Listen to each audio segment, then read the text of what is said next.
So, guys, we got to get into this one. Big what dog, okay?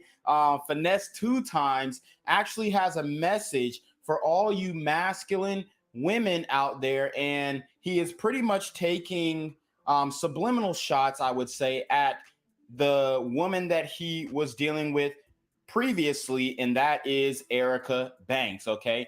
And let me tell you something about Erica Banks. I believe we've covered her on this channel before. She is definitely a Tatiana, definitely a masculine woman. And she was trying to rock out with Finesse 2 times. But the issue with that is he did not want her. Why?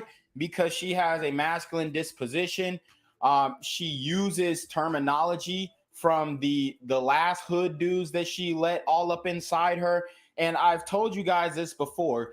Women will take on the terminology and the verbiage of the guy that they're sleeping with. So if you hear a woman, she talk about all this whoop de whoop de whoop and yo, what's good gang and what's good slime and calling you all these goofy nicknames that gang members would call each other, then you can pretty much surmise that yes, this woman was actually getting papped out by a hood dude.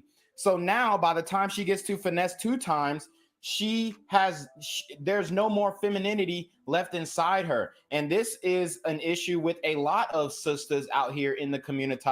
And what I will say though is Finesse 2 times probably needs to get his passport, especially if he wants to deal with black women, because I'm going to tell you right now, most sisters in today's day and age, the ones who look decent looking, have that masculine disposition, have messed with those hood dudes and took on that verbiage and have introduced that to their day-to-day vocabulary. So it's going to be very difficult for you to find a sister if you are interested in dating within your race. As a brother, it's going to be very difficult to find a woman who doesn't speak like the way that she does, doesn't act like the way that she does, because I know they want to say, oh, black people aren't a monolith, but the media has promoted a demeanor that a lot of these sisters are following and falling into nowadays. So what we're going to do is we're going to break down this whole video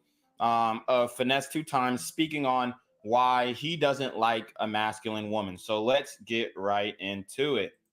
Take some real pimping right fast. Check this out. Listen, if I'm chopping with you and you a female, man, and you know what I'm saying, we having a decent conversation, man, you know what I'm saying, I'm an older nigga, man. I ain't now one of these young new dumbass rappers, man. You know what I'm saying? Like, don't be. So you heard him. He said he's an OG. He's probably in his mid-30s. He wants a feminine woman. He wants a young lady. And I'm going to tell you right now, this is exactly why men are going for younger women, okay? This is why guys are looking for women between the ages of 18 and 25, because by the time they get to a certain age, it's OV, okay? She already got her mind made up. Her mind is set. She is going to have this masculine disposition for the rest of her life.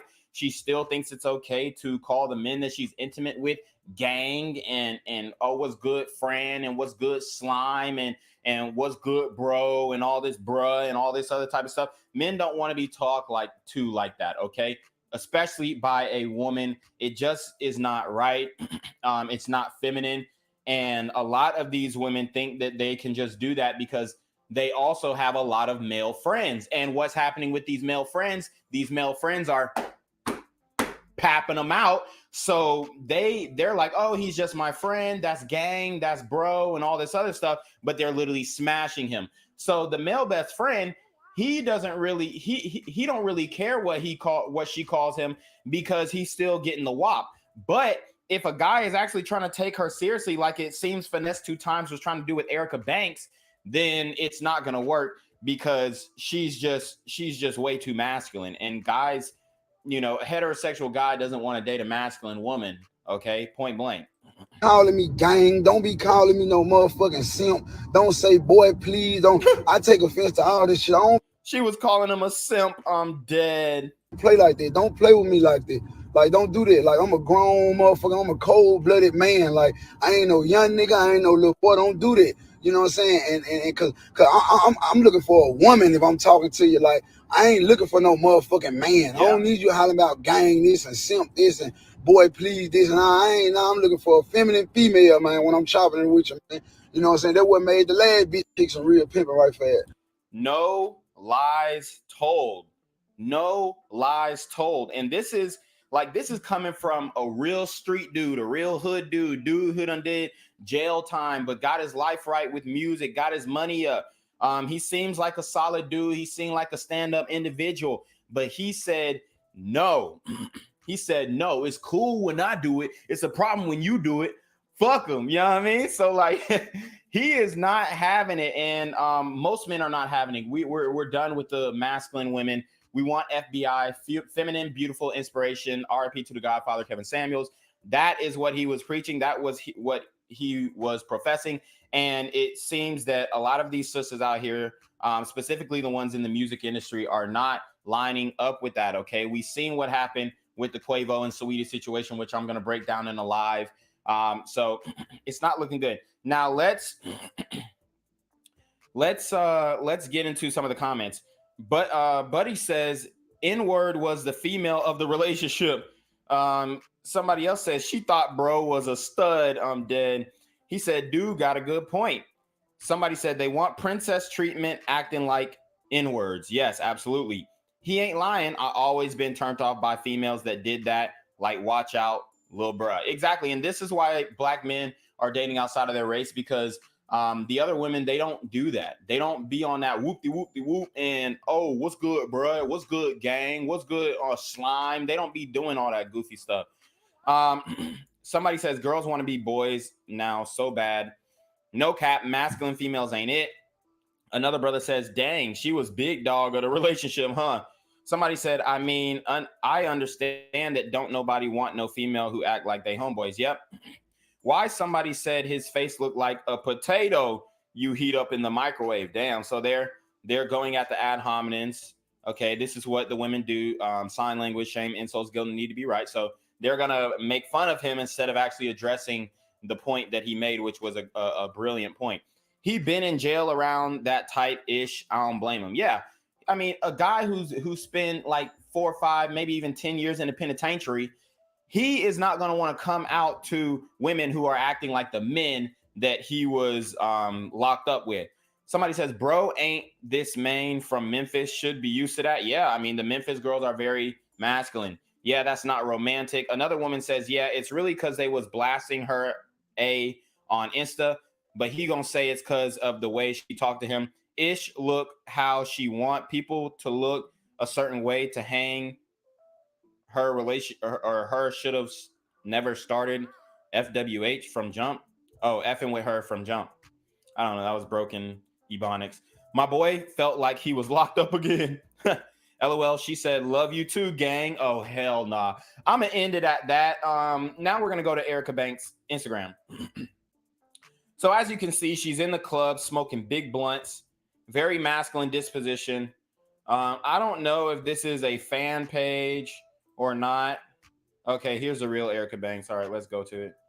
All right, but y'all seen. So as you can see, she's in the studio smoking big blunts, rapping like a man. Me personally, I don't find her that attractive. The body is fire, but the face, no. But it looks like she's BBL'd up. She's throwing the behind, which is mostly what all these women have to offer. You know, I mean, she's okay. She's okay. I'll give her like 6. Honestly, the face isn't giving what it needs to give. The body is pretty straight. I'm looking at the chest though. Looks like her boobs are really saggy, so they look like flapjacks.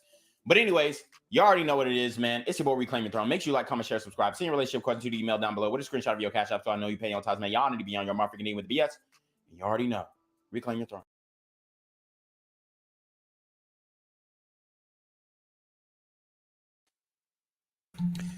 What's good, YouTube? It's your boy Reclaim Your Throne coming at you with another crazy video. But first, my goal is to get to 5,000 subscribers by the end of the month. So make sure you go ahead and like, comment, share, subscribe. And you already know, Reclaim Your Throne. So guys, let's get into it, man. We have a action-packed show for you guys today. We're going to be talking about Hafeez. We're going to be talking about Coach Greg Adams. We're going to be talking about THOT Ali Ray. Man, we're going to be breaking down so many great things in this video. And it's going to be a blast. So without further ado, let's get right into it. Appreciate you guys for coming in. I see all my day ones in the chat. We are streaming from Quarantino to God Live, Reclaim Your Throne, Reclaim Your Twitch, and Quarantino to God on Twitch. Shout out to Cyrus Cherry. He says, Gen Z, most girls from the community use slang like bruh, this and dig that. What do you think of the men who date these types? I think a lot of these types of men are, you know, husbands or were son husbands to their mothers.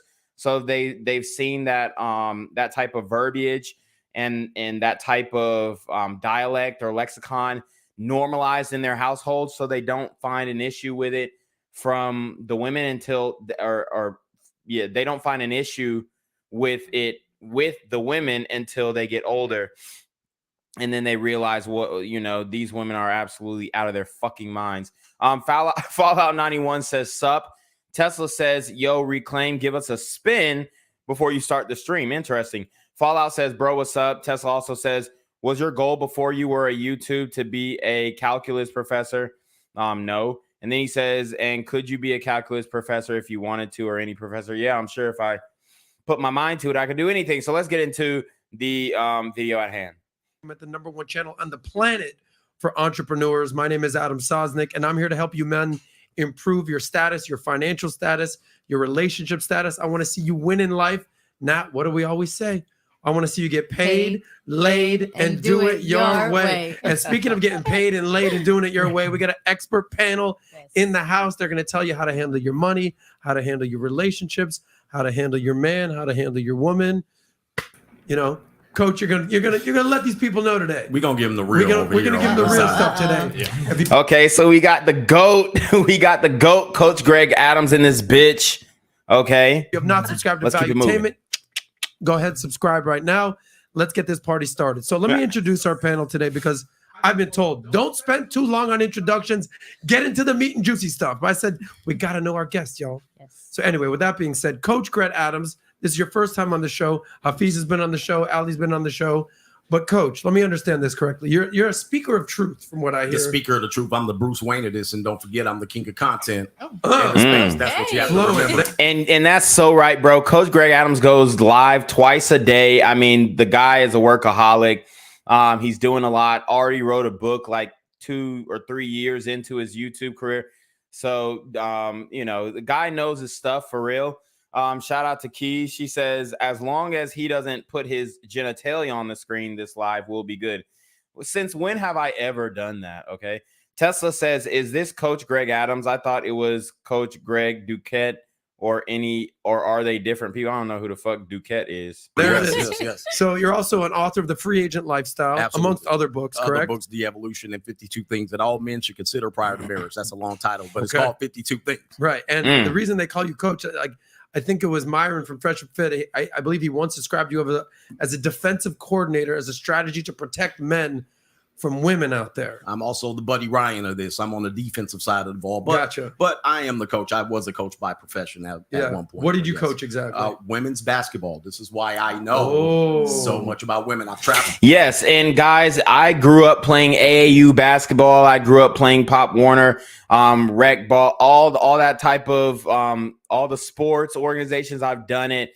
I've done travel ball, everything you can name, high school ball. And the thing about men who play sports, for one, we can talk about men and female sports. There was just a whole situation where Draymond Green was talking to Lisa Leslie, and he really made a great point that I've already made on my stream. So guys, you got to like the damn stream. You got to like the stream because Draymond Green literally made the point that I made already. Let's see. I want to find that clip. But Draymond Green makes the point that I've already made in the fact that men who play sports are the biggest supporters of female sports, okay? Men who play sports are the biggest supporters of female sports. There's nobody who supports women's sports like men who play sports. When it comes to basketball, let's just strictly talk about basketball. When it comes to basketball, the men are the ones who are in the crowd chanting on the girls before we have to go play. How do I know? Because I played high school basketball, and the only people who were in the crowds were the men's basketball team. The pep rally didn't even show up yet. The pep squad didn't show up yet. They showed up for the men. So who was in that crowd? The JV men's basketball team, the JV men's or the varsity men's basketball team.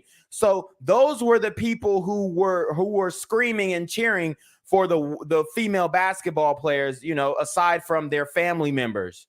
So men who play sports oftentimes love women's sports. We love volleyball. Okay. We love seeing them women do powder puff football because we enjoy sports in general. Now, obviously, we're going to be more attracted to male sports because it's just better. But the main supporters of female sports are men who play sports. Women don't support female sports. And that's the point that Draymond Green says. So if these women want to get mad about the gender pay gap in the WNBA and NBA, they need to start looking at these bitches who are too busy online showing their tits and not supporting female sports and not buying tickets.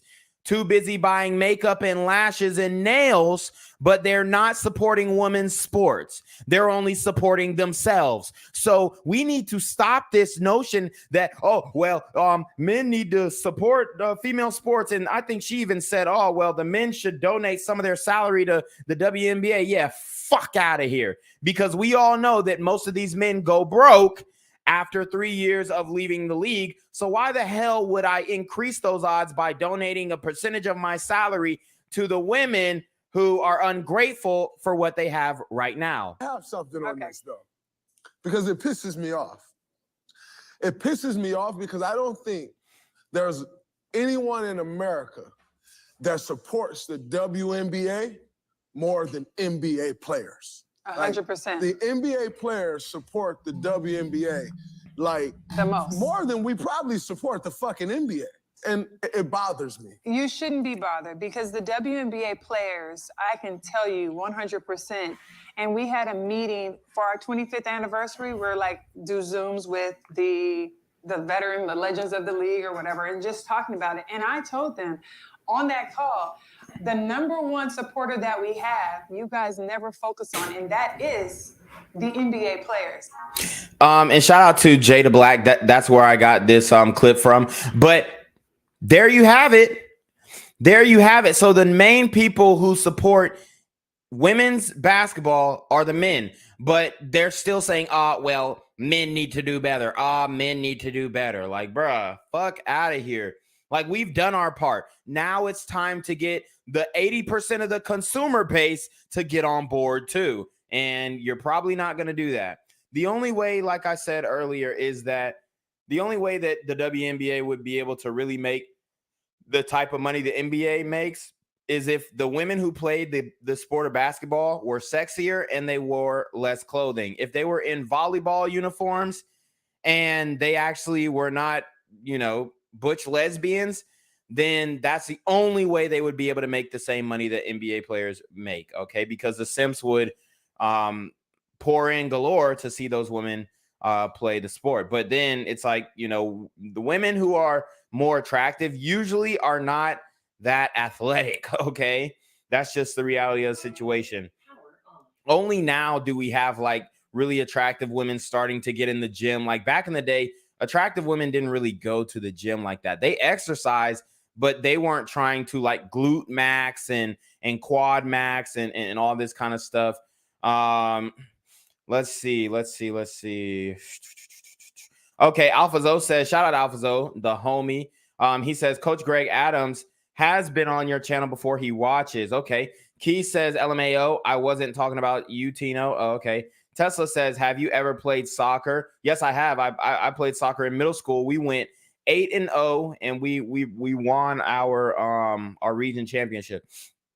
Tesla said Oconee County in the building. Okay, shout out to Oconee County. AlphaZo said Draymond Green talking about support WNBA. Yep. Tesla says I play basketball in high school, bro, and we could care less about girls basketball team. They suck. Well, I mean, if you have a good girls basketball team, then the male basketball players were the ones in the stand. I mean, I'm just saying, look back in high school, who were the ones in the stands? It was the men. Yeah, JV shows up to their team, but varsity don't at my school. Well, I mean, I don't know what school you went to, but it probably wasn't lit enough. That's all I would say, honestly, because the most of the time, like when you go to a big school, like I graduated from a 4A school, so we had over 1,500 people in our school. There were definitely men who were supporting the female basketball teams. AlvaLo says, I watch, coach, manage, and support women's sports for over 10 years. We support them way more than women do. Exactly.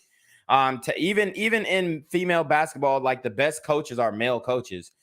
Tesla says, yeah, we all go to volleyball games, but girls basketball, a no-go for me. Well, maybe that's just you, but from my experience, the men are the ones who support female basketball. If it isn't the players, who else is it? Tesla says NBA brings in value because people watch them. WNBA can bring in more value by playing in less clothing. Just a thought. Yeah, I said that. Key says it's breast cancer month. Okay. Homosexual says never happening. Key says, bro, you just read Tesla comment of what he said about less clothing. No, I didn't. I've already said that before. Like, what are you talking about? That's how I know you don't watch me. I said that, bro. Well, yeah, I've been said that. Go back to my prior streams. I actually, what was that stream that we covered this? Let me see. So y'all don't think I just took the nigga comment. I wasn't even looking at the damn comments. Like, let's see. It was a live stream where I already mentioned this. Y'all can go back and check it out. I mean, everybody who been here knows that I've already spoken on this shit before. But I just can't remember exactly which stream it was because I do like hour-long live streams. Yeah, but anyways, AlphaZo says black girls basketball and other sports teams are usually very good. Our girls went to state and everything: track, basketball, volleyball, softball. Exactly. Tesla must have went to a white school. Oh, he said Oconee County, bro. We the best, bro. Y'all are not the best. Y'all might be like good academically, but North Oconee was washing Oconee County all the time. He said, I watch you. Cyrus Cherry says, Gen Z, you ever going to make a vid about how you were able to live in Buckhead at such a young age, simply being a personal trainer? That's not all I do, bro. Hobosexual said, everyone has suggested they play in less clothing. Yep. Cyrus Cherry says it's sexist to ask women to dress sexy. Yeah, but then they'll go on Instagram and you know, go butt naked. It's not that original of a thought. Yeah, exactly. Like I'm not saying I'm the originator of that, but I'm saying I didn't get the idea from just reading your chat.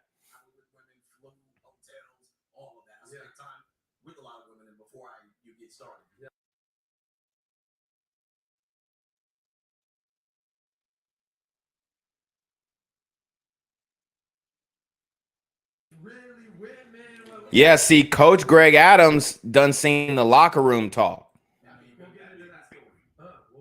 Or heard, rather. And then our friend Hafeez here from the Roommates. You know him, you love him. He has a hot podcast called The Roommates what's your partner?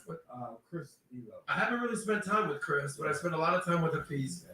You also own a men's debonair clothing company called The Standard. Yes, sir. And if I could summarize you just want to help men improve in life. 100%. Yeah. Yeah. No, I'm See, Hafeez is we haven't gotten to the ideas yet, but Hafeez is he's gonna be on that boomer mindset. I'm telling you right now. Let's get it. And also, you're really loud in my microphone. Not loud in my headset. Let's turn Adam down a little bit. Turn me down. Damn. So he's already going in somebody's other platform and adjusting their thing. See, and I like Hafeez for some things. I dislike him for others. But, you know, ultimately, I think he's a great guy, all this kind of stuff. So let's preface everything with that. But you could see he is a control freak. You can tell he is very much a control freak.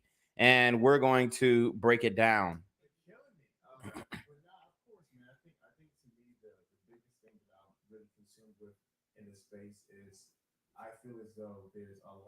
I feel. What do you know, Hafeez? What do you know, man?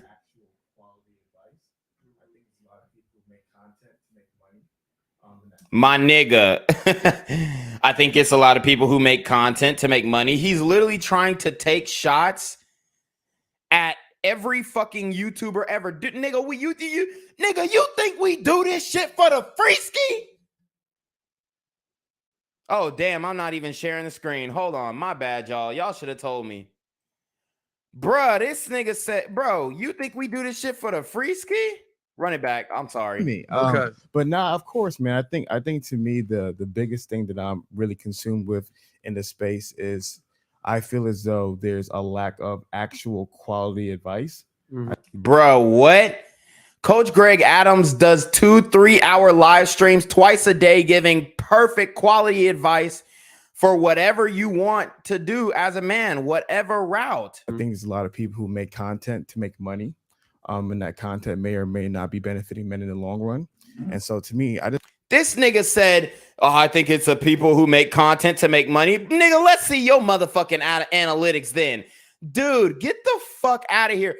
Don't sit up here and tell me that you didn't make this type of content to spark off all your business ideas, to fund all your business ideas. Use your YouTube following in order to funnel them. It's called lead funneling, to funnel them into another business venture that you're trying to sell back to your following. I'm not going to let him get away with that. Don't act like you're not trying to make a bag. Don't act like you're not trying to be the next Black Gary V. Don't act like you're not trying to be a millionaire off of the backs of your subscribers, because that is where you get disingenuous. How dare he say that, oh, I think content creators try and make content for money. Nigga, you think we sitting up here for 2 to 3, 4 hour live streams just to fiddle our own dicks?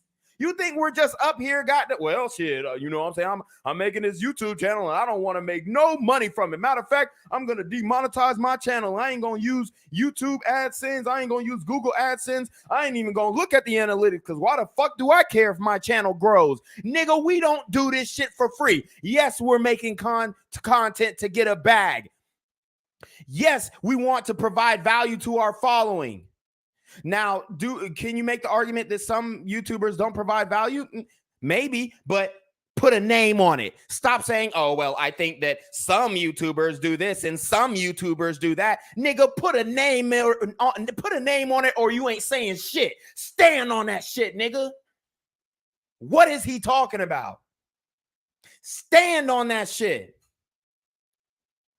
Like, bro, act like, nigga, look at your watch. How much the fuck did that cost? How much did your suit cost? You wear a different suit every goddamn day.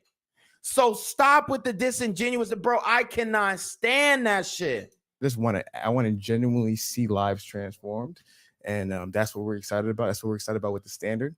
Mm-hmm. Actually seeing men's lives transform. It's not just about a bunch of characters on the internet sharing their ideas. It's actual real human beings that you're seeing their lives actually improve, actually become better. And so to me, that's what I'm excited about the most. Sick, brother. And we spent some time last time in Miami. He had 50 suave looking gentlemen in the club. We were at my bar, Bodega in South Beach. Of course. Came through. It was great. I mean, like when you're talking. How much did the section cost that they was in at the club?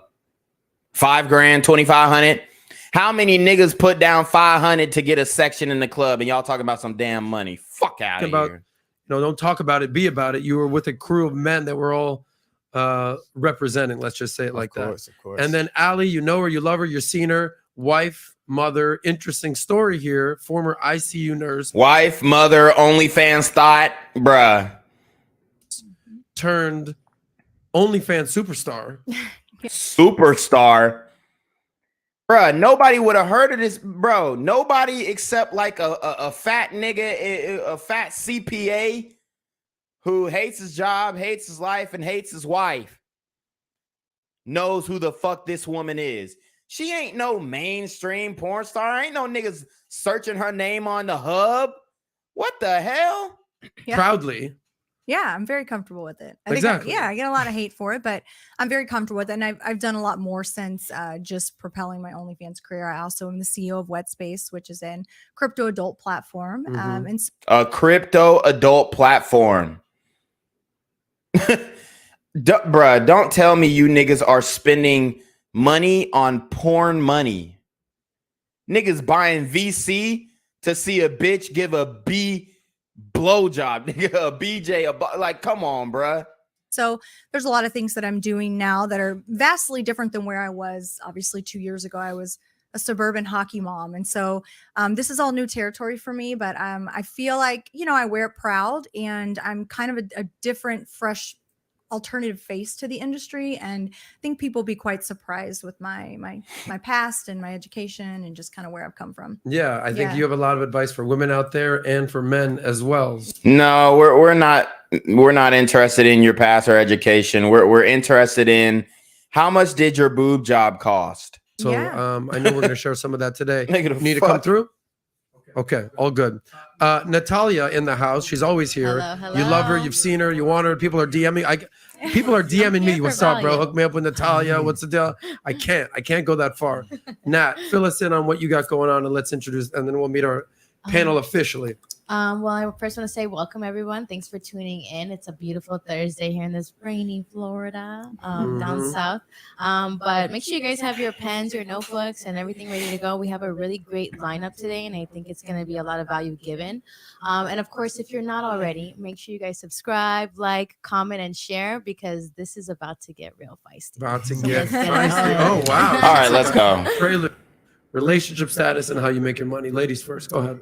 Yes, I am a wife. I've been married for 21 years. I have 3 children, and I make my money through adult entertainment as well as through my other business endeavors through WetSpace and running my own companies. Got it. Hafeez. Yeah. So she don't let her just skirt past that. Let's look her up. We got to do what we got to do. Nigga, you knew it was coming to this. You knew it was coming. You knew exactly where it was coming to. Okay. See, there you have it right here. Here you have it right here. Okay. She is OnlyFans Tatiana. I don't know what the hell this is. I guess she's drinking. It looks like she is role playing. She's in Tampa, Florida. Okay. Let's see. Breweries, your can matters. I like that. It's so pretty. So this one in particular today is called One Love, and the coolest part. So she's doing sponsorships and shit like that. But let's keep the buck. The sexy content is what fuels the life. Okay. Obviously, she's done as much as she can to prolong her looks, which is good for her husband. He's getting MILF pussy. But this is the play this is the play that I would run. She basically got famous for getting fired from her nursing job for being an OF content creator. This is where her husband is taking the L. Okay. If he is online, dick and balls out, getting his dick sucked by the bitch, whatever. And I guess this is the husband. This is the husband. Okay. If he is online, dick and balls out, fucking her, doing all this type of unspeakable things to shorty. And obviously we like to go all the way back because this is the truth. This is where the truth lies. And this was in 2020, beginning of the pandemonium. This is where the truth lies. This is what type of time she was on. This is what her titties used to look like. This is what her ass used to look like. Everything about her body is fake. Out here posting pictures of her in her nurse uniform. Obviously, her man was a simp. I would not be surprised if she was fucking the doctors. I wouldn't be surprised. But they went on this venture together. She is topping him up online. And this is how I know that he ain't really P. Like he's trying. I'm not saying he's trying to portray that he's living that P lifestyle. But at this point, he is a porn star too. So the play that he needs to run is, okay, boom, let's bring other P stars in. I spoke about this last week when we were talking about if you wanted to start a career in adult film, how you could do it. And he already has the pre-selection by having a wife who is in the industry. So now he needs to leverage the relationship and say, look, babe, we've made some great content, but I'm thinking about, you know, building this thing for myself. You know, you've got a large following. She's got 148,000 followers. I guarantee the nigga, he has no leverage in the relationship. If she leaves him, it's over. If she leaves him, it's OV. He has no leverage in the relationship. No social media following where he can take these guys that she is having simp over her. He can't take those guys over to his platform and monetize that. No, he is ass out. And this is exactly how she wanted it. This is exactly how she runs that play because she's getting the bag up. You know, I'm not saying they don't love her. She don't love her husband and whatnot, but and we'll go to this wet space official thing. But what I am saying, okay, so she's got other girls, I guess, wearing her, it's crypto stuff. I don't really know what she's trying to do, what play she's trying to run with this wet space thing. But obviously, like, she's trying to make it seem like, oh, this crypto is just like super successful, and it's not as successful as her, you know, showing her ass and titties to the world. So obviously OF is her bread and butter. So her husband needs to leverage the content, leverage the relationship, leverage the footage that he's had with her and start, you know, building his own platform by smashing other OF models or other adult film actresses. That's the only way he can gain his leverage back in the relationship. But this is the type of woman that she is. She has a YouTube channel as well, which surprisingly isn't doing as well as I would figure it would do. Obviously, from what I mean, it's doing decently, but obviously she's not that consistent. Okay, her first video got 825 views, but I'm just trying to give you guys a background on who she is. Definitely an IG Tatiana, Tick Tatiana. Let's see. Okay, so this is her. Let's see if we can find like a personal TikTok, because that's gonna really tell us everything we need to know. Let me read some of you guys' chats. Okay, so we are on the TikTok. Okay, I don't know why it did not take me straight to the TikTok link. I clicked it. Let me see one more time. If not, then we'll just type it in. The one. All right. So we found her. She has 181,000 followers on TikTok. So she absolutely is TikToking it up. Let's see. Shit like this. He always copywritten music. Let me read some of you guys' chats. Cash God says, Gen Z, what happened to BGZM? It stopped growing and you're still putting out a lot of content. It's shadow ban. Alpha Zo says, background check. Yes, sir. He says 304. Cash God says, Gen Z, you should fly one of these chicks out for an experiment. LMAO. Her Cash God said her pictures along with the rest of Explore page women are tempting men to lust. Nobody talks about that. Exactly. Only sympathy for the women when they try to get rid of their past content. Exactly. Cash God says, yeah, of course, her husband, a white dude, they cutting OF girls. Yeah, I already told you guys, white men are the most blue pill beta simps. Out of all the races, white men are #1 blue pill beta simps. Kia says, if your girl made an OF right now, what would you do? Would you agree to be in her content if she gave you the bag from it? Absolutely. Well, I said that too fast, but yeah, I probably would. Honestly, he said you better not be buying her OF. Yeah, you got me fucked up. But I probably would, and then I would leverage it to, you know, do the same shit. I wouldn't put my face in it, so niggas wouldn't even know that it was me. But yeah, I probably would do that shit.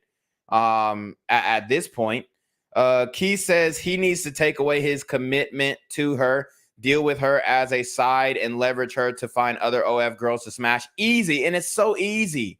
It's so easy. Her bio is a contradiction. Yeah, right, exactly. So we went to her TikTok. Let's go back to the IG. She says, CEO of Wet Space Official, host of Tap That with Ali Ray. I guess she's doing a beer podcast where she's reviewing beer. I don't think that. I mean, she's spreading herself way too thin, in my opinion. Entrepreneur, nurse, veteran, U.S. mom, wifey, and these are what the women who go into the military are doing. This is what it's coming out to be. I mean, we all know the military women are getting smashed and ran through, bruh. Tesla says you want a burner account on IG for the thotties. Oh yeah, you already know what it is. Alpha Zoe says guys don't become rich and powerful just to cuff a thought. Exactly. Alpha Zoe says I'm sick of guys retiring, marrying, and having children with 304's facts. Cyrus Charity says it seems a lot of red vitamin men, because we don't take pills, justify sexual liberation for themselves. Date. I don't know. But shame women for it. Being red vitamin must not be the same as being conservative. No, it's not. And yeah, it's a double standard. And, you know, we all know that women benefit from the majority of double standards, and everything's not going to be equal slate. Like, nobody respects a woman who's been ran through. Everybody respects a man who can get a lot of women. That's just the reality of the situation.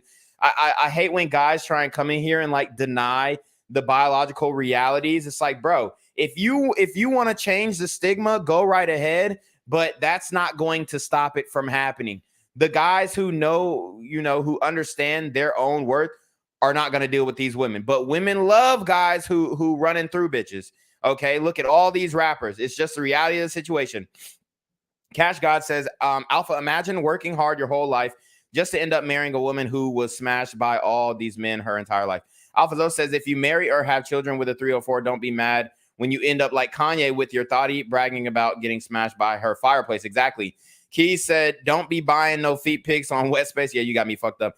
Key said, LMAO, bro, they're always a nurse. All women with a BSN are 304s, no cap. Chancellor says, LMAO, her husband is last in her bio right before hockey. That nigga is a game to her. God damn. Exactly. And he has no social media presence, or if he does have one, it's very little. And I'm not saying that, oh, you know, he ain't getting no bag because he's not on social media, but let's keep it a buck. He ain't getting no bag because he's not on social media. He ain't getting no bag because he's not getting no bag because the bag comes from her. So that's why I'm saying he needs to leverage this time that he has now. Because, you know, I'm not saying that their situation is going to end, but he needs to leverage the time that he has now, leverage this film, leverage this footage to start dealing with other OF models, other adult film actresses, because time is running out on Shorty. No cap. The wall is approaching, and it's only it's only so much plastic surgery you can really get. I'm married and make my primary revenue through the Roommates podcast. And I didn't know. I thought you had a girlfriend. You're married. Yeah. Okay. How long you been married for? About a year. Okay, so this is all new. Yeah, This yeah, is yeah. why this comes. So That nigga did a shotgun wedding, bruh. That nigga Hafeez, like the nigga got married last year, you know, in respect to his union and all this shit, but at the same time, bruh, that shit, I don't know how long he dated this woman. I don't know how long he vetted her, but we're gonna get into her too. I mean, you know, she's a cute girl and all that good shit. We don't know where she's been. She has a classy Instagram. But my thing is, the nigga has been married the nigga's been married a year, and then he's going so hard for the marriage shit, which is fine. You can do that, but it's like, bro, you've only been doing it for a year. That's just like, it's like you're endorsing something that you really have no idea about. You know what I mean? Y'all really just stopped being boyfriend and girlfriend and became wife and husband. Jim says, did you put bodybuilding ads on your videos? Just got here and there's bodybuilding ads running before your live stream. No, I didn't do that. I didn't put that on there. That's YouTube. Congratulations, Thank you bro. so much. Appreciate I didn't even know. I didn't catch an invite, nothing. Yeah, you heard it. No invite. Like, bro, where the fuck was the wedding ceremony? I seen the engagement, but then it's like, I don't see no evidence of no wedding on the, and maybe he put it on his Patreon or something like that. But the nigga it really looks like to me the nigga had a shotgun wedding. No cap. No cap. So now that explains a lot. He pulled the trigger. He had one-itis. I don't know how old his woman is. I don't know if she put pressure on him, but it looks like he wanted to start a family. We're on Hafeez's page now because we're breaking everybody down.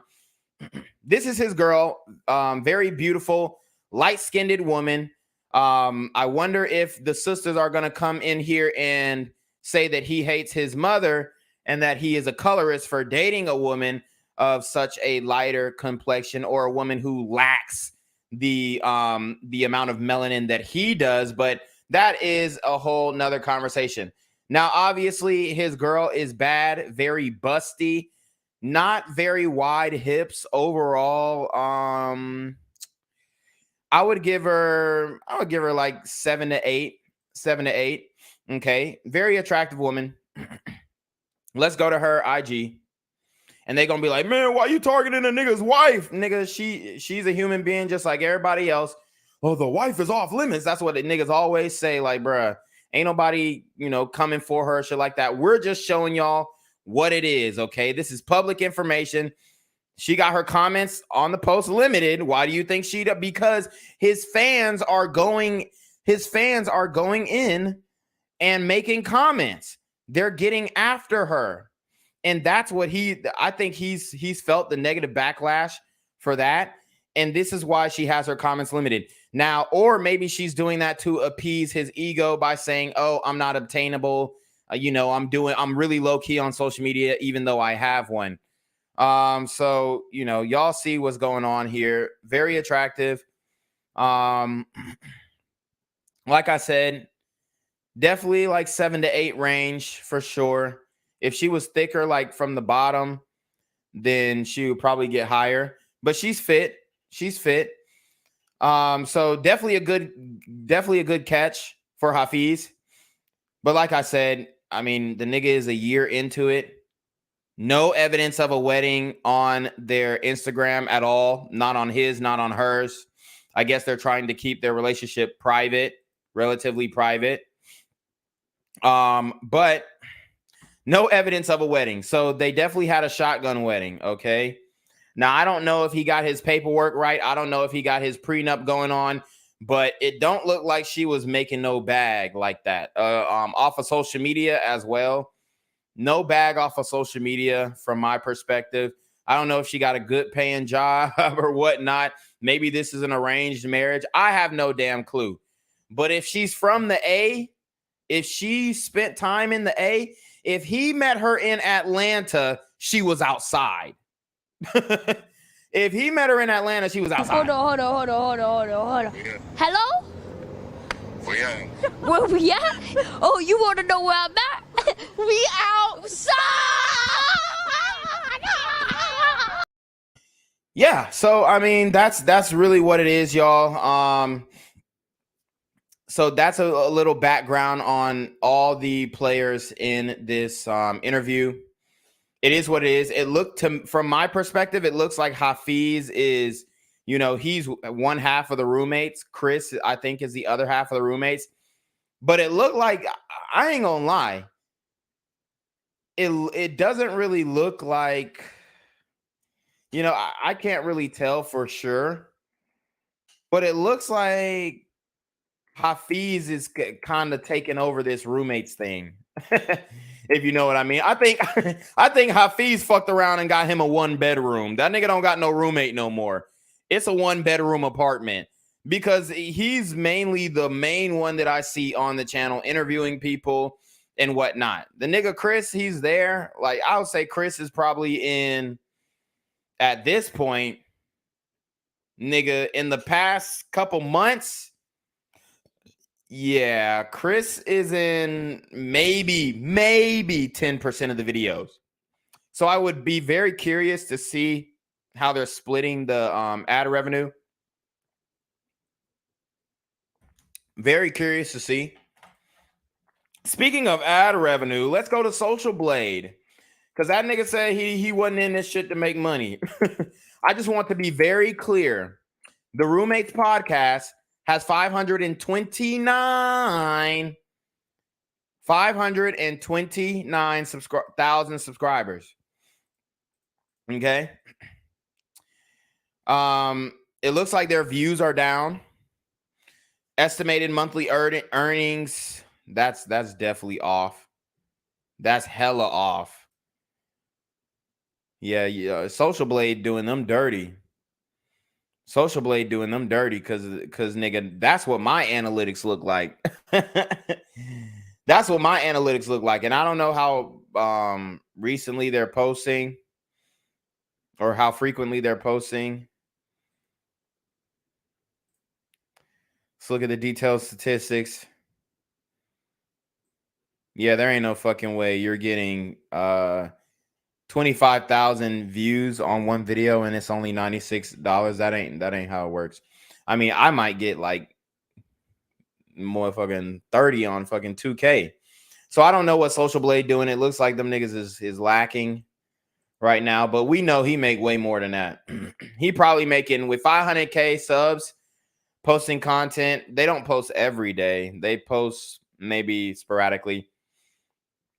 I would say they're probably making at least $10,000 to $15,000 a month. At least.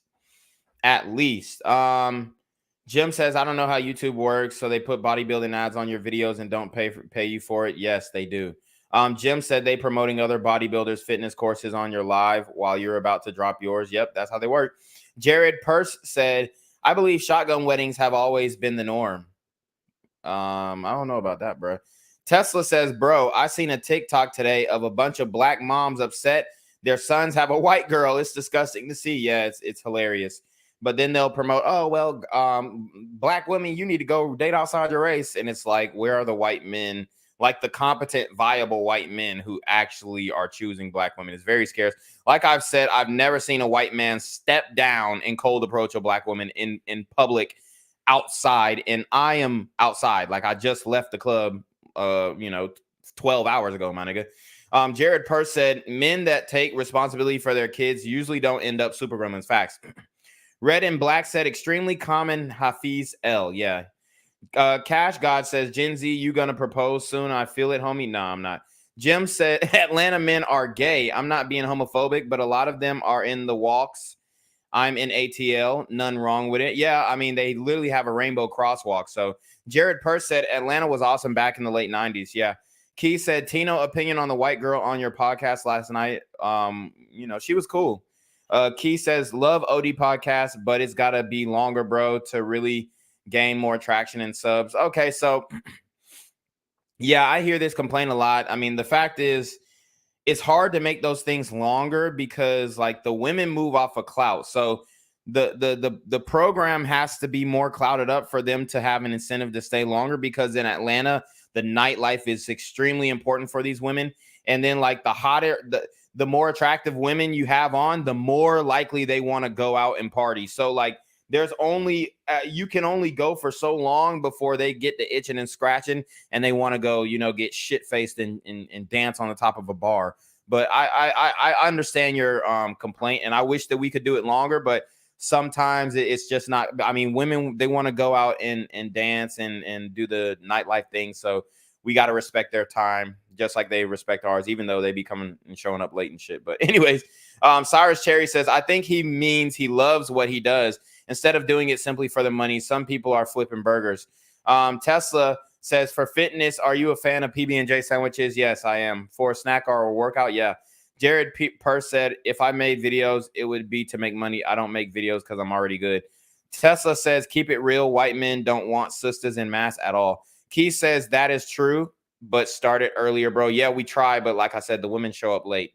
They don't care about a man's time, but then they want you to respect their time. Coach, go ahead. And I'm single, bachelor, well, divorcee, and I make money through YouTube content and then coaching, book sales, and so forth and so on. Got it. So divorcee. Divorcee. All right. So that's where we'll start this conversation, because I've seen a ton of your content online and I appreciate a lot of it. I really do. Yeah. I didn't know that you talk about, you don't date, right? You talk about, there's a lot of stuff you talk about, but just real quick, how long were you married? How long you been single now? Married for almost about 9 years. It was just just short of 9 years. I got out before the valuable 10-year clock in California, which would have been very deadly for me. So I got out right in time. Financially speaking, that's where basically you get screwed. You 10 get years screwed over at the 10-year 1 day mark. So I actually saw the light, and I was gifted an opportunity to leave that union. So it was actually fantastic. Yeah. And how long you been single now? Since it's been about a decade. So gotcha. I've been in these streets for about a decade. Yeah. In these streets. In these streets.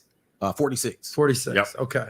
Well, because you got the young face and the gray beard. People don't know, man. People all of a sudden they come on and they're like, look at this 57-year-old. And then I have other people say I look 32 if I shaved it. I don't care. That's the whole thing. Is I look at I always tell people, look at my chocolate skin. That's gonna tell you. If I look at your face, I'm thinking 36. Right. Looking at your beard, I'm thinking 119. I don't know, brother. Hey man, that comes from just add it up, divided by 2.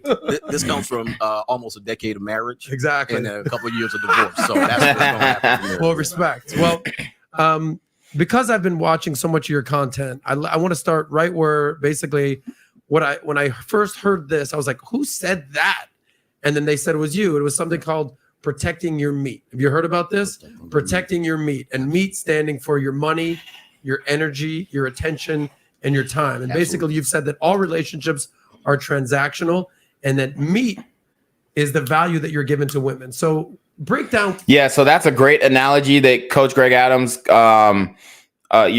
up with, and it's a funny play on words. Your meat as in like your dick and balls, and then like your meat as in your money, money, energy, attention, and time. So shout out to him for that. Key says, if one has been with his girl for 5 years and she keeps asking about proposing in marriage, what should one say?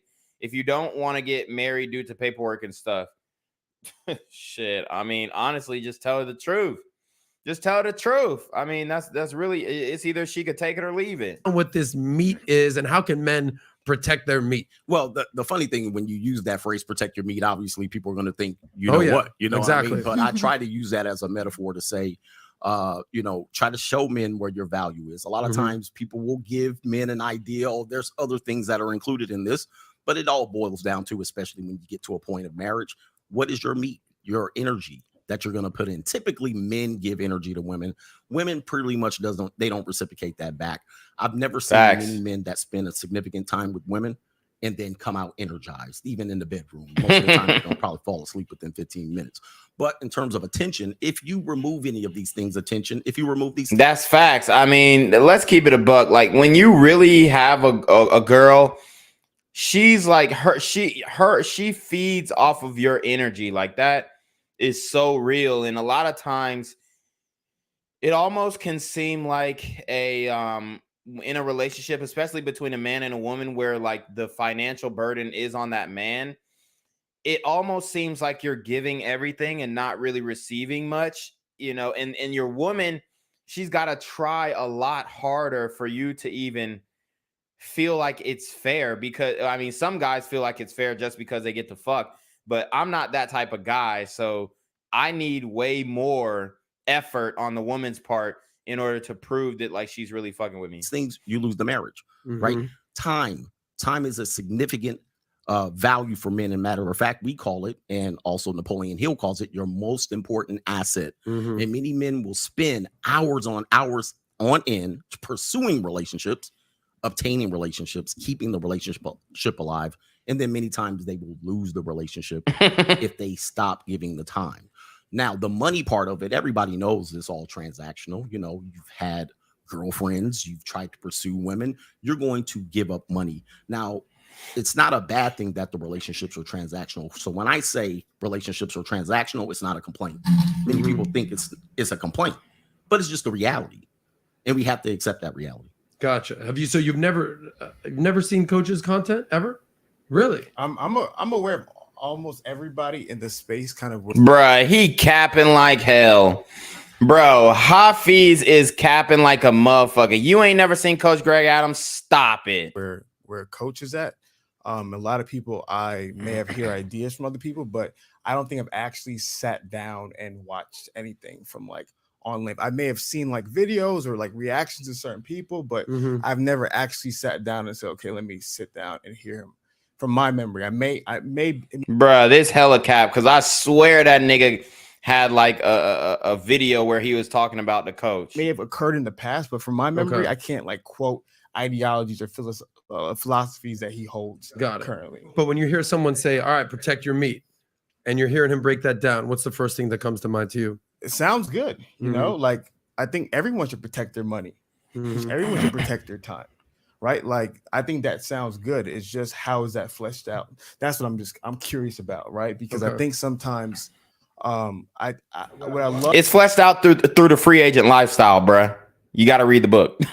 about what you do so much, Adam, and I have to shout out what you're doing, is that you bring in people from different sides. You know, I'm really interested in, you know, hearing more about your life. I think it's an interesting dynamic, mom and OnlyFans. Were you the one who sat down with Ruslan? I was. Okay, I love to call so I love what you do, Adam, because what you do is you provide an opportunity for different people to hear a myriad of ideas. I feel like a lot of times people on the internet sit in these silos of this one type of content. See, and look, when he said one type of content, body language is very important. He looked at Coach Greg Adams. How do you know that Coach makes one type of content if you've never watched him? Dude, he is so disingenuous. He's trying to make it seem like he doesn't know what MGTOW is. That's what it is. He's trying to remove himself from NGTO dub. You know what I'm saying? Like, that's really what it is. One type of information. And so to me, I'm very interested in hearing all the unique different ideas so that the men can sit down and choose what is actually the best. What is actually going to tangibly improve people's lives. Because to me, that's all that matters. At the end of the day, it doesn't matter if it's from me or Greg or Adam or Ali. If the information makes you a better man, makes you a better father, you may not feel this way, but makes you a better husband. If it makes you better, that's a win. I don't care who it comes from. And so I love the ability of unique ideas to being able to be discussed today. And I just hope the best idea always. Bro, why do they act like it's so hard to be a good husband? It really is not that hard, bro. Motherfuckers be trying to complicate shit so crazy. I love that. And here's what I'll say, and I appreciate that, Hafeez. I'm not an ideologue.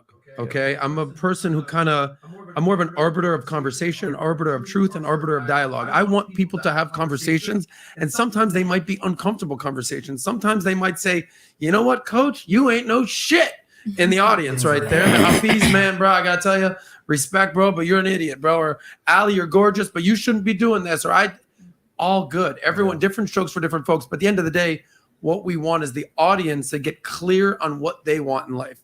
That's why we say we want to get you paid, laid, and do it your way. It's your one life. I don't want you to have to live a life that's not yours. Okay. And there's so many people walking on eggshells these days. And there's so many people that are just basically trying to transform what they should say or shouldn't say. And on a show like this, it's like, just do you. And to be fair, to your point here, a lot of men are kind of pushed into one direction based on a few things. And some people say, hey, don't you want to get married? Don't you want to have kids? And a lot of men are uncomfortable with it because of what comes with it. And people will not really include what that is and then he finds himself in it, and then he finds himself alone when it doesn't work out. The people that kind of told him to go that way. Yep, that's facts. Obviously leave them. Because everybody's going to convince you to get married. The woman's family is going to convince you to marry the woman, make her an honest woman. But then when y'all get divorced, when y'all break up, they're all going to talk shit about you. So he's absolutely right from that perspective. Alphazo says he used to be MGTOW. He associated with it up until a year ago. He was stuck to Kevin Samuels for a while. Key says Greg Adams sounds 20 years younger than he looks. They leave him hanging. And that's where a lot of the frustration comes from. So it's a beautiful thing that now, in the first time in 70 years, men have the microphone. We have the power. For the first time in how long? 70 What do you years. mean the first time well, in 70 if you think years? about it, you're old enough to remember this. You remember Ricky Lake? You remember Sally Jesse Raphael? You remember Oprah Winfrey? Yes. At that time, there was no counter opinion. There was no. Yeah, see, really all we had was Arsenio Hall. They tried to do him, but niggas wasn't really I mean, we love Arsenio Hall, no doubt, love the brother, but niggas wasn't really connecting with Arsenio Hall. Niggas wasn't really vibing with him like that because, he just didn't have the look to really, to get the real niggas behind him. You feel me? For men to say anything, even if. What do you mean? There was Phil Donahue and there was and Dr. Drew has been around forever. Well, those guys don't. Dude, Jerry Springer wasn't a male advocate. He was. He basically was an arbiter of chaos. So he allowed chaos to happen on his show. It wasn't like he necessarily advocated for men or advocated for women. He kind of stayed neutral in all of his interactions and facilitated chaos on on cable TV. That's really what Jerry Springer wasn't a voice for men who was like a starch, or staunch male advocate. Alphazo says, okay, I read that one. Chancellor says Hafeez is a beta, blue-pilled, God-pilled heretic. Yeah. Michael McGee says, I'm waiting for you. Are you still coming, Tino? What are you talking about? Those guys, Jerry Springer, yes. in order to survive, they tended to pander towards the consumer. And so thus you're saying they weren't real men. Well, I'm not saying they Montel might hear this right now. See, I'm not here to challenge anyone to a physical fight or challenge their masculinity. However, we know how to survive in those environments. And that means you can't be overly masculine. You have to present a side that's going to address the consumer to sell dishwater or dish shampoo and that type of thing. So what's happening is men had to create their own lanes, essentially jump on YouTube and other platforms to get the mic to be able to say what they want to say without being canceled. So this is the beautiful time we live in because now we get to see it, even if you don't agree with it. But now niggas are getting canceled for it. You get to see at least another perspective, and it can't really be shut down, but it can be shut down. I feel you on that. I will say that, I mean, as a dude, I'm with you. Like I'm trying to be like, as a dude, yes, but also as like a host of a show, there's a lot of guys out there who probably agree with you, but if there's women out there, be like, this motherfucker just said that men have been muzzled for the last 70 years. And they don't realize it. And they don't realize it. Do you think that men have been muzzled? Or do you think more women have been muzzled for the last 70 years? I mean, I certainly don't feel like men have been muzzled for 70 years. I mean, I think there's been, plenty of, like you stated, women like on talk shows and such like that. I don't know that those platforms were used on either side really to voice the things we're talking about today. I just don't think people talked about it as openly as they do. Most of those were, as you said, around consumer or what was going to be catchy or get the audiences. Well, see, this is how you know you're not in tune with the culture. You're not aligned with the culture. She never heard of Shirazad Ali. She never heard of, what's the other woman's name? Who Ilana Van Zant. She never heard of these people who are doing these shows that are trying to help women, and then it totally backfires. Okay, because she's not in tune to the culture. She lives in La La Land. Her life is consumed of sucking dick, sucking balls, and uploading the videos to the internet. They're like maybe she was a nurse and she was going in hospitals. I'm not saying she's a bad person, but you have no idea what's happening outside, ma'am. attention.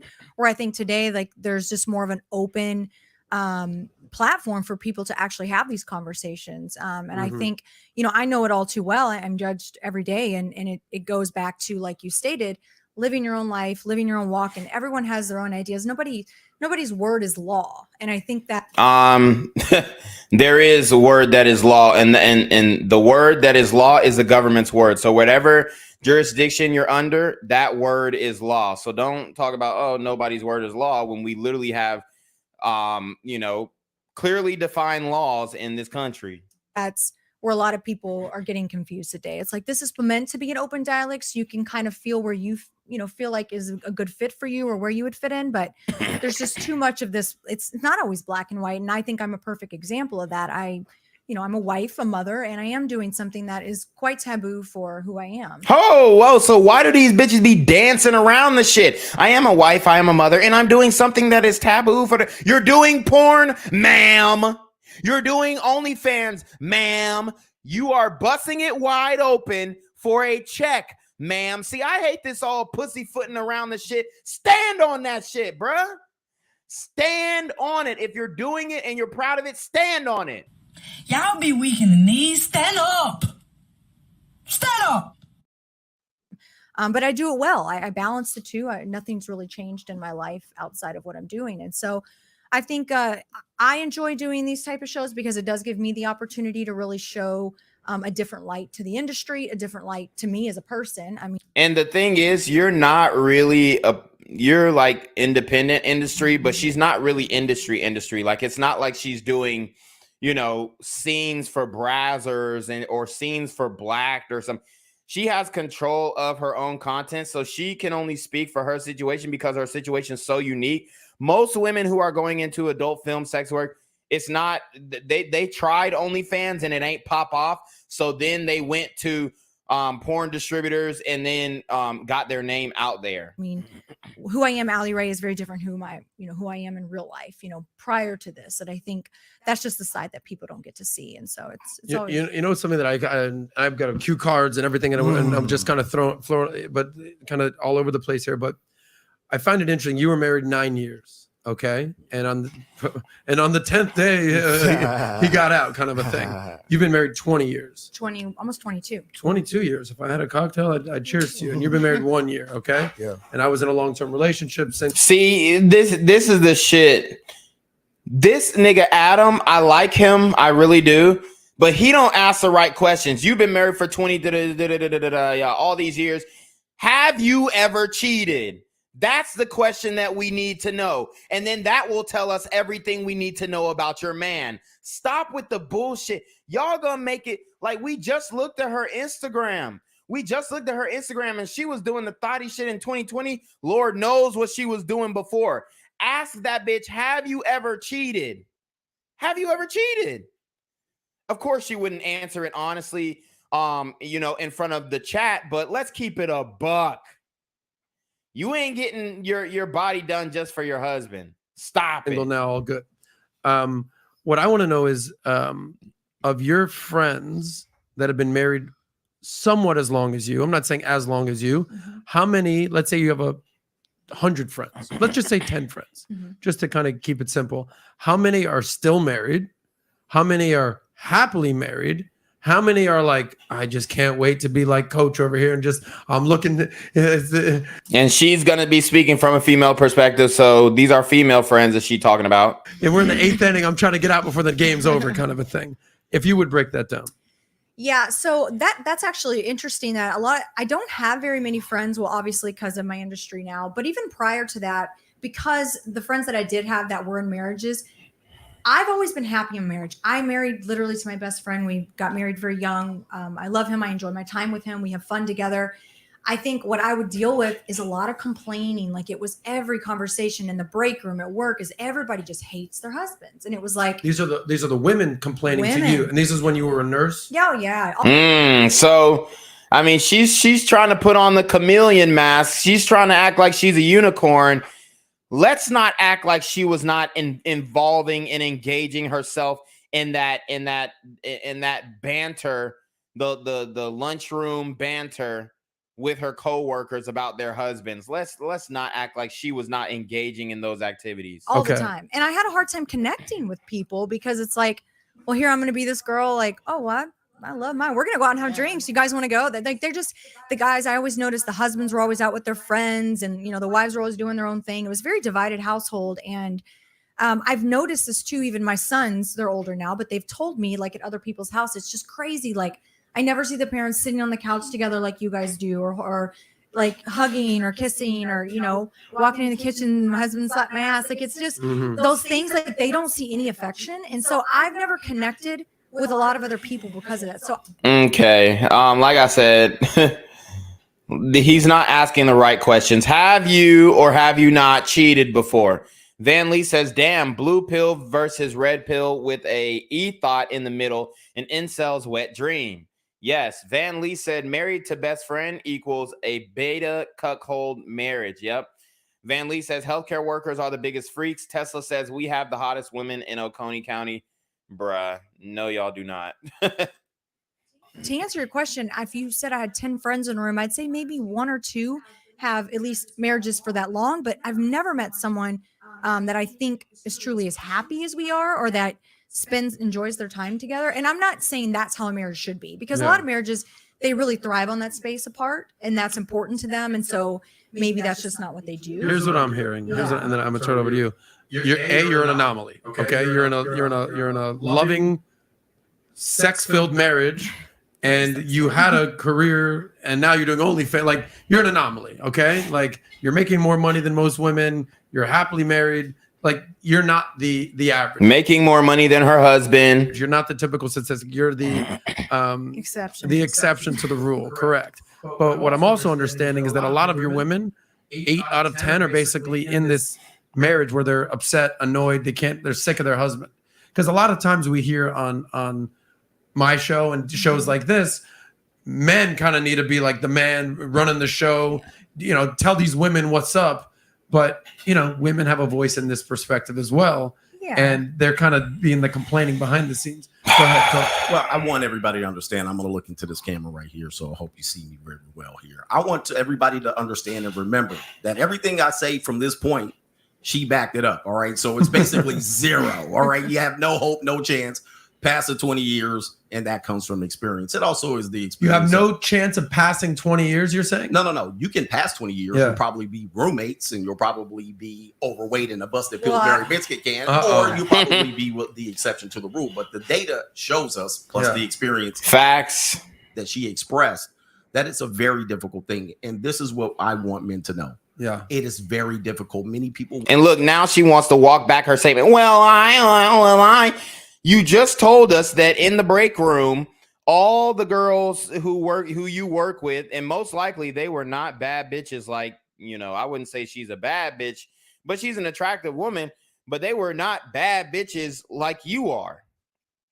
Okay. So you're going to tell me that these ugly ass, fat nurses and shit like that, they're complaining about their mans? They're complaining when they have no room to complain because they looking like Coach Greg said, a busted Pillsbury dough can, and they're complaining. It's crazy. We'll simplify it for you. They will say, oh, just do this and do that, and they will lead you on a wild goose chase. And that's my perspective. That's all that I offer. I tell men to not get married, especially when you don't have leverage. However, I also tell you, do not listen to people who simplify this. This is a very complicated thing that most people fail at miserably. Yeah, and this is what I want people to understand. Let me tee up Hafeez, because you used a few things there. Look, Hafeez is ready to go watch. Listen about not getting married. You said sometimes you'll have leverage. Okay, if you don't have leverage, we'll talk about that. Yeah. And you talk about turning into roommates. Well, this guy is the roommate, the host of the roommate channel. Right. When you're hearing this, you've been married 1 year. And by the way, this guy's a sharp, informed, very intentional guy. My assumption is he didn't just trip and fall into marriage. All right, before we see Hafeez's spiel on the marriage and thing like that, let's read some more chats. Tesla says we have the hottest women in Oconee County. What's your gripe with Oconee? We're top tier here. I mean, y'all have good real estate, I would say, but majority of the women in Oconee County are over 30. Van Lee says a lot of OnlyFans are creeping back quietly to the workforce. Nobody is talking about this. It only takes about 30 seconds for a guy to ejaculate. Guys are waking up. Facts. Michael McGee says, Tino, we are waiting for you. Are you joining, bro? I don't know what the fuck you talking about. Key says, what's the hold up on your fitness course? Just drop it for whatever price it lets you. I'm the only price it's allowing me to drop it for is for free, and it still won't let me drop it because you have to set a price, and it'll let me set the free price, but it won't let me move forward because the free price is the only option due to the technical difficulties on the platform that I'm dropping the course on. So that's what I'm dealing with right now. I reached out to customer support, reached out to customer service. We're seeing what we can do about it. It's a waiting game at this point. Van Lee says Hafeez has a nice red bone German wife. Yes, I saw that. Van Lee said, pull her up. Tino, I already pulled her up. See myself before. Okay, gotcha. Yeah. So you've been very, you're a calculated dude. 100%. Okay.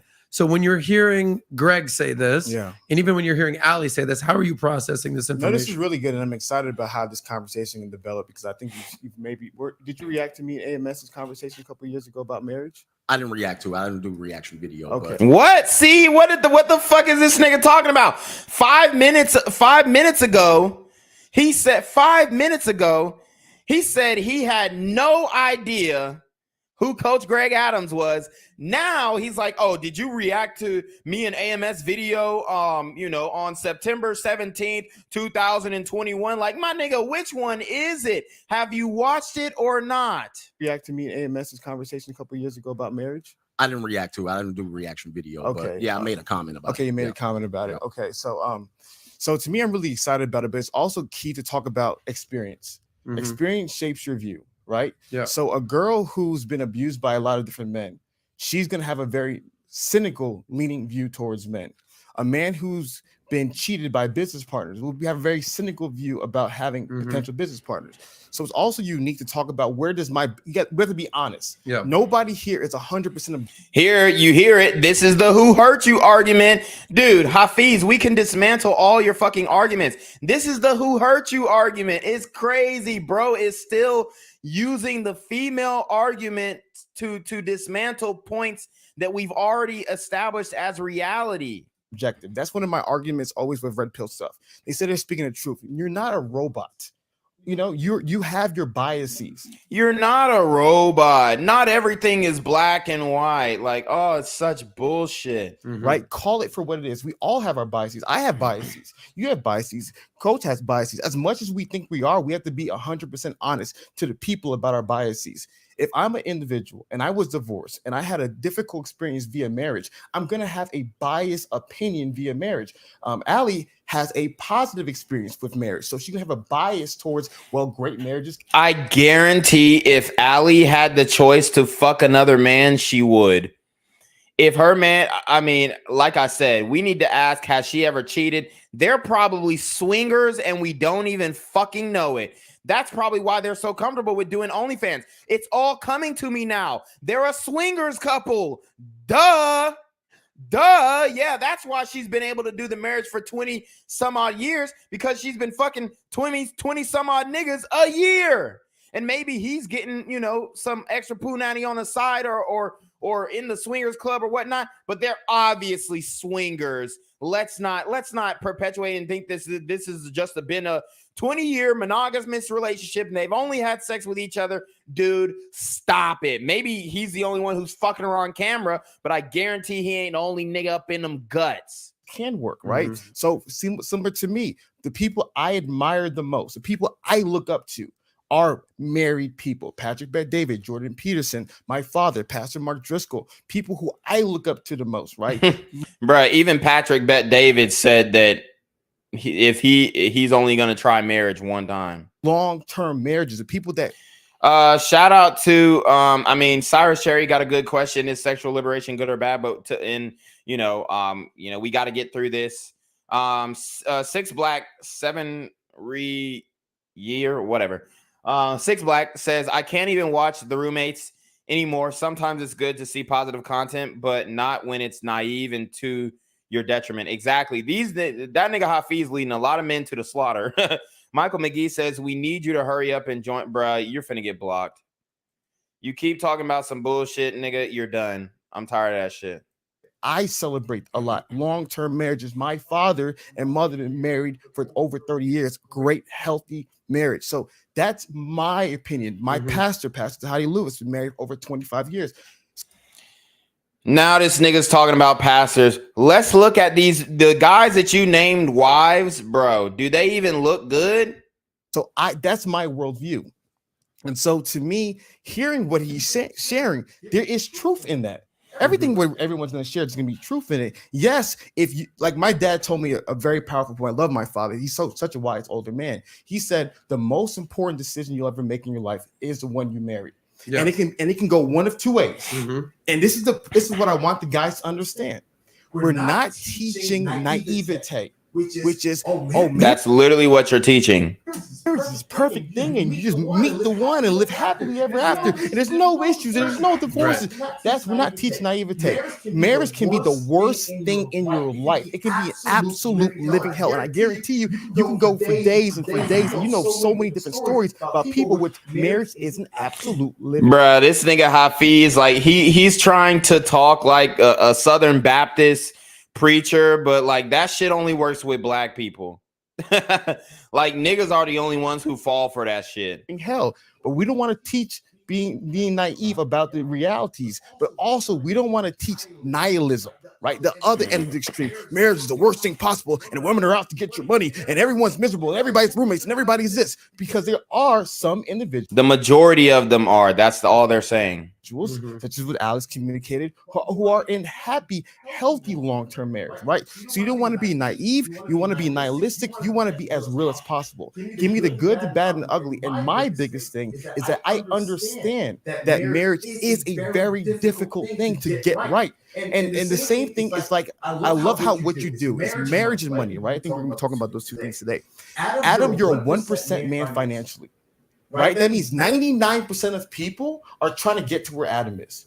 Most people live paycheck to paycheck. They're struggling. Their lives suck when it comes to money. Most people are struggling, but they're trying to get to where you are.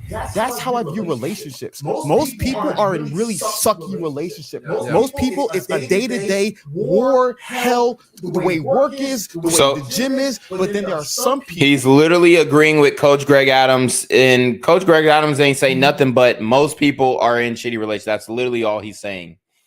So go and do the free agent lifestyle. So you are not those most people who are having it at the highest of level. The same way nobody says, oh, well, most people are not going to be in the 1%. So screw it. You should even try. It's, 90% of businesses end in 10 years. You should even try. We say, if somebody's going to succeed, why not you? Which is why I love what you're doing. If someone's going to be rich, why not you? If someone's going to make money, why not you? Someone's going to have a great podcast, why not you? So for me, I acknowledge that the top of the mountain is rare. I acknowledge that. But what I also acknowledge is that if somebody's going to win, why not it be you? And how can we help as many men as possible get there? Everybody won't be able to get there, but how many people can we help get there? And that's what to me matters the most. Gotcha. Oh my God. Preach. I love that. I mean, guys, this is what we're dealing with. The nigga is saying shit to not only appease the woman in the building, and I'm not saying he doesn't really believe in this shit, but he's saying this shit to appease his wife. That's really what it is. Everything that he says, he has to consider what his wife will think about what he just said. Facts. When you hear something like this, obviously he's sort of saying, all right, I hear you, coach. Your marriage didn't work. You got out, thank God, before the 10-year mark. So you'd probably be a little bit more spiteful than you are. I'm not saying that you're spiteful, but you'd be even more spiteful if you're paying a ridiculous amount of alimony and everything that you'd be paying. But is there anything wrong with what he's saying? He's basically saying, I hear you, coach. It ain't easy out there, brother. Like, life's tough. Marriage is tough. Making money is tough. Things are tough. But don't tell me that I shouldn't get married, or don't tell me that I can't have a successful marriage. How do you process that? I don't think anyone says do not get married. I think they caution people to say do not get married. If I say do not get married without leverage, that is a position, right, that you can change. Thus, if you read my book, it says once you get to that position, you can then make the decision. You'll probably come out better than going in it without it. However, this is what I will always say. When men do find that solution does not work out, they are left alone. there's nobody to help them. Yeah. So people encourage people, hey, why not? Give it a try. But when you go bankrupt, when you lose your kids, when your kids are taken from you, when the courts kind of punish you for making this decision. It ain't no kind of, it is a punishment. Or punishes you for being a slightly better, higher earner, then nobody's there with information.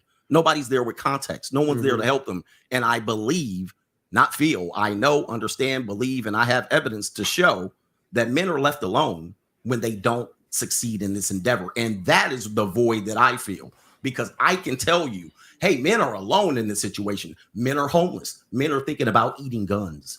Men are thinking about, they have no way out. Men are losing big time, and we're losing a fraction of men due to manipulation, due to people trying to. Cash God said, if a couple where the man is a cuck wants you to smash his wife, is it a good or bad to take him up on that offer? No weird stuff.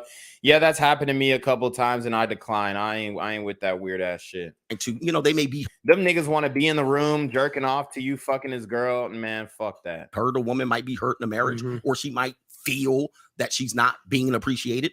And then she throws a grenade in the room. What happens then? See, that's where I come in. I get to show you what happens when the grenade is there. And I also encourage you, you're not alone in this. A lot of people come to my content and they find out, oh, you too? See, before, as I said, 70 years ago, 40 years ago, 30 years ago, there was nobody presenting this side of the argument. This side, I see what you're saying. This right here. Nobody, they just left men alone and they said, well, you must not have been hitting it right. Or you must not have loved her right. Or you must have abused the kids. That's what she said. She said that you were, and nobody came to this position. So listen, there was a void open and I ran right through. So when you talk about leverage, break down what you mean by leverage. Are you talking about in a marriage before you get married? Are you talking about a prenup? You're talking about a set of rules, guidelines? What's this leverage you're referring to? Well, a lot of men, a lot of guys, hit the super trap, hit the PayPal, hit the Cash App. Links are in the banner down below. Let's get it. Men are looking to be loved, right? So a lot of men, the transaction is always men give, women receive. So in this instance, once men do a lot of giving, they may sacrifice, they may risk things, but they're risking the little things that they have. They don't know what they're going to lose in the future, right? So by that point, they will probably avoid a prenup. They might say, I don't need a prenup. I don't have anything. Right. And so he'll get married. He'll build some things. Once the commitment is made and once the investment is made, then he has something. Yep. See, that's my point. It's like people be talking about, oh, well, these men be talking about losing everything in marriage, but they ain't no billionaires. They ain't no millionaires. And my point is, what would you rather lose? Half of a billion or half of 50,000? It's going to hurt a lot more if you lose half of 50,000 than half of a billion.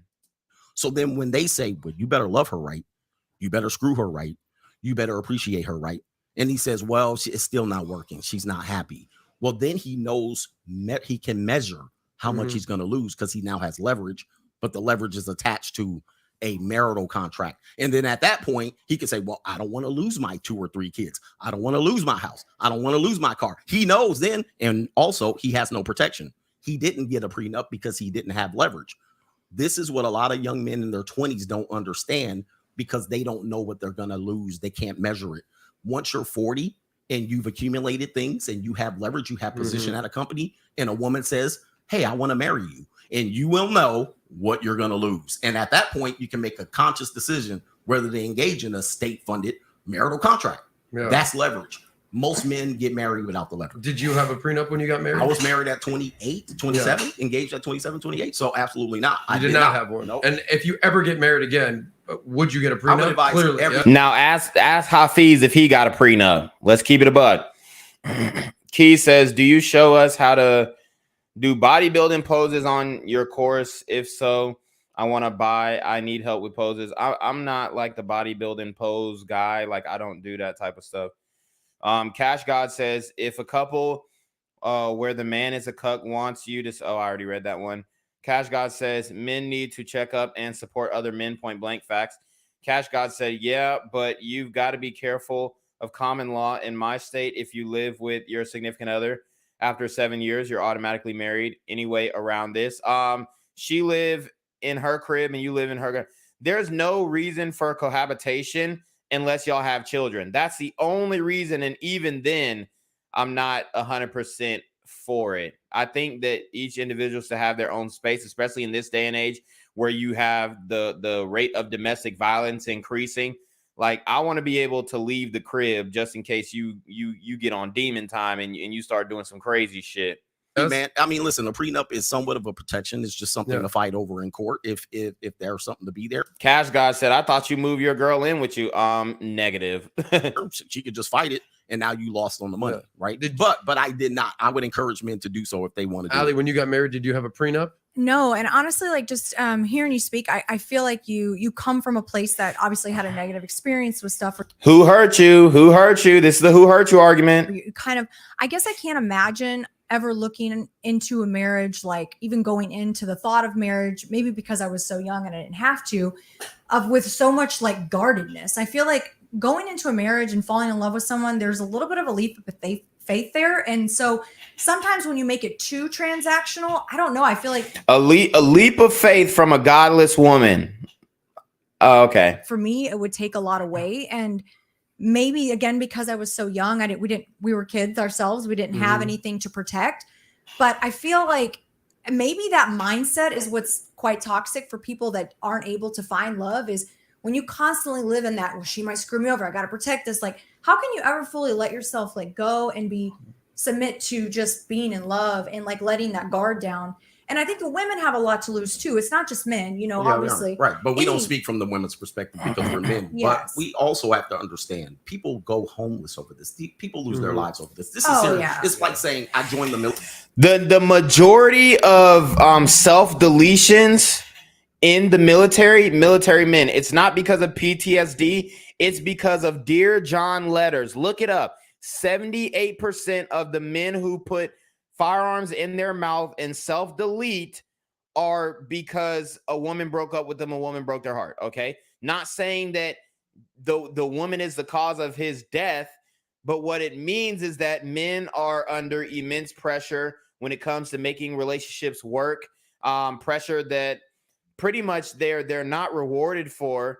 And they don't really receive any reciprocation, especially in today's dating market where women believe that they have to do the bare minimum and the most that they'll do is open their legs. Military. And I was just hoping that I came out of the war not injured, not disabled, not ruined mentally. And then, I don't know why you would go over there and think that. Well, this is a battle. Well, and the battles are won and lost in these. It's not a battle, though. I think this is where the language has to be used correctly. And I think to me, I love the balancing act that's going to happen today, because I think what's going on is that I understand. So there's this idea of Eastern versus Western marriage. Let's just say Greg is on the East, she's on the West. Eastern marriage is all about logic. Does it make sense? Arranged marriages, right? Two families, two worldviews, two ideologies. Doesn't matter how you feel. It matters, does it make the most sense? They're the most successful, by the way, arranged marriage. We can talk about that in the future. Sure. Yeah. So Greg comes from that mentality of, if you're gonna get in this agreement, you need to write out the agreement clear as day. What does this entail? What does it get? If you leave, you get this. If you leave without this, you don't get nothing. Like, it's a very systematized business kind of contract, because it's a business contract. Correct. Because, and this is why when you were talking about the idea of like when men fail in marriage, they lose everything. That's wrong. No, I didn't say they lose everything, but they lose an awful lot. Let's stop. That's still wrong. Well, why is it wrong? Because let me tell you why. Because when men lose at anything in life, they lose a lot. That's a fucking straw man argument. Oh, well, when men lose anything in life, they lose a lot. Like, bruh, I'm not going to give my own personal experience, but men lose a lot in marriage. Women will do things begrudgingly to spite the man, even if the relationship ended amicably. Okay. Men lose their kids. Okay. 80% of the time, the paternity is the woman is deemed the person who has majority custody. Okay. So men lose in paternity court. Men lose when it comes to finances, alimony, child support, all that kind of stuff. So just to say, of course, they don't lose every single thing. They lose everything but their lives, pretty much. And then you lose money. You have to pay for the legal fees of not only yourself, but your wife as well. It's rigged. You lose your job. Who's gonna come save you? Who if you screw your friends over? Like as a man, that's the name of the game. You lose, you're gonna lose a lot. You fail, you're gonna fail a lot. So I'm not saying that it's wrong, like marriage doesn't count. I'm saying marriage is a part of all the things as a man where you cannot get wrong, which is why I agree with the message that you're giving at times. That bro, the hell is a dog in my front yard. What the fuck going on? That's why you got to be 100% serious. You don't go at this naive. You don't go at this because you understand that there is a cost for this decision. So going back to the Eastern thing, but on the West, you have marriage as all feelings. Oh my gosh, we love each other. Oh, we don't, you know what? You make $1 million, I make a 10,000. We're gonna be together for the rest of our lives. Oh, you're this, you're that. Oh, your dad was an alcoholic. We'll never have any problem. Like it's a very naive model, right? And that's why Western marriages have issues because it's all feelings. And to me, which is why I love Adam, is about balance. How do we balance these two ideologies? Because to Ali's point, Adam is fucking 18 to 25-year-old girls as we speak. What the fuck is he talking about? Oh, it's about balance, dude. Adam is a bachelor. Adam is literally doing the same thing that Coach Greg Adams is doing. If not at a higher volume, because we know that white men are, overwhelmingly, as far as sexual attractiveness, the preference. So let's stop that. Let's stop that bullshit. I mean, God. He's talking about, okay, Adam is bringing balance in the conversation, but look at the way Adam lives his life. He's doing exactly what every single man dreams of doing. He's living the Dan Bilzerian life without having the Dan Bilzerian issues as far as his public image. If it's all logic, it's boring. If it's all robotic, there's no passion, there's no excitement, there's no je ne sais quoi. It's just a dry thing that in the modern world people don't want that, right? But if it's all feelings, there's no structure, there's no protection, there's no wisdom, there's no guidance. So I think it's a marriage of those two ideas to be able to create long-term solutions for long-term success. And that's why I just think, bro, I ain't gonna lie, like I'm looking at Hafeez's hairline. What is he gonna do when he starts balding? Because it looks like he is definitely having some indicators of male pattern baldness. And it's coming up real fast. What is my nigga going to do when he starts balding? Is his girl going to stick that out? He going to have to grow the beard because, I mean, it's a crazy situation. He's trying to be the middle ground, but it's obvious that he's so biased in his perspective. It's ridiculous. Sometimes when we come from too much leaning on one direction, either or, it becomes problematic. I believe he agreed with me, though. I thought he was disagreeing. Well, I guess I was agreeing. Yeah, that's how I play. I was like, So just to be clear, did you get a prenup when you got married? No, and I I told you niggas. I told you niggas. This nigga did not get a prenup, dog. Bruh. Hours and hours and hours of content. Over 55 million views on Social Blade, according to Social Blade.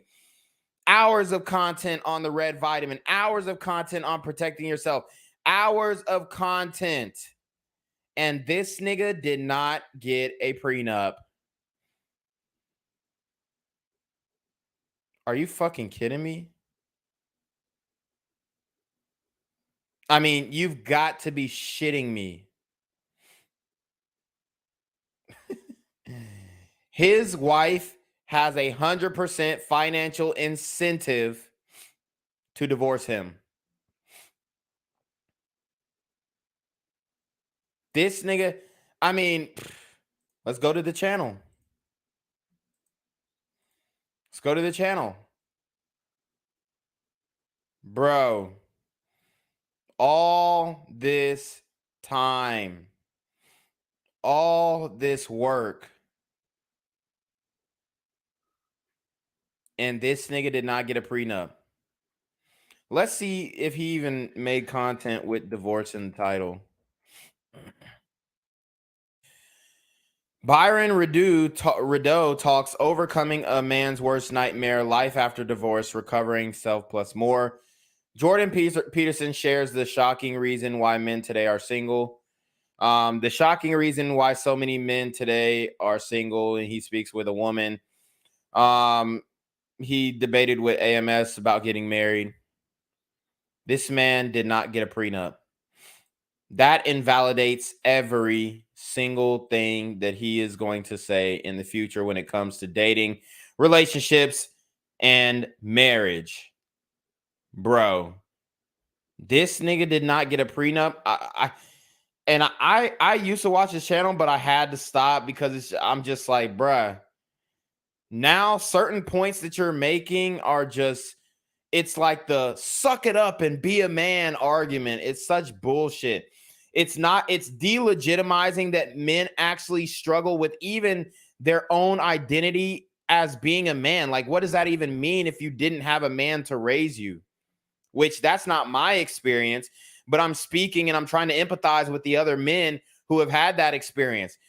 You got a guy in Hafeez who's telling guys, oh, just suck up and be a man. This is what men deal with, and you got to be stronger.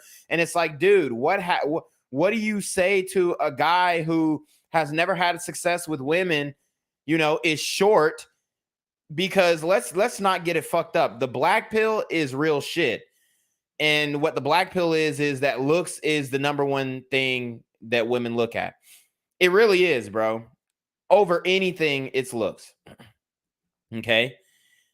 So, and y'all see me on the Overdose podcast. We've talked about this multiple times. He's just the men need to suck it up and be men type. Like, it's fucking bullshit. You did it. I'll explain to you guys why. So I think, and I talked about this, I love the prenup conversation. I think it's important. Mm-hmm. There's three reasons why I didn't get a prenup. But the first reason is I actually believe prenups are good and bad. They're good and bad. Look at this nigga. This is crazy. Because they protect you. They're bad because they don't protect you enough. What I personally believe is something but he didn't get it at all. The prenup is it's good because it protects you, and it's bad because it doesn't protect you enough. And what's worse, not getting any protection. That's like saying, oh, condoms are good because it protects you from impregnating a woman, but it's bad because there's a possibility that you can get an STD if the bitch squirts on you. So don't wear a condom at all. That's literally what Hafeez just did. I did research about this called a marriage contract. You may not like this, but please give this to me. How many kids do you have? 3. So let's say Allie married. Nobody asked the OnlyFans THOT if she cheated on her husband before or if they're swingers. I mean, this is why you need this is why you need real niggas in this space. These niggas are like, bro, it's just like they're so disconnected. Like, y'all really are not outside, bro. Y'all really are not outside, bro, because these are questions that you can, these are observations that you can instantly get. Bro, looking at her situation, I guarantee her and her man are swingers. 20 years, bro, I guarantee. Godless, they don't believe in God, they're atheists, bro, I guarantee they're fucking swingers. Her man, and she said she wanted 3 kids, right? Yeah. She gets married, she wants 3 kids. All of a sudden, prior to marriage, he agreed. She said, honey, I want 3 kids. Is that cool with you? He said, of course, baby, you want 3 kids, we're gonna have 3 kids. She's married. 5 years into it, hey, when are we having our kid? Next year. When are we having our kid? Next year. It's year 8. He's like, I don't want any kids anymore. Should she stay in that marriage? He agreed, and she both agreed that we were gonna have 3 kids. That's why she married him. When it was time, bruh, this nigga is trying to act like he can write out every scenario in a marriage contract. He tried to say, like, when he said that marriage contract thing, like it was some profound ass shit. Like, bro, you can't write out every damn scenario in a marriage contract on why the woman wants to leave. There's no fault divorce. She can leave because she just doesn't feel happy. She could leave because you left the toilet seat up. She could leave because she just don't give a fuck about you no more. There's endless possibilities and reasons why she could leave your ass, and none of them you're going to have the cognizance to even think of when you're drafting this quote unquote marriage contract that you have in place over a damn prenup. him to have kids. He changed his mind. Well, I don't want kids anymore. Should she stay in that marriage? Let's go on the guy's side because the red pill guys love when guys are being the victim. So you're a man. Oh, because red pill guys love when guys are being the victim. My nigga, in a divorce, when are the women victims? Unless it's like domestic violence and shit like that. But let's keep it a buck. When that's the type of shit that be keeping a lot of these women. You putting hands and feet on them, they be staying. Like, how many times have we heard of women say, "Oh, I stayed with a man who was abusive"? Like, bruh. Yeah. And the good men are the guys who get fucked in divorce, not the other way around. The bad men, most of the time, they don't even have shit. So they're not really getting fucked in divorce. The bitches don't even put them niggas on child support. They just say, "Oh, he a deadbeat. There ain't even no point in putting him on child support." In your marriage, you agreed that we're gonna have sex, let's say twice a week. That's the bro. What the fuck? Having sex with your partner should be an organic thing that you guys mutually feel in the moment. Obviously, the woman should, there should be some type of obligation to her giving you sex for sure. And that is the woman's duty, but to schedule sex is just so fucking crazy. That's wild. Agreement. I'm just saying that's a verbal contract. That shit lame as fuck. That's what Tia Mowry and them tried to do. Her and her husband, they literally had a time scheduled to have sex. And look where they at now. It failed, and people are trying to demonize the brother when we know that she just wasn't happy anymore and she left and all this other. And then she's going to go on a media campaign trashing him and saying how, oh, she wasn't happy in her marriage and the things that she needs to be fulfilled were not in that marriage, and being in a dead marriage for over 365 days. She might even write a book on this shit. It's pathetic. We're agreeing that we get in there at least twice a week. All of a sudden, she's like, "I'm not in the mood anymore." Jim says premarital intercourse should be illegal unless the two of you are married. That was kind of redundant, but I get what you're saying. I said what I said. That's your feeling. Good luck convincing these women to not do what they want to do with their bodies, because you're policing a woman's body. You're policing a woman's body. See, these women contradict themselves, and I'm not trying to pick on you, Jim. But literally last week we were talking about abortion. Oh, you can't tell a woman what to do with her body. And now you're trying to tell a woman what to do with her body and her sexuality. It's absolutely ridiculous. Y'all have no consistency in your train of thought and your logic. It's crazy. She's like, "Oh, now I'm on my that period." Won't be all of a sudden. That'd be almost immediate. But go ahead. Okay, and then months into it, right? Yeah. She says, "Well, I only want to have sex once every 6 months." Should he stay there? You both agreed initially, like, "Yo, we're gonna do this consistently," and now he's getting it. Should he stay there? So to me, what's very important about the marriage is that before you get into it, both of you guys need to agree upon everything. Bruh. There's no way y'all are gonna agree upon everything. And she was so happy when he didn't sign that damn prenup or ask her to sign a prenup. I'm telling you right now, there's no way that you can encompass everything that's going to go on in the course of your marriage.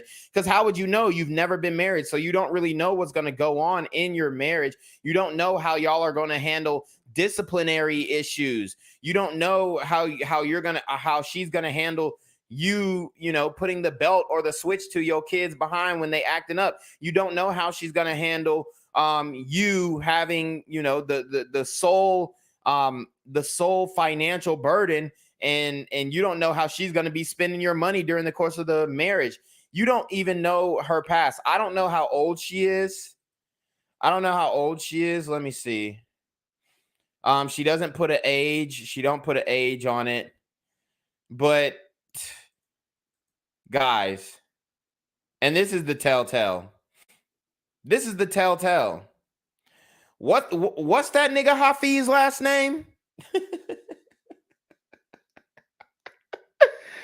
This is the telltale, y'all. What's that nigga Hafeez last name? And look, I'm not trying to shit on his marriage, but come on. What's that nigga last name? This nigga name is Hafeez Baoku.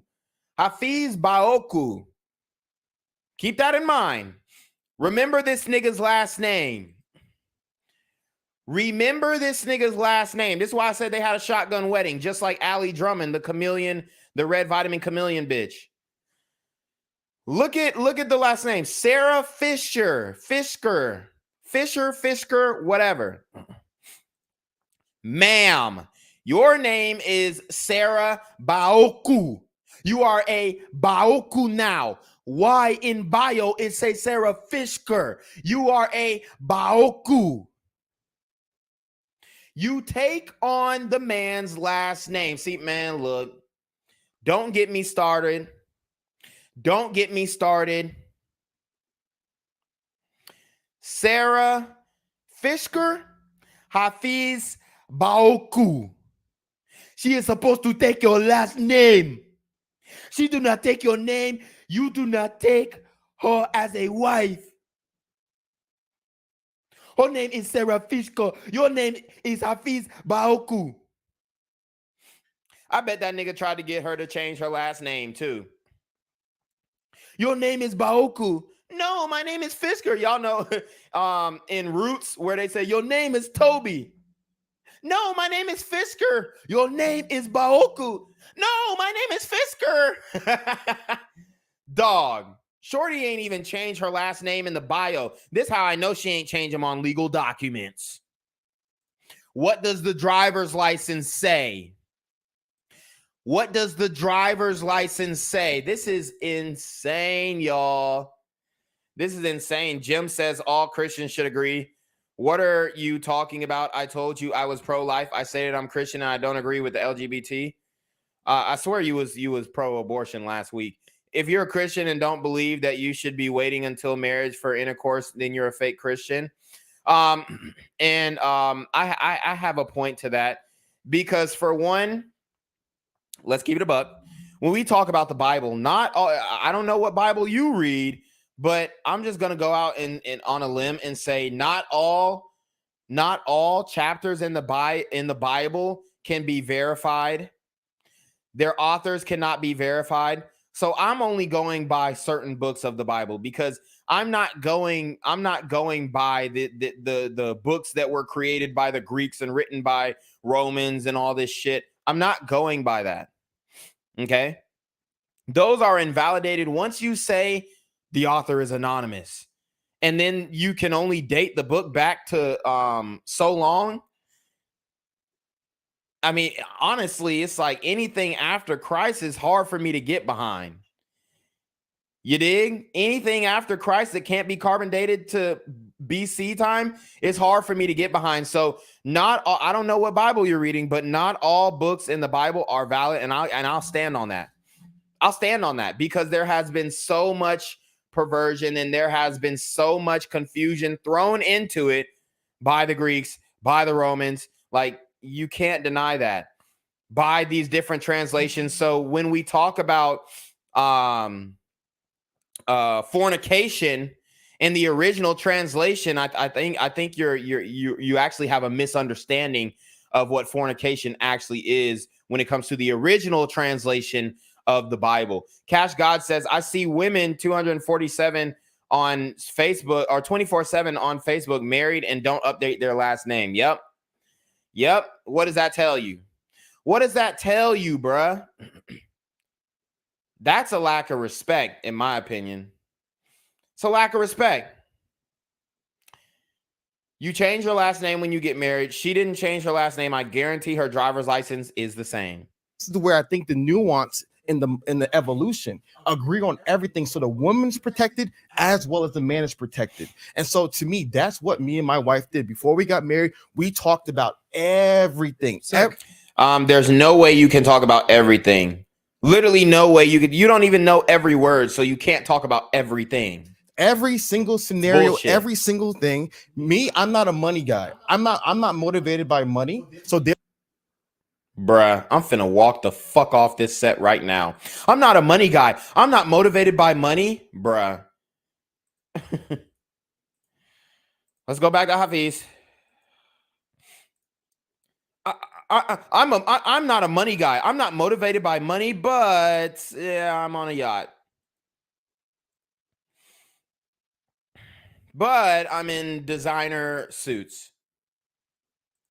I'm not a money guy. I'm not motivated by money, but every time I go out, I'm in a designer suit. Every time I go out, I'm in a $10,000 suit. I'm in a custom-made, tailor-made suit. I'm not motivated by money, but I want to be the Black James Bond. Okay?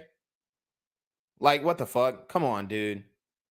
I'm not really motivated by money, but if you look at my Instagram, it looked like I got money. Dude, what the fuck are we talking about, dog? These niggas be hella cap, bro. I'm not, like, I might say some shit that niggas disagree with. I might say some shit that niggas disagree with, but I'm not disingenuous in the way where I'm just going, oh, I don't care about money. Shout out to Cash God. He says, Christian Obumseli, my nigga, they took my nigga away. Jim says that's just a poor excuse for cherry picking what you want and what you don't want out the Bible. Actually, no, it's rooted in historical fact, ma'am. It's rooted in historical fact. There are some books of the Bible that are valid, and there are books of the Bible that are not valid. There are contradictions in the Bible, okay? Numerical contradictions, historical contradictions. So just, I mean, if you can believe, the whitewash version of the Bible that you want. I thought you were a black woman. You can believe the whitewash version of the Bible that you want, but at the end of the day, you don't speak Hebrew. You don't speak Aramaic, so you never read original translations. Anything that is translated into English, anything that is translated into Latin, anything that is translated into Greek from its original text, from its original form, you have to go back and translate that back to really understand those verses. If you've never read the Bible in Hebrew, if you've never read the Bible in Aramaic, the language that Jesus spoke, then you, my friend, are sorely ignorant on the reality and on the historical evidence of the books of the Bible. Now she's saying Jesus was a black man. All right, bruh. All right. She says, do you believe the Bible promoted premarital intercourse originally? I believe that you don't have to do no ceremony to be married. I believe that you don't have to, you don't gotta fucking do no jump in the broom or nothing to be married. I believe that there was no, walk your daughter down the aisle and all this. The idea that you have of marriage is not what they had originally. The idea of marriage back in the day was, this is my woman. She is mine. She was given to me by another family. This is my woman. I have the right to have sex with her. Not only was that the idea, if you really want to look at the text, like, cause y'all just keep want to go back, bro. The women who were getting married in the Bible they didn't even get through puberty yet. The women who were reproducing, they were not even over the age of 15, 16 years old. So we can go back and talk about the Bible and this kind of stuff. That's fine. I'm open to have this conversation. But when I point out to you a contradiction, and then I point out to you that, hey, one of your prophets, dated a 12-year-old woman, in which they try and do with Muhammad.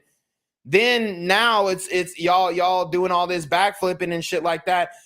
Let me ask you this, Jim. How old was Joseph when he took Mary as a wife? Because throughout all historical evidence, Mary was not over the age of 15, 16 when she was taken as a wife. So you want to play this moral high ground on this end, but then when I speak about your figures in the Bible and it contradicts, like, that's what I'm saying. You have no understanding. You only have understanding of the English translations of the Bible, and I'm telling you, it's wrong. Therefore, the money, like, I'm different. Everyone knows me. I'm not a money guy. So you can have all the money. I have my brain. I can start from ground zero. Get the fuck out of here, bro. I can start from ground zero. Okay, then, nigga, wire me your life's fortune right now. Bro, I'll build the money back up. I don't mind money, but to me, because it's another argument that this nigga is full of shit, bro. Honestly, I like Hafeez. For me, this is constructive criticism. And I know he's trying to go by the Bible too, but like I said, he does not understand. He does not understand the origin, okay? He does not understand the origin. All right? And this is why you have to study ancient history, because y'all niggas have no idea what you're talking about. Tell me who William Tyndale is. Somebody in the chat, tell me who William Tyndale is. Somebody in the chat, tell me who William Tyndale is, and tell me why he was killed. Tell me why he was killed by the Roman Catholic Church. Okay? Somebody in the chat, tell me. That we can talk about later is that the kids is a whole different conversation. Let's see. Cyrus Cherry said, take DMT and talk to God yourself. Jim said, that's not what I'm saying. I'm asking, would the Bible promote you having one-night stands? And what I'm telling you is that the way that you take a wife now is way different from the way that you take a wife. So yes, if I had a quote-unquote one-night stand for one, I'm not the type of nigga to just have a one-night stand. I'm gonna need that comeback. I'm gonna need that, pull up, bring it back up, rewind. Like I'm not just the type of nigga to just want to hit once. I'm gonna want to hit twice. Okay. So, I don't know what the fuck you're talking about. I never spoke about one night stands. This is about marriage. This ain't about no one night stand. So you're bringing like an irrelevant comment. But like I said, if I was back in the biblical days and I had intercourse with a woman, that woman was my wife. Point blank. Jim says, you also don't even believe in the Lord the way you say you do. There's a clip of you TikTok saying God doesn't pay your bills. God doesn't pay your bills. And if you think that God pays your bills, you are sorely mistaken. God gives us free will for you to have your own ambition to pay your own damn bills. God has no concept of money. Okay. God has, as a matter of fact, God's concept of money was precious metals, which has been taken out of the reserve currency of our country's monetary system. So I think it's you who don't believe in God because you don't even have a real understanding that God will not cash app you. And that's what I said. I didn't say God doesn't pay your bills. I said God will not cash app you. Okay. Jim says, so you have the Hebrew translation? Share it with us. Yeah, I have the Hebrew translation right here in my library. Jim says, I'm sure historians would be enlightened to know that you have all the original translations. So Jim says, okay, so William Tyndale was just an English scholar. No, he translated the New Testament of the Bible against the Roman Catholic Church will. Why? Because he translated it to English because he wanted people to be able to read the gospel for themselves. And the Roman Catholic Church, who is supposed to be the people of God, the church did not want people to read the Bible for themselves. And why do you think that is? Why do you think that is? And the New Testament that he translated is not the New Testament that we have today. You best believe it. And that was only shit. That was really only 1,000 years ago, or a couple thousand years ago. Wasn't that long ago. and we don't even have the translation that William Tyndale translated. The translation that we have is totally different. Goofy.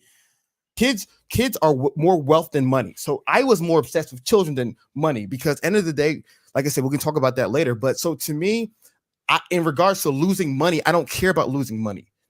Take whatever you want. If worst case scenario things happen. Bruh, you don't care about losing money, then give all your money away.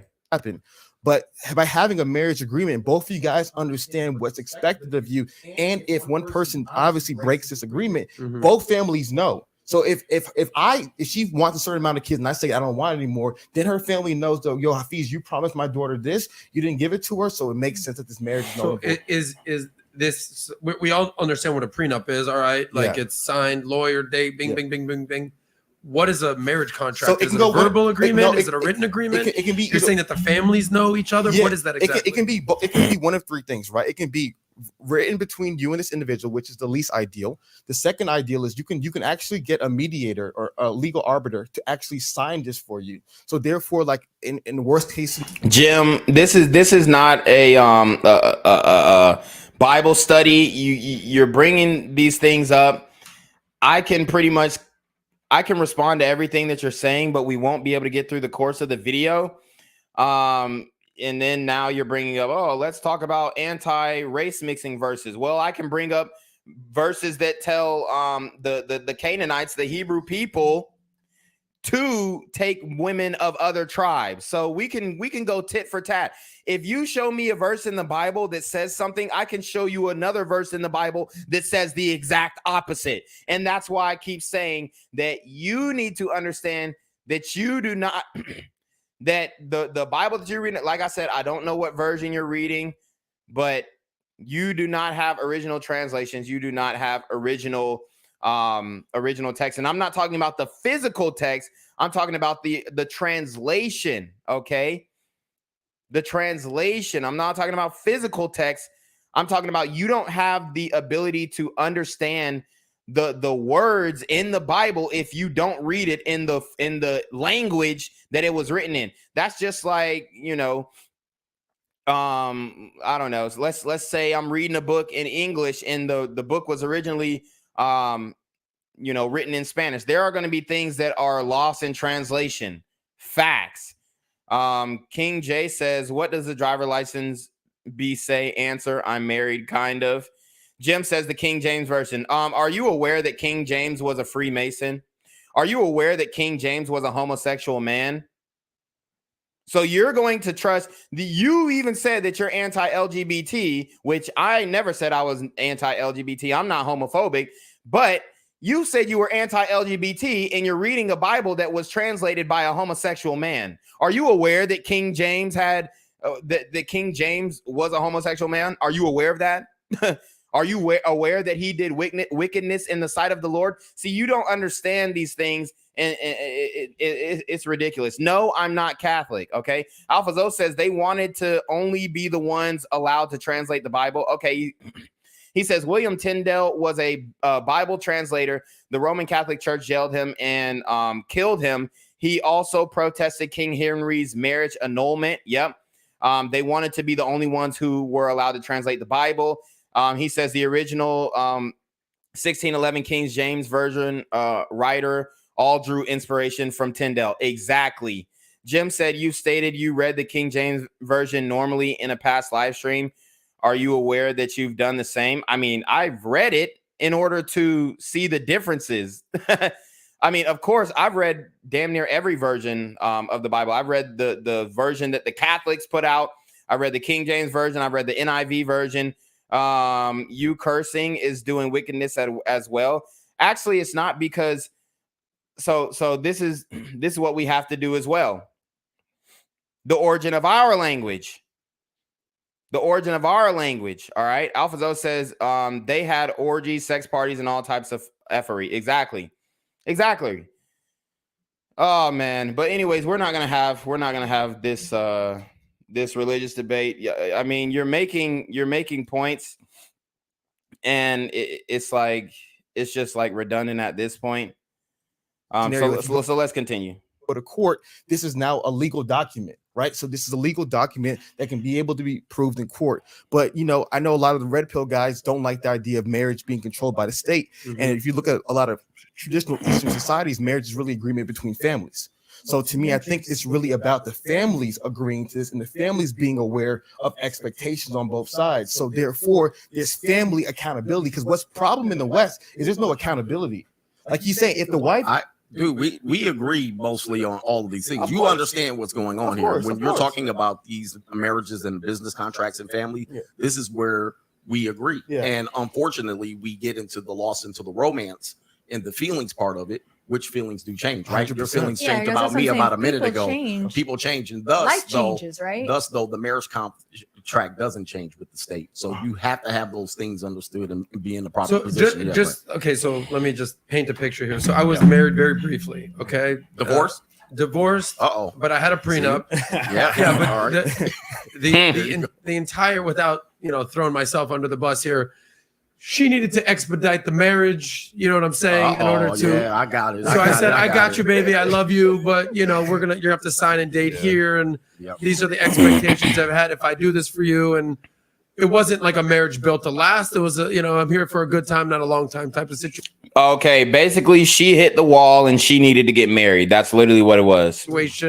You could read between the lines here if you know what I'm saying. Okay, Got it. but we're still cool. Shout out to you, Lauren, if you're watching. All good. But better believe. And then I do want to point this out. Jim said, "Oh, you're cursing. You're doing wickedness." To conflate me cursing to the same as doing homosexual acts is just completely out of like it's just out of perspective. Okay, because if you think that an individual saying a curse word and then they're going to go, oh, well, no sin is greater than the others, but then you have the 7 deadly sins. So what is it? Is it no sin is greater than the others, or there are these 7 sins that will surely condemn you to hell? So like I said, there are very much so contradictions within the Bible that you read today. So it's like, it's funny because Jim is, you know, one of the main antagonist on this channel who has, you know, taken unholy shots at your boy, but it's fine. You know, we're thick-skinned over here, but it's just funny to conflate cursing with being a homosexual. That is night and day, bro. Believe that I had a prenup in that situation. So that's when I was in my early 30s. Now I'm in my early 40s. Life's even better. You know, money's good, career's good, still in shape, still what you would call sexual market value peak. All right. Shout out to Rolo, who basically did a whole calculation. I'm in the 0.13% of men. I'm like, okay, my ego's pretty big already.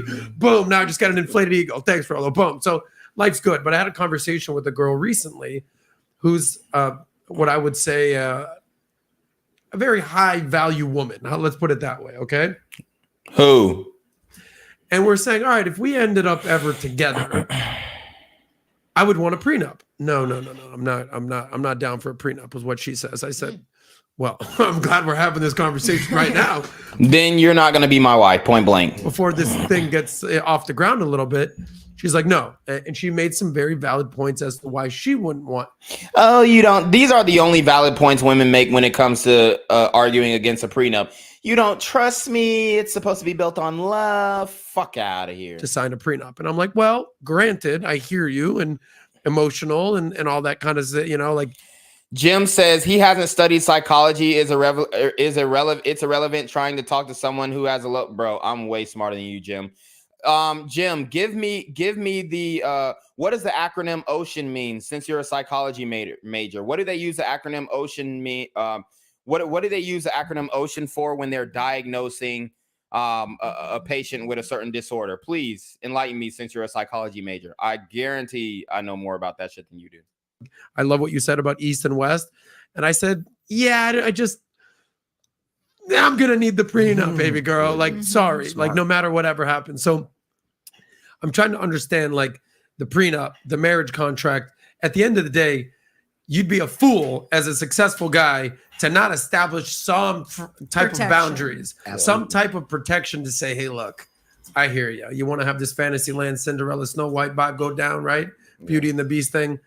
But like in first marriage is almost 50% don't work. Yeah. Second marriage is, I think it's 60 something percent. Third marriage is 75%. Absolutely. So like the more and more you get married, you realize, all right, this whole thing. So I'm understanding the balance. But good thing Jim has Google. It took way too long. It took way too long for you to answer that question. Took way too long for you to answer that question, but Jim has Google, so. Between the emotional component, because you're gonna have to have, hey, I love you, I want to be with you forever, or else we wouldn't get married. Yeah. But just flip a coin whether this bad boy is gonna work out or not. At the same time, I hear what Hafeez is saying is like, everything can't be so robotic and so structured that you can't have any feelings and emotion. Yeah. So I'm trying to. Bro, nobody said you can't have feelings and emotions. It's just to say that marriage is a bad deal. That's literally the only point that coach is making. I kind of grapple this. Can I add something to this? Go. See, this is the thing that experience offers that sometimes experience doesn't. So he talked about experience and, you know, being open-minded to experiences, but Cap, Jim says, Google, my comment was sitting there for 30 seconds. That's Cap. Guy who has significant investment experiences has bumped their head as well. Yeah. They wouldn't be called bitter. They would be called experience, right? But in this situation, what people don't know what's behind that curtain when you go into court and the love is lost. And also the agreements aren't being upheld with the marriage contract are like I said, Jim, you do this every stream. I'm dropping the StreamYard link. If you're not going to come up and show your face, you're not going to be able to speak anymore. We're going to time you out. We're going to time you out for 5 minutes. And if you don't join the link, then you just won't be able to speak because you do this too much and we got to keep the show going. Piranhas, sharks. They typically come in the form of lawyers, judges, and people in that industry who make a lot of money. Okay, Cyrus Cherry makes a great point. He says, I think the ultimate liberal agenda is to convince us that we are all androgynous. Men can love men and anyone sexually equally. Yeah, exactly. Being said, once you go in that room, I'm one of the only people that have been in those rooms. It's a dark place. We call it the belly of the beast. And until you've been there, you really haven't experienced a marriage. Now, let me just say this. You mentioned the divorce. Hold on for a second. Hold on for a second. Courtroom? You haven't been to marriage? Let me. Nigga. Hold on. I wouldn't be surprised if the pastor that married Hafeez is just like the pastor that married Ali Drummond. Them niggas were in a hoodie when they got their shotgun wedding. Let me explain why. Let me explain why. You mentioned the 50%, 63%, 70%. But do you know that these don't include the people who have already talked to divorce attorneys? See, many of those 50%, there's an additional percentage of people who haven't even talked to a lawyer, or I'm sorry, that have talked to a lawyer. And they've gone, okay, I'll stay, baby. It's cheaper to keep her. Yeah. Happy wife, happy life. Yeah. I'll just accept what it is. I'll stay for the or women who talk to divorce lawyers. That it goes both ways. Kids. I don't want to lose the house. So it's more than 50%. So and I you're saying tack on a couple extra percentage We need points. to tack on at least 25 extra percent. Oh, because yeah, there are sure. some people who have revisited it, have visited it, and many people reconciled. So it's bigger than that. And when I add on those percentages, it adds some perspective. Yeah. Oh, shit, there is more than 50%. These are 50% who legally got divorced. We're adding on the people who said, oh, shit, I'll just go on to stay. What we call thinking about it. Yeah, man, I'll think about it. Or the person brought it up. If you don't do this, I'm divorcing. Ali, let me get your perspective here. Because, again, you're the anomaly, happy marriage, living a good life, and killing it on OnlyFans, you know. The fuck? The fact that is an accomplishment nowadays is pathetic. Circle back to that little, you know, water cooler talk with your ladies. Why are because I think 70% of marriages are initiated by women. Sorry, divorces are initiated by women, and then it bumps up to you were right about the first 100% on marriages, brother. Right. But and I think it bumps up to about 80% when they're college educated. So the more money they're making, the more independence they're feeling, the smarter they are. All right. What are the reasons you think that women are just over their man? Well, I think there's a lot of too with women get in clusters and they kind of feed each other and it festers, you know, and that's one thing I think about, like my husband and I's dynamics. I've never really talked about any marital problems we've had with other people. Maybe, you know. Oh, well, they're trying to convince you to go to marriage counseling and all this kind of stuff. And now she's saying that she doesn't discuss her marriage with other people. So which one is it? Comment to my sisters, you know, but I don't like discuss our problems the same way he doesn't discuss that, because I think everyone else, you know, has their own, like you said, biases and things that they've been through, and they may come from a different angle and put ideas in your head or your fears in your head. You're saying misery loves company. Misery loves company. So if you're having an issue with your relationship and your marriage, oh, my man, let me tell you about my man. And then they just kind of. We should do that. Yeah. And I think I've watched it. It's just incredibly toxic. And I think I look at marriage as a commitment between two people. And for me, and so when you speak about the family aspect, I feel like we didn't even have a big wedding because I don't need to share that with anyone else. It's between him and I just found it kind of corny to do so. So for me, I think a lot of women, you know. And most women want a big marriage. Don't get deceived by this OnlyFans Tatiana.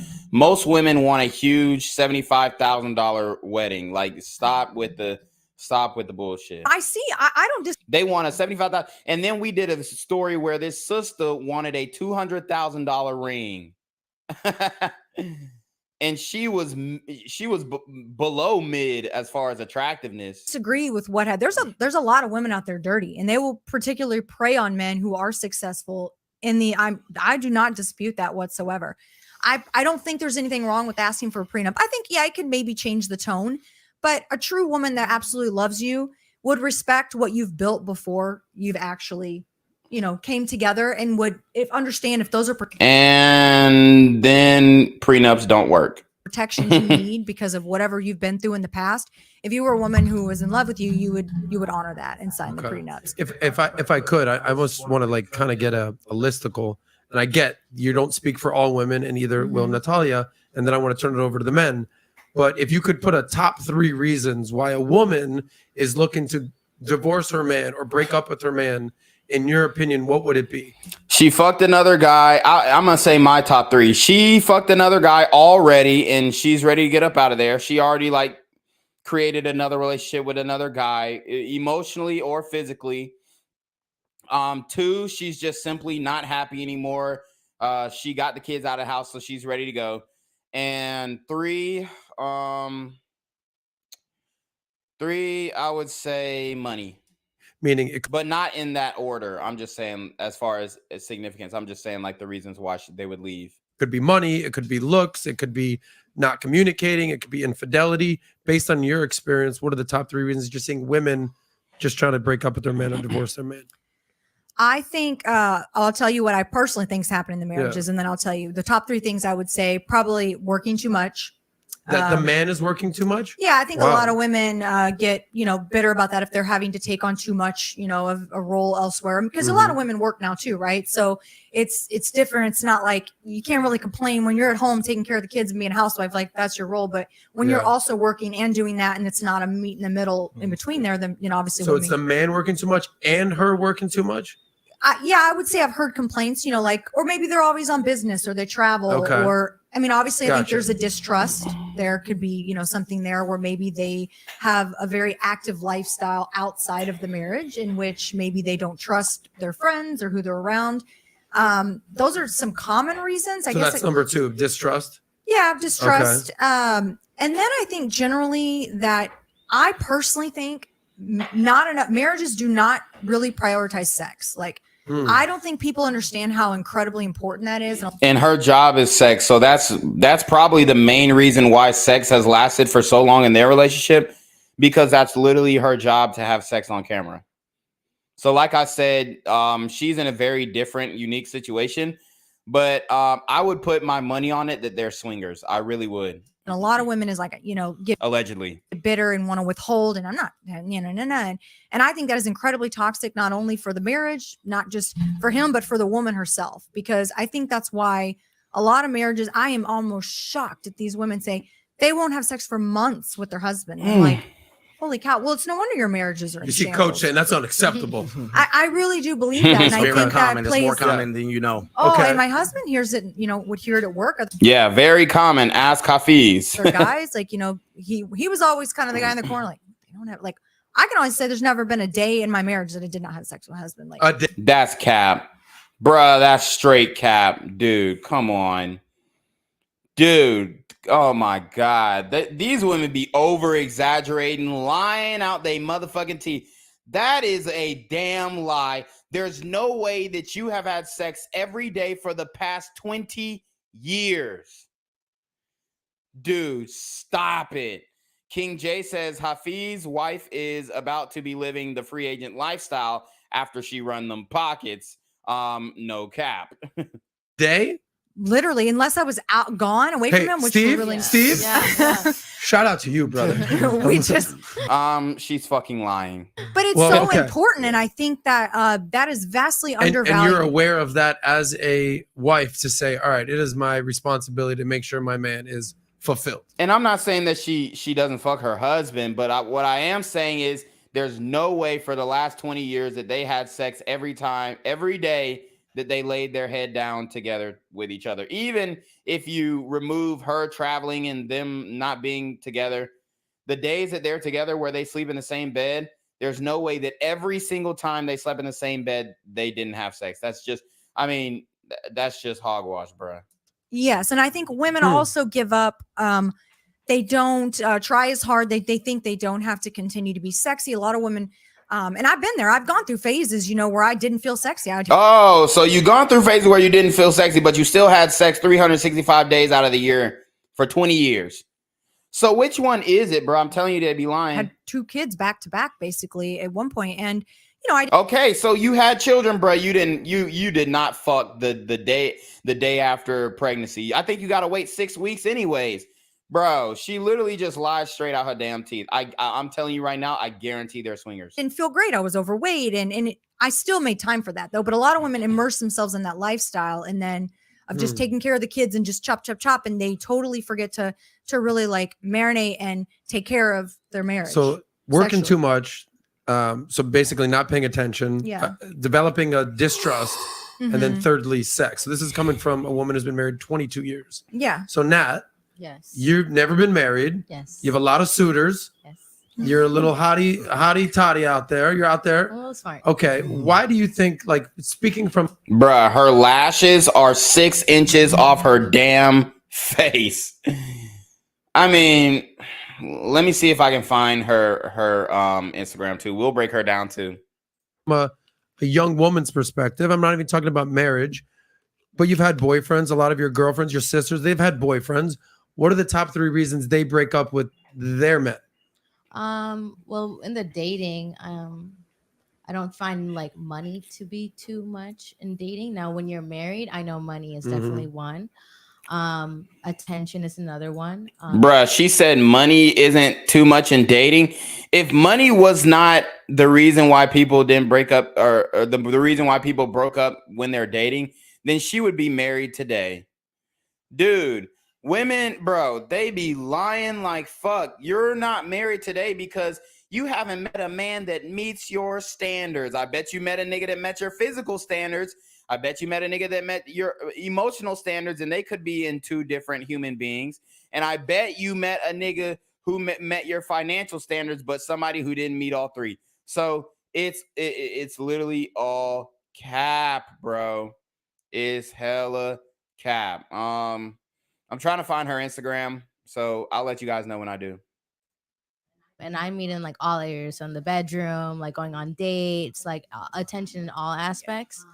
So number 1, attention. Yeah. Yes. Pay attention to me. Attention. I want some quality time. Yeah, absolutely. Something about that meat right there, coach. Meat. Yeah. I just said that. Yeah. Which is what I was referring to when I was talking about like working too much. Like they're not getting the attention. Attention. Yeah. I'm gonna come back. I gotta come back to a point. Well, we're coming back to you guys right after this, 100%. So number 1, attention. Attention. Obviously, if you're married. No, not married. You're married, not just dating. Yeah, I'm having people speak from experience here. Okay. Dating. So for dating, attention. What else is lack of clarity of the relationship? So like you're just dating to date, and like you're like just Netflixing and chilling, and you're like, this is going nowhere. Also, lack of clarity. So to be clear, that usually happens right around the 3-month mark. You'll get the, so where's this going? And the guy will always, even like after like the first month. After the first month, you should kind of get a feel of like, where is this going? Like, are we consistently going to the same places? Like, are they adventurous? Do I like this? So don't waste. All right, guys, we got Natalia's Instagram. We got her Instagram. She done cleaned it up. She done cleaned it up because she's been seeing what red vitamin men have been saying about girls on Instagram. And we know, we can tell. We can tell if she's been ran through. She's in a picture with George Bush, Kobe Bryant, Jordan Peterson. Obviously, very attractive. Plenty of suitors, as she said. Okay. She got body, yaddy, yaddy, big breasts, nice round ass. I'll give her an 8. I guess she's Indian, maybe. Or maybe that was just a costume. Okay. She got the YSL purse. Who bought that for her? I don't know. Just breaking it down real quick. Patrick Beck David has a tweet. 50% of marriages, 50% of marriages fail and 90% of startups do. Both are risky and demanding, yet come with a massive reward if done right. Lord have mercy. So this is her in the gym. Obviously, we know about those gym girls. you know, she's outside. She's outside. She's definitely outside. And you know, from the looks of her Instagram, I don't know how old she is, so I can't really give an accurate body count formula, but she's definitely outside. It's your time. Okay. It's a month in, you should know. And then the last one, I would say, I would say maybe just the interest goes away. Maybe just like a lot of other options. And that can be a really big distraction. It's a jungle out there, baby. It's a freaking jungle out there. But it kind of gives clarity. So that's kind of like my listen, I appreciate I want the young men and even young women listening at home to be like, got it, Ali, boom, boom, Natalia, cool, makes sense. All right, coach. And then Hafeez, flip it on us, right? Because we established here's when it starts getting greasy. The fact that 70 to 80% of marriages, relationships, the woman initiates a divorce or a breakup. But oftentimes, sometimes a man will initiate a breakup. Sure. From your perspective, what are the top 3 reasons men end a relationship with their women? I would say number one, lack of respect. So that goes to, like I said, men want to feel loved, but oftentimes are the giver of love, and nobody really not a lot of people focus on men receiving. So if there's a lack of respect, he may pull the trigger on that one if it feels like he's going to lose. He's not going to lose his children, right?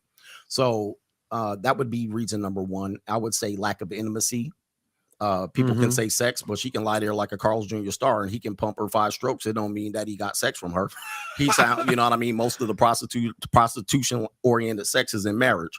But with that being said, if he does get a couple of pity duty sexes out of his wife, doesn't mean he got anything. So you're saying that there's a difference between sex and intimacy? Absolutely. Intimacy. I mean, you know, guys are looking for intimacy, and sometimes it's better to pay somebody for some intimacy than to get it from your own wife. A lot of marriages are going on right now because he's paying for intimacy somewhere else. But with that being said, if he's not getting intimacy and respect from his wife, he gonna leave if it doesn't hurt him financially. Got it. And then third, I would say you said respect, sex / intimacy. Yeah, I would say obviously then the kids. I mean, there's going to be something associated with the kids. If he knows he can keep a relationship with his children, aka she screwed up and he can get up out of there, and he can use that as leverage to make sure he doesn't lose time with his kids, then he'll pull the trigger. Yeah, got it. Okay, go ahead, Hafeez. Yeah, I want to take a little differently because there's nothing that I'm going to add to it that Coach Greg Adams hasn't shared. I think I agree with the third one may hit or miss, but here's the nuance I think is lacking in the conversation, especially to the young guys who kind of consume this kind of content. There's always truths in what people say. Like you say a lot of things that are true, but if you end the sentence there, it's not going to benefit people's lives. And so to me, I think one of the fundamental challenges is when you come at things from a perspective of things are going to fail. When you come at things from a perspective as worst case scenario, like so this is interesting. I won't get too lost in the sauce, but this is interesting TV show where this guy he spent an hour watching the worst events in humanity, the worst murders, the worst rapes, the worst deaths. He saw the worst in humanity for an hour. After watching the worst in humanity for an hour, how do you think he felt about humans, Adam? Yeah, obviously he was probably felt like crap. He probably felt really bad. So what happens so often in the marriage conversation, like I said, it's balance. Too many guys in the comments in this red pill world, they are consumed with the worst case scenario. And there's enough stories like that for days. He can spend 48 hours telling us every single worst case scenario, and he's only touching the tip of the iceberg of all the stories he's heard.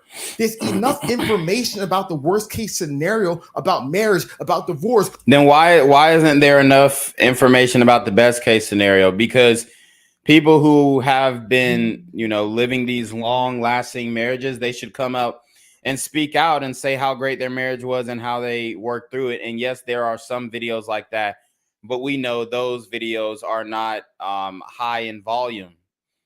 Why is that? Because a lot of men can't resonate with the images of the men who are purported, because you can tell that they've just been Beta ties. Oh, she left me, and there's enough of that in this world. And so my biggest thing is that how does that make society better? Especially, I'm passionate about it. Going back to like Black community, the biggest issue that's plaguing the Black community. When I ask Candace Owens on the right, if you can ask Dr. Eric Dice on the left, they'll tell you it's fatherlessness, broken families, not enough husbands and wives coming together. And why is that? It's very simple. It's very simple. Why is that? Because unfortunately in the community, everybody knows this, but they try and deny it. Black women like thugs. They like hood niggas, bro. They like the drug dealers, the scammers, bro. Do I need to show you guys this video? Do I need to show you guys this video, man? We played it before. We've played it before where the sisters say that they prefer drug dealers and scammers over 9-to-5 guys. That's why it's so many broken families, because there are plenty of Black dudes who definitely want to be fathers, but to the Black women, they're just not cute. They're not attractive because they don't have tattoos and they're not a hood nigga, and they don't bust their gun. Remember, Asian Doll said she can't be with a nigga if he hasn't caught a body yet. Okay.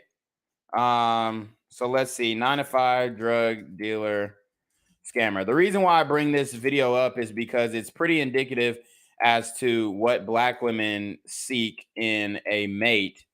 And this is the video that I usually bring up is not the video that I'm about to show you guys, but it's literally making the same point.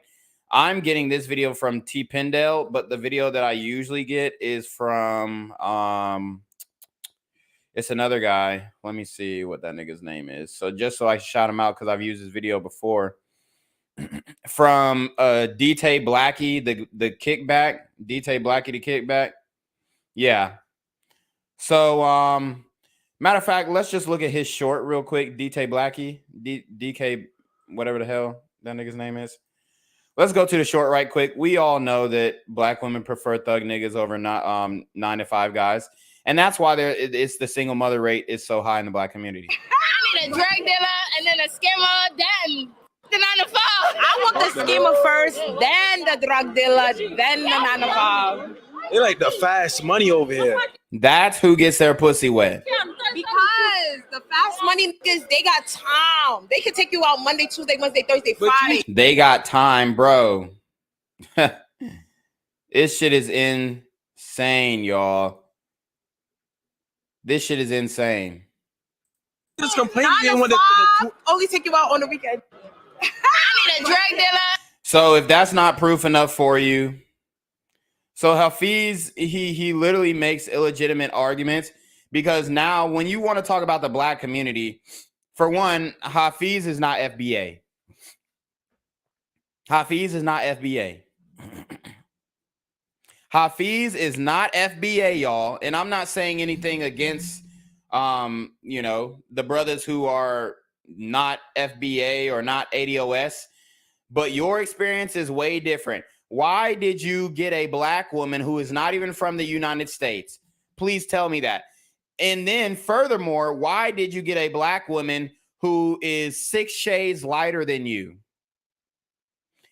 And I'm not shaming him for dating a light-skinned woman. I'm dating a white woman. My question is, why? Why? And we all know the answer. Because the women in our community right now, as it stands in 2022, ain't it.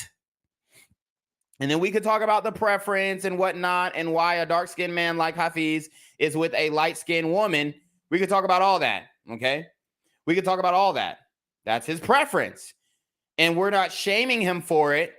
But when you want to talk about the Black community and bring the Black community, bro, don't bring the damn Black community in this shit. Don't bring the Black community in this shit, because we're in a clusterfuck. We are in a conundrum that no other race is dealing with at all. There's no other race that glorifies these thug niggas like Black people do. That's the reality of the situation. So don't. Octavius M says, show it. Yeah, we showing it. AlphaZo says, modern day women, athletes, rappers, scammers, drug dealers are greater than good regular job men. Facts. AlphaZo says, I have plenty of screenshots of modern day women clowning blue collar men and talking about how they addicted to thugs and bad boys. Facts. AlphaZo says, women are on TikTok, Twitter, and IG bragging about how bad boys and toxic men ran through them and how they need a Russell Wilson now. Exactly. Remember, I showed you guys that video of, oh, I just got dumped by my F-boy and he did this. Yay! Like that trend on TikTok where the bitch is telling like a negative experience in dating.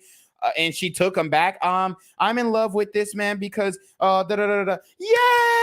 Oh, this man, he fucked my friend and I still took him back and sucked his dick. Yay! Like that trend on TikTok. Are you fucking kidding me? I've done so many videos on that shit. And then for Hafeez to come up on here and say, oh, well, the black community, we have the highest single mother rate. And that's why I'm passionate about it. Nigga, Hafeez, you're not going to change the black community. The black people who want to get married are getting married. The black men who want to get married are getting married. They may not be getting married to black women, but they're getting married. But there's a reason why they're not marrying black women. That's just the reality of the situation. Especially the ones that they want, the educated nigga who's tall, got a 6-pack, runs a 4.3, with a Uzi on his hip. That's the type of nigga that they like have fantasized about in their mind, and it's laughable. So let's get into it. Hey, bing bong. All right. So in what order would you prefer dating someone, like a scammer, a drug dealer, or a regular 9-to-5 guy? I think we all have the same answer. And we like a 9-to-5 with a little bit of scammer on the side. A 9-to-5 with a little bit of scammer on the side, and all the hoes co-signed it. And this is black, Afro-Latina, black and brown community. 1, 2, 3, 4, 5, 6. And she looked kind of albino. So we'll just add her up. 7 black women who said they want a 9-to-5 nigga who is a scammer. So you want this nigga to risk his job, risk his livelihood, risk the fact that he's been working in corporate America in order to scam on the side and get hit with a federal, because when you're doing them credit card swipes, those are federal offenses, a federal fraud case. Oh, it's absolutely disgusting. He be multitasking. So why do y'all leave the drug dealer out? Why is the drug dealer in last place? Oh, no, we don't want to go to jail, nothing like that. You know what I'm saying? What? Scammers go to jail. That's right. I'm a no, you know. I respect. What goes wrong? Because the blicky on him. Hey. So he walked up with the blicky. No, I'm not gonna put my shit out. Niggas try and act so hard, bro. What was the purpose of him walking up and showing his firearm? Nigga, you act like you're the only man with a firearm in Miami. Like, dude, I just think this behavior is beneath us as a community. You literally are walking down the Miami Strip and show your firearm as a black man. Bro, for what reason? And I get if you were like, but you're in a public space showing your firearm as if, I get if you're open carrying or whatnot, but it looks like he's concealed carrying, which I don't know if he has a license. But anyways, it's just like, bro, you're doing too much. You're doing too much. Let's see. Octavius M says he is speaking facts, though. We glorify thugs too much. Big facts. Safety first. All right, y'all be easy. New York in the building, man. Nisha, Nyla Shay, Brazil, Jordan. Where y'all from? Enfield, North Carolina, 25. Nisha, Nyla Shay, Brazil, and Jordan. This woman is literally named after a country that she has never been to. This woman is named after a country that she probably doesn't even know the native tongue for. 5. Washington, D.C., Bergen. Hey, you be in the building? PG Cap. Morgana Day says Ams told Hafeez to his face that Hafeez got to cater to his female and blue pill audience to sell his books. Absolutely correct. I don't need Bernie wine, yeah. Salisbury 704. All right, so keep it 100. You pursuing a guy, you dating a guy, whatever. What would you prefer? Put them in order.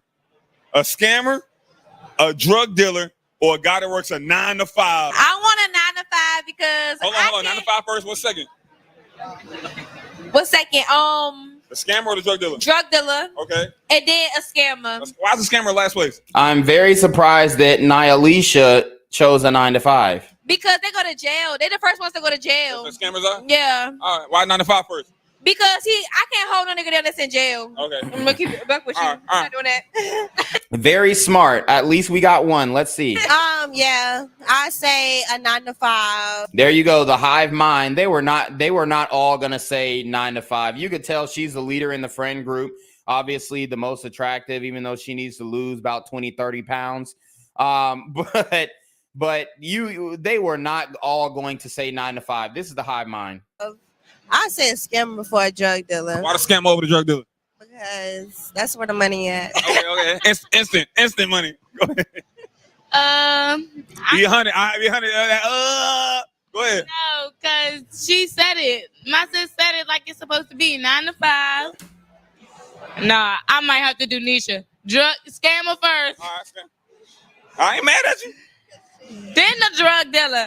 Cause you know I feel like drug dealers go to jail too. Them niggas be getting locked up. They be getting time. On God. Scammers be getting time too. The reason why drug dealers get locked up is because they be trying to beef with other niggas. Like that's the main reason. Scamming has a higher likelihood of getting locked up because there's a paper trail and there's like literally a financial trail that can lead directly back to one individual. Whereas drug dealing, you really have to get caught red-handed. But no funny, I don't like no. Morgana Day says, shout out to Blaze. I mean, Black Gen Z mindset, though. Funny. Thief. If you a thief, I feel like you broke. Right. But you know, so I gotta watch your own shit right now.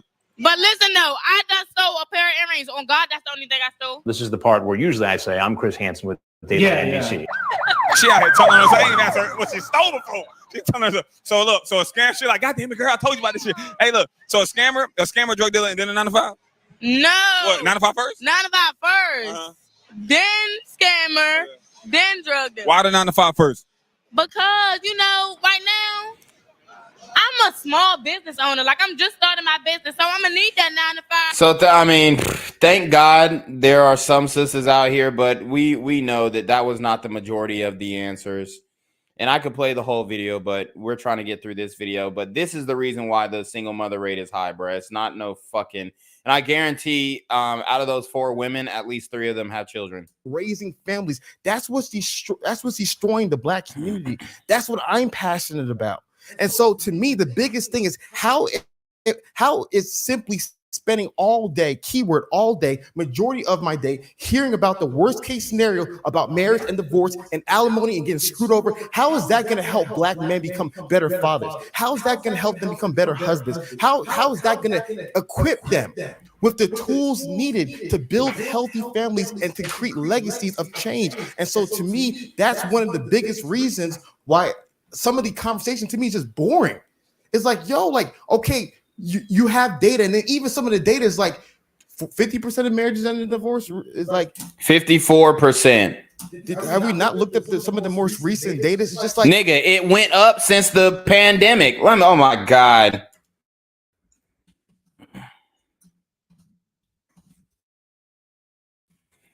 It literally went up since the pandemic. I've got articles on this. Literally, and this is coming from bgsu.edu. This is a study coming from Bowling Green University. Y'all know we don't fuck with these goofy ass studies. Okay. The largest increases were found in Illinois and Mississippi with 41 or 30 through 40% increases during the pandemonium. Even if you look at let's see. Let me see. Okay, so it's well known that, and this is coming from CNBC, it's well known that the divorce rate has increased during the pandemonium. The UK's largest family law reported a 95% increase in divorce inquiries during the pandemonium, with women driving the surge in interest. Bruh. Hafeez really be like talking out his ass. I ain't gonna lie. While in the U.S., large templates which sell legal forms written by licensed attorneys reported a 34% increase in sales of its divorce agreement in the first half of 2020 when lockdowns kicked in. So that's just the first half compared to the same period in 2019. So we've got a 30 to 40% increase in the U.S. and a 95% increase in the U.K. when it comes to divorce inquiries. And this man is literally trying to, oh God. Everything is biased, but it's biased to not lead to long-term success. And if we're honest about long-term success, a lot of this information is not it. I got a question. Bruh. This information has saved multiple men. If you want us to play by your playbook and think we're going to get long-term success from that, my nigga, you've been married for a year. You've been married for a year to a woman who may or may not be completely westernized at this point. Okay? Like, dog. And you got a sister as well, bro. You know they emotions changing like the weather, bro. Look, man, good luck. Good luck. Good luck. I mean, I'm looking at the story post that, you know, the stories that they can post. It looks like she kept good company, kept decent company. She traveled, obviously. All right. But let's be real. Let's just be honest. Let's just be real. Question for you. Do you have car insurance? 100%. No. All right. Do you have homeowners insurance? 100%. Do you have life insurance? 100%. Do you have medical insurance? 100%. Did you get tired of your insurance agent talking about the possibilities of you losing your life and being rewarded? Hold on for a second. I know, but don't be a butt person. Here's the deal. Here's the deal. You have insurances. That nigga's so quick to answer. Watch. Now he finna drop the God pill in a second. Watch this. Although it's a very uncomfortable situation, and life insurance people who sell it tend to be scumbags. They tend to be looked at as scumbags. Like, I don't want to have this conversation about me dying, but you surely will die. So you better have the conversation. The reality is, yes, it's a very tough conversation. I have to spend a lot of time talking about it. It's very difficult. However, there needs to be some insurance, and there's no insurance, and so we must talk. Well, I don't want to put words in Hafeez's mouth. There's literally no insurance in Hafeez's marriage because he didn't get a prenup. Answer this, but here's how I'm interpreting this. And believe me, I've made millions of dollars in the insurance world. All right, so I'm good. We love insurance I'm good on over that. here. Exactly. Ironically, I don't even sell insurance. I buy insurance off of people because they're sick of paying for their insurance. That's another conversation. Because many times, they don't get anything from the insurance that they pay, right? But I don't want to put you out of business. I love insurance over here. Life's good. You're not going to change anything. Exactly. But here's my point. And this is kind of Hafeez's point, is you're talking about you're going to die. You're getting in a car accident. Your house is going to flood. You're going to flood. And he's like, stop talking about the negative shit. What Hafeez is saying, and I'll let you kind of go from here, is, well, let's talk about what happens. See, that's the bullshit. That's the bullshit. Don't stop talking about the negative shit, bro. We literally, you have to talk about the negative to be prepared. That's just like me not telling you that gas prices were going to go up, and then now you mad that gas prices went up. Well, I've been telling you, but you told me to stop talking about the negative shit, so I just stopped talking about it, and now you paying $6 at the pump. If that doesn't happen, let's hear some positive stories. Let's hear about the lovely home we're going to build, the amazing car we're going to drive in, the fact that my house isn't going to get blown away in a hurricane. And I understand what you're saying is like, yeah, brother, you can have the most beautiful house, you can have the most beautiful car, you can have the most beautiful life, but you do need some protection. Just be fair. So it's almost like a both. You need both. But just to be fair, when two people enter into that agreement, that's what they talk about. They don't sit together talking about, hey, when we get divorces, they tend to talk about those things. So the conversation is being had, but it's almost between those two people. But when divorce happens, it happens in the court of public opinion, and it happens in the public court. All right, he finna drop the God pill. So you asked me a question. That's why I was responding, because you asked me. I was going to respond to the question, but it is what it is. But it is what it is. Okay, now he's getting passive aggressive. So remember, this is how you know, Adam. This is a true test. Ali, the top. If you want a true test to how someone views the world, see how balanced they are. right? So like, let's see somebody politically. The best people politically are people like Adam. They can. Bruh, this nigga keep dick riding Adam, and I'm literally telling you, Adam is living the Playboy lifestyle in Miami. He's literally following several porn stars.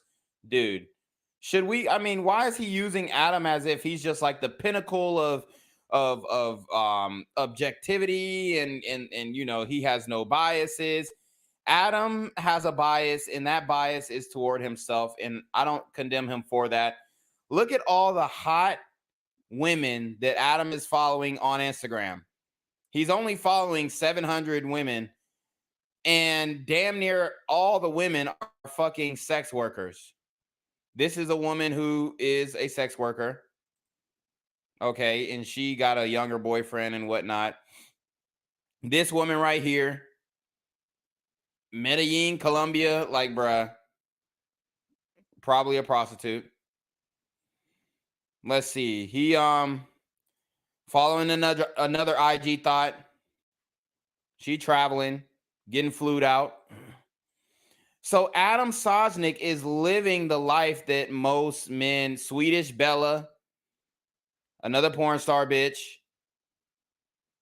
So what the fuck are we talking about here? That's why I like Adam, because he's so balanced. Meanwhile, Adam is following all of your favorite porn stars and probably shagging them on his off days. Can go hard on the right and go hard on the left. They can see the good in the right. They can see the good in the left. They have a balanced perspective of both sides. When someone's only going hard here 24/7, you notice a little bit of offness.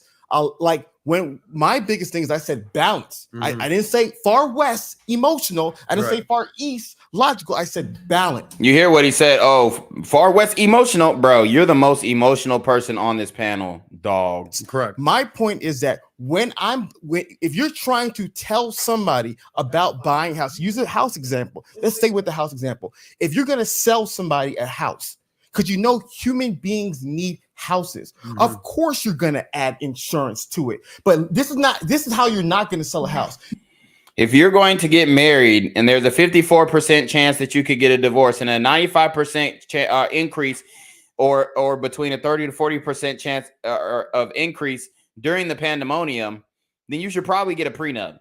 The nigga literally got married in the middle of the pandemonium, not looking at these statistics at all. It's wild. Let me show you this beautiful house. Do you know if your house burns down and you're inside of it? Shout out to Morgana Days. He says, marriage is a no for me, dog. Look at Mr. Lucario. He's in an open marriage. His wife definitely made it that way. And Mr. Lucario has no power like Will Simp. Exactly. Like, and it's like Mr. Lucario is a fucking dating coach who's sharing his wife. Like, bro, nobody looks up to your black ass, nigga. Like, respectfully. But nobody looks up to you as a pinnacle of masculinity. The nigga is fat. The nigga black as hell. You know what I'm saying? Like, and I'm black as hell too, but at least I'm not sharing my wife. That shit is why. I mean, it's like, bro, you can literally look at this nigga and be like, oh yeah, he didn't really have a choice. He didn't really have a choice. And I guarantee his wife is not bad. I guarantee she's not a bad bitch.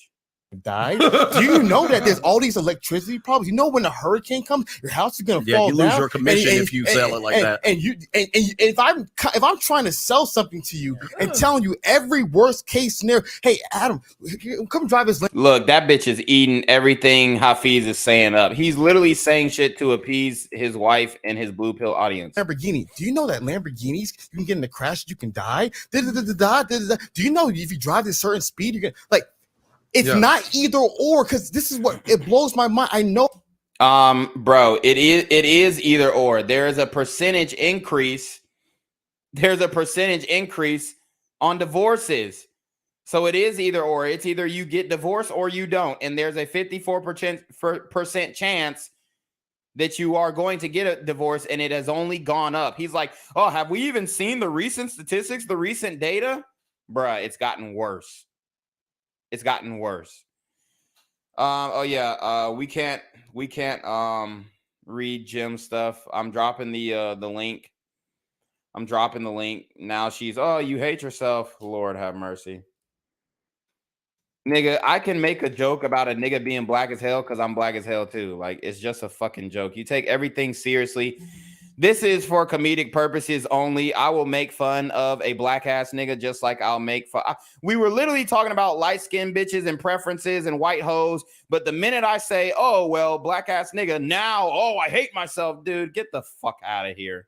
Oh, how nihilistic these guys on the internet. The StreamYard link is in the chat. You're going to get timed out again for the dumb shit.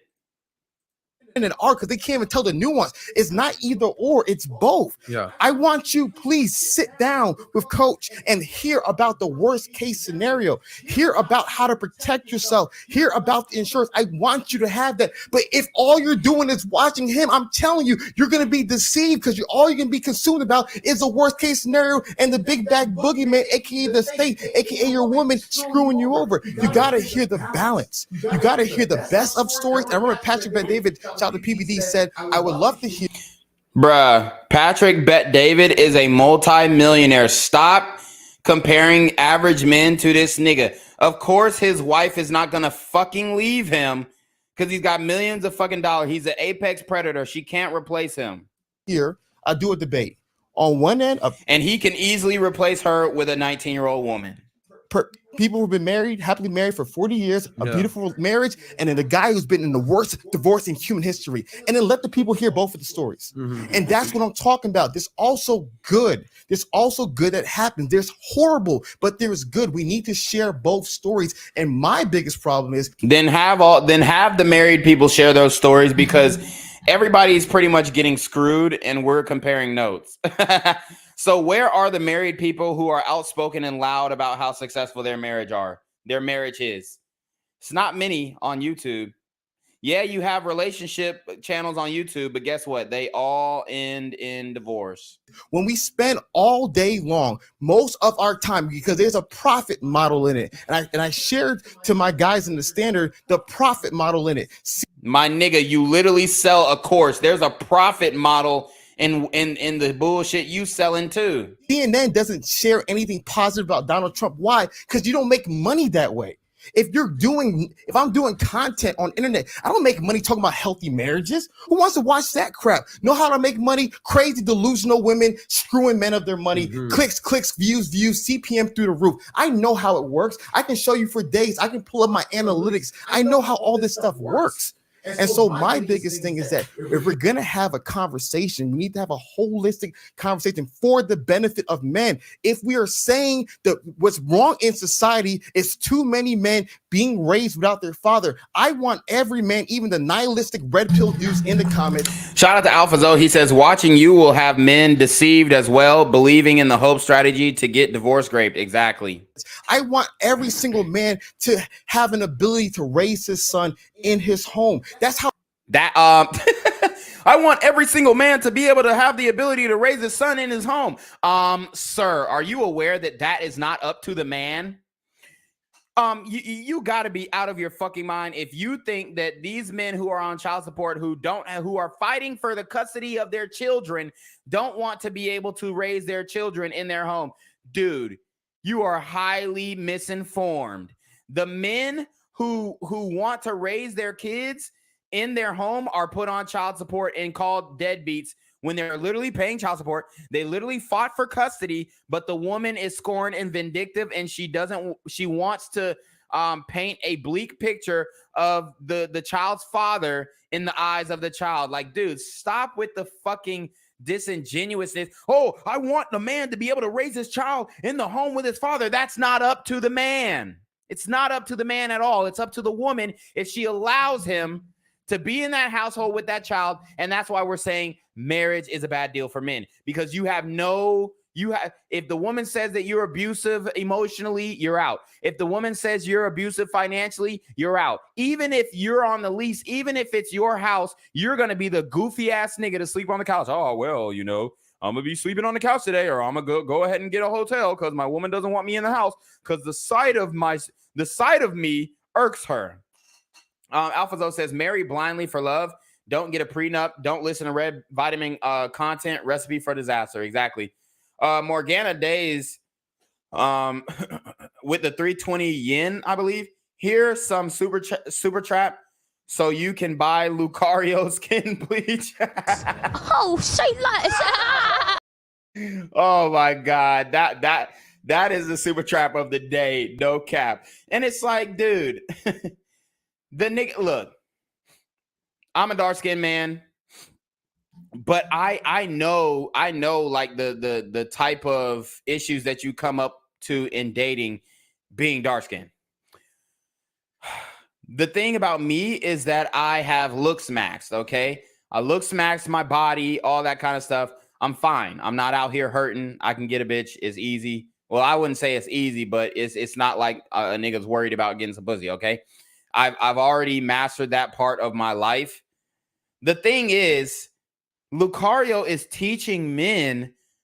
He's literally teaching men how to date and how to do this and how to do that. And it's like, bro, you're literally in an open marriage with a post-wall Tatiana who opened up the marriage because you're not the apple of her eye. You're not the most attractive guy in her life. So basically, what I see from his open marriage is my husband is ugly, but I like the emotional validation that he gives me.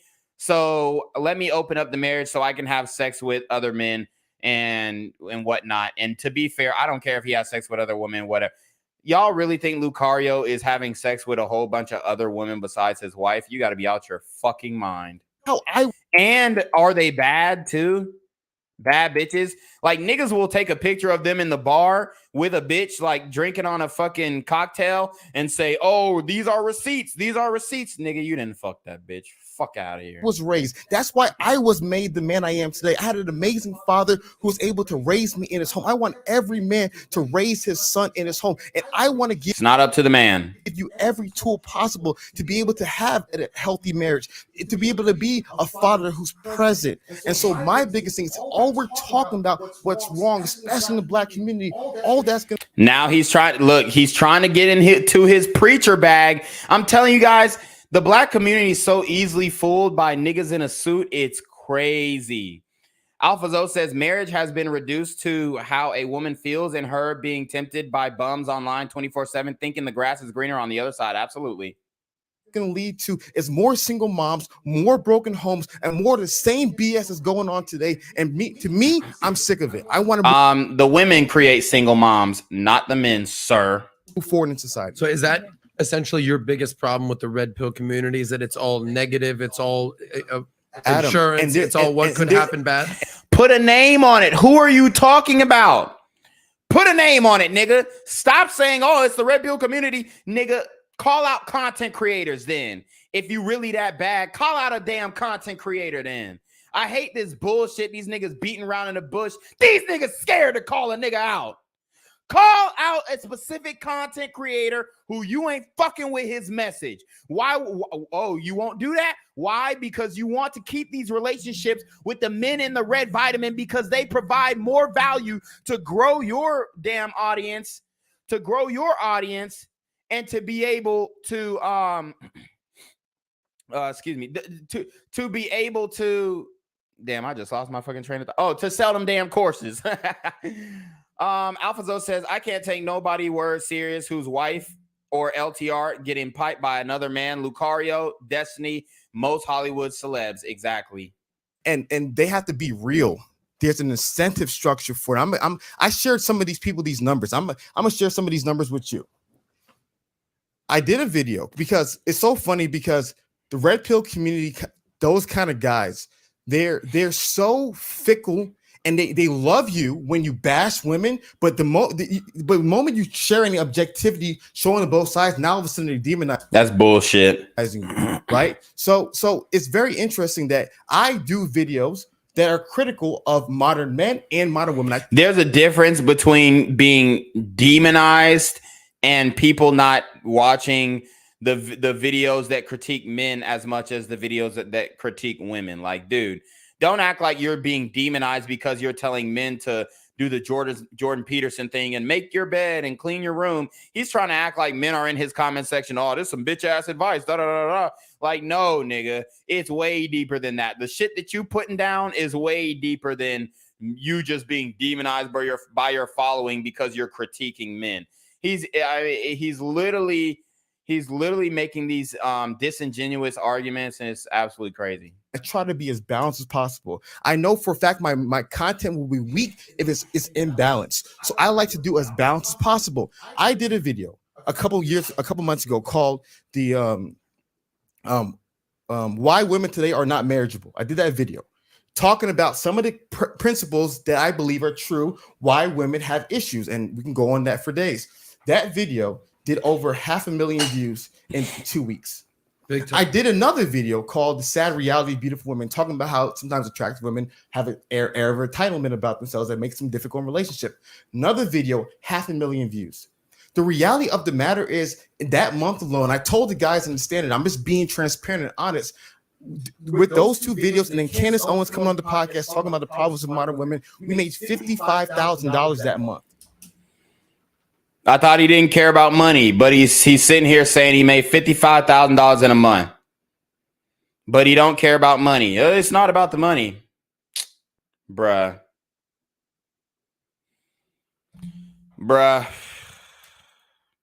55,000 just doing a few videos. And I know almost everybody in the space, and everyone shows me their money. And I was making the least of what everybody else is making. But when I do the other content, Adam, the more balanced content, there's not clicks in it.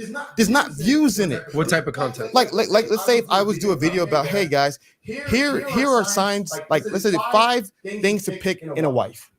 Those kind of guys don't want to hear that. They want to hear 5 things wrong with women today. Bruh. Should we go to his content? Should we go to his content? Here we go. Let's see if he's telling the truth. Let's see if he even dropped a video saying 5 things to look for in a wife.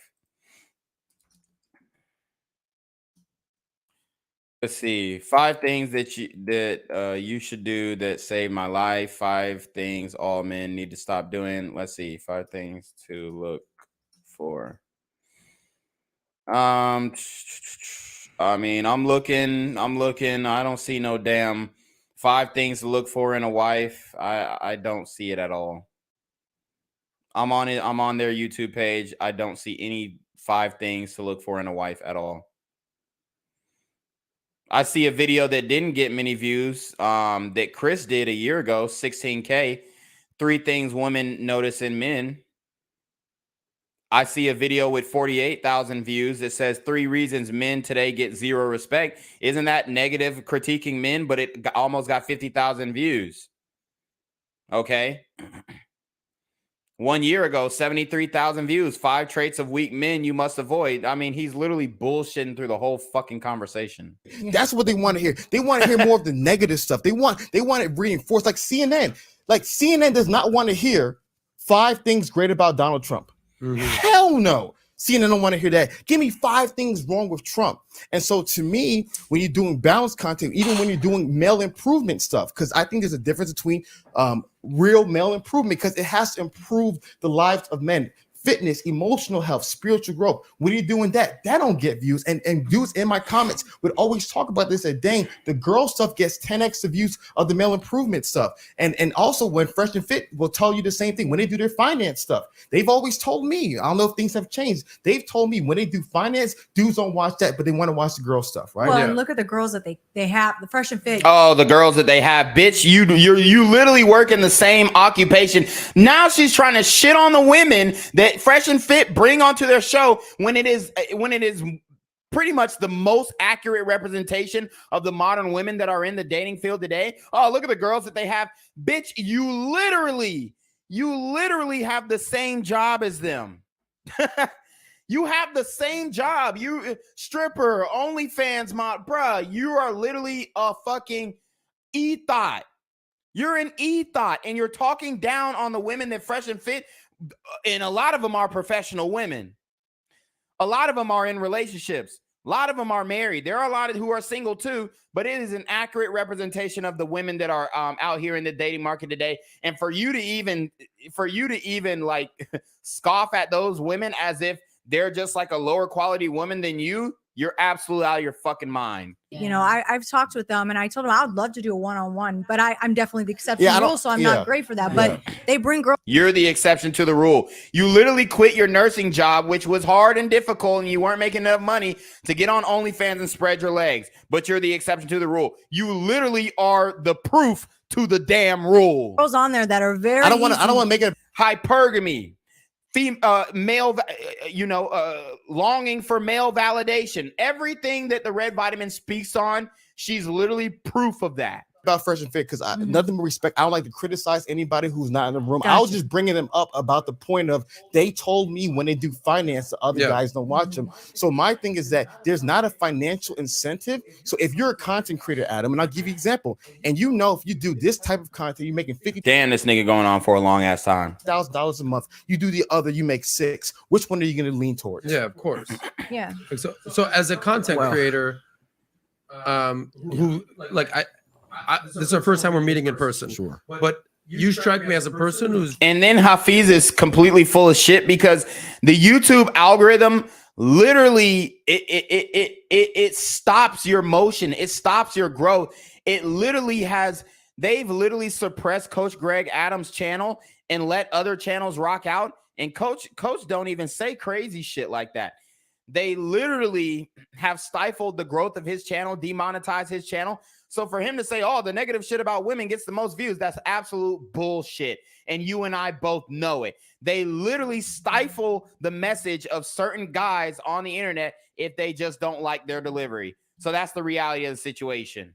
It's just telling it like it is based on your life experience. Okay. You don't seem like the type of person who's like, well, I could say this for clicks, but this does better. Right. But there must be a little bit of element in that. Maybe how you do thumbnails or titles. Absolutely. So Hafeez is speaking very impassionately, making some very valid points. That's what he's talking about is absolutely true. But what we have to understand is when you're doing content, you have to kind of pick a lane in the genre. I mean, if you go to OnlyFans and you start wearing a mother gown, you ain't gonna get no click. Hey, there's a market. There's a market for everything. There's a market for it.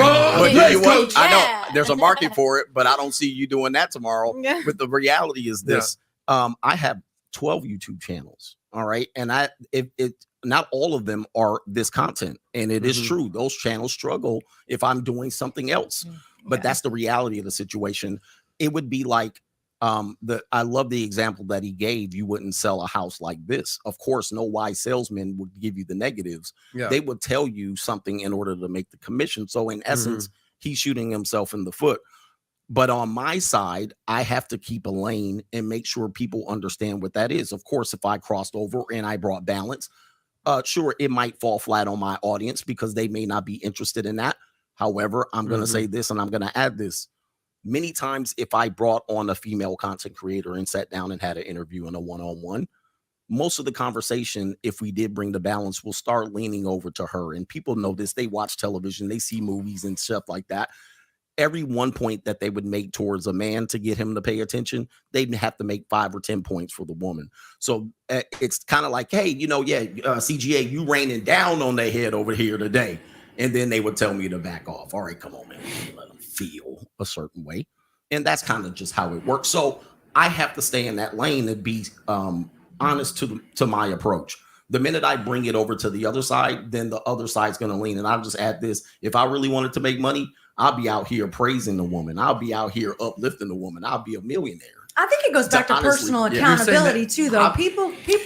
Morgana Day said Real Femme Sapien and her husband's marriage was supposed to have a prenup, but they didn't sign it because of the things happened in Ukraine. I don't see how Ukraine correlates to canceling a prenup. Yeah, she finessed him. I told you she's going to inherit his wealth.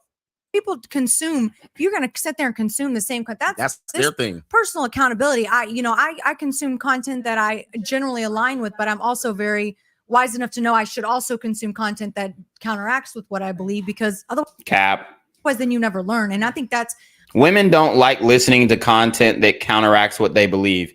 See, men do because we're curious on how to defeat arguments from both sides. Okay, like I listen to podcasts about Islam. That's how I know so much about Islam, because I've studied Islam and I've read the Quran and I've looked into it heavily you know, to substantiate or differentiate my perspective on my beliefs and my faith. So you study different things that, you know, counteract what you believe in order to argue for or against what you actually believe in. And women do not do that. Majority of women do not do that. And I guarantee when she is saying, oh, I listen to people who disagree with me, she's not listening to long form content. She's probably watching a TikTok and being like, ugh, what a dickhead. What an asshole guy. Like, fuck out of here. I don't think there's anything wrong with staying, like you said, in your lane. You got your niche, and that's kind of where you go. Choices. And one more thing, if people wanted to watch finance, if I came on and I do some finance related videos, but I don't have a finance degree, I'm just offering advice. If people want that, there's how many billions of YouTube channels out there? They can find somebody else for that. And that's probably why my finance video won't get clicks. They know my lane and they'll want to hear this information. People need to make sure they're having accountability. Well, to circle back to what he says, I love how passionate you are, bro. Life is all about balance. Okay. If you're living in echo chambers, or if you're an extremist to any, whether it's politically, whether it's financially, you know, whether it's romantically, whether it's religiously, any sort of extremist has major blind spots. So striking the balance, whether it's the East and West, whether it's the pros and cons of marriage, I think is important, and it's a very nuanced discussion. A lot of people, oh, this is the way it is, it's black and white. Like Ali mentioned, there's a lot of gray area in all this. Let me move on to the next topic. Nat, do you want to weigh in here on any comments you want to super chats, or should we wait a second? We can wait. Let's get some questions. I know we have a lot of super chats that are comments. I want to get some good questions for our guest today. So if you guys want to put those in the chat, I'd really appreciate it, and then we can read them in a little bit. Awesome. So we've got about an hour left. We'll definitely spend some 5-10 minutes answering some questions. So we can do that towards the end. So Nat, you keep a track of that. Gotcha. I want to kind of go deeper on the mindset of women today, right? So you've done a video, you know, vetting women, basically choosing the right woman versus basically the dangers of the wrong mate selection. And you talked about basically her financial situation and her background, how student loan debt, 70% of women have student loan debt. You assume their debt. Modern women, you talked about entitlement mentality. But you've spent, 20 years coaching women? Yeah, right around 20, 15 to 20 years. Yeah. And you were a basketball coach. Basketball, yes. Okay. And you've said things like, we're gonna speed up the the playback speed. Women are not special. They only care about themselves in certain videos like this. What have you learned about female nature, being around this many women for this many years? Well, I don't know what you're paraphrasing for. I don't know that women aren't special. I don't know if I said that exactly. I think possibly what I was alluding to is that we put them in a position in society to believe that they're the prize when we bring valuable things to relationships. So I want to make facts. I mean, any relationship, men always bring more to the table than women. I mean, that's just not even up for debate. Make sure I clarify that. Okay. A statement like women aren't special was very generic. So I don't believe I said something like that, but I probably could have said something like that. With that being said, I want people to really look at the long-term pictures of relationship, and especially for men. When men pursue women, we have to pedestalize them in a sense, and we have to just demonstrate to them why they're so valuable at that point in life. However, the tide changes and the pendulum swings. There's a significant amount of value that men have and bring into relationships that they discount. And I'm telling men, you're discounting this value, and men don't find out what that value is until later. Yeah, you're saying to play the long game. Understand the long game, because a lot of times we only look at the short term, right? There's a phrase with married people we use, men get married and hope their woman will never change. Right. Women get married, hope their men will change. Facts. Both of them are disappointed. And we know this throughout the statistics and mostly through experience and conversations we've had. How many times have you heard a woman say, oh, I can change him? The reality is men look at the short term. They don't realize, as we know, women aren't going to sleep with you as a husband, or they may leverage that, continue to leverage that as she leveraged it in your pursuit because you pedestalized it.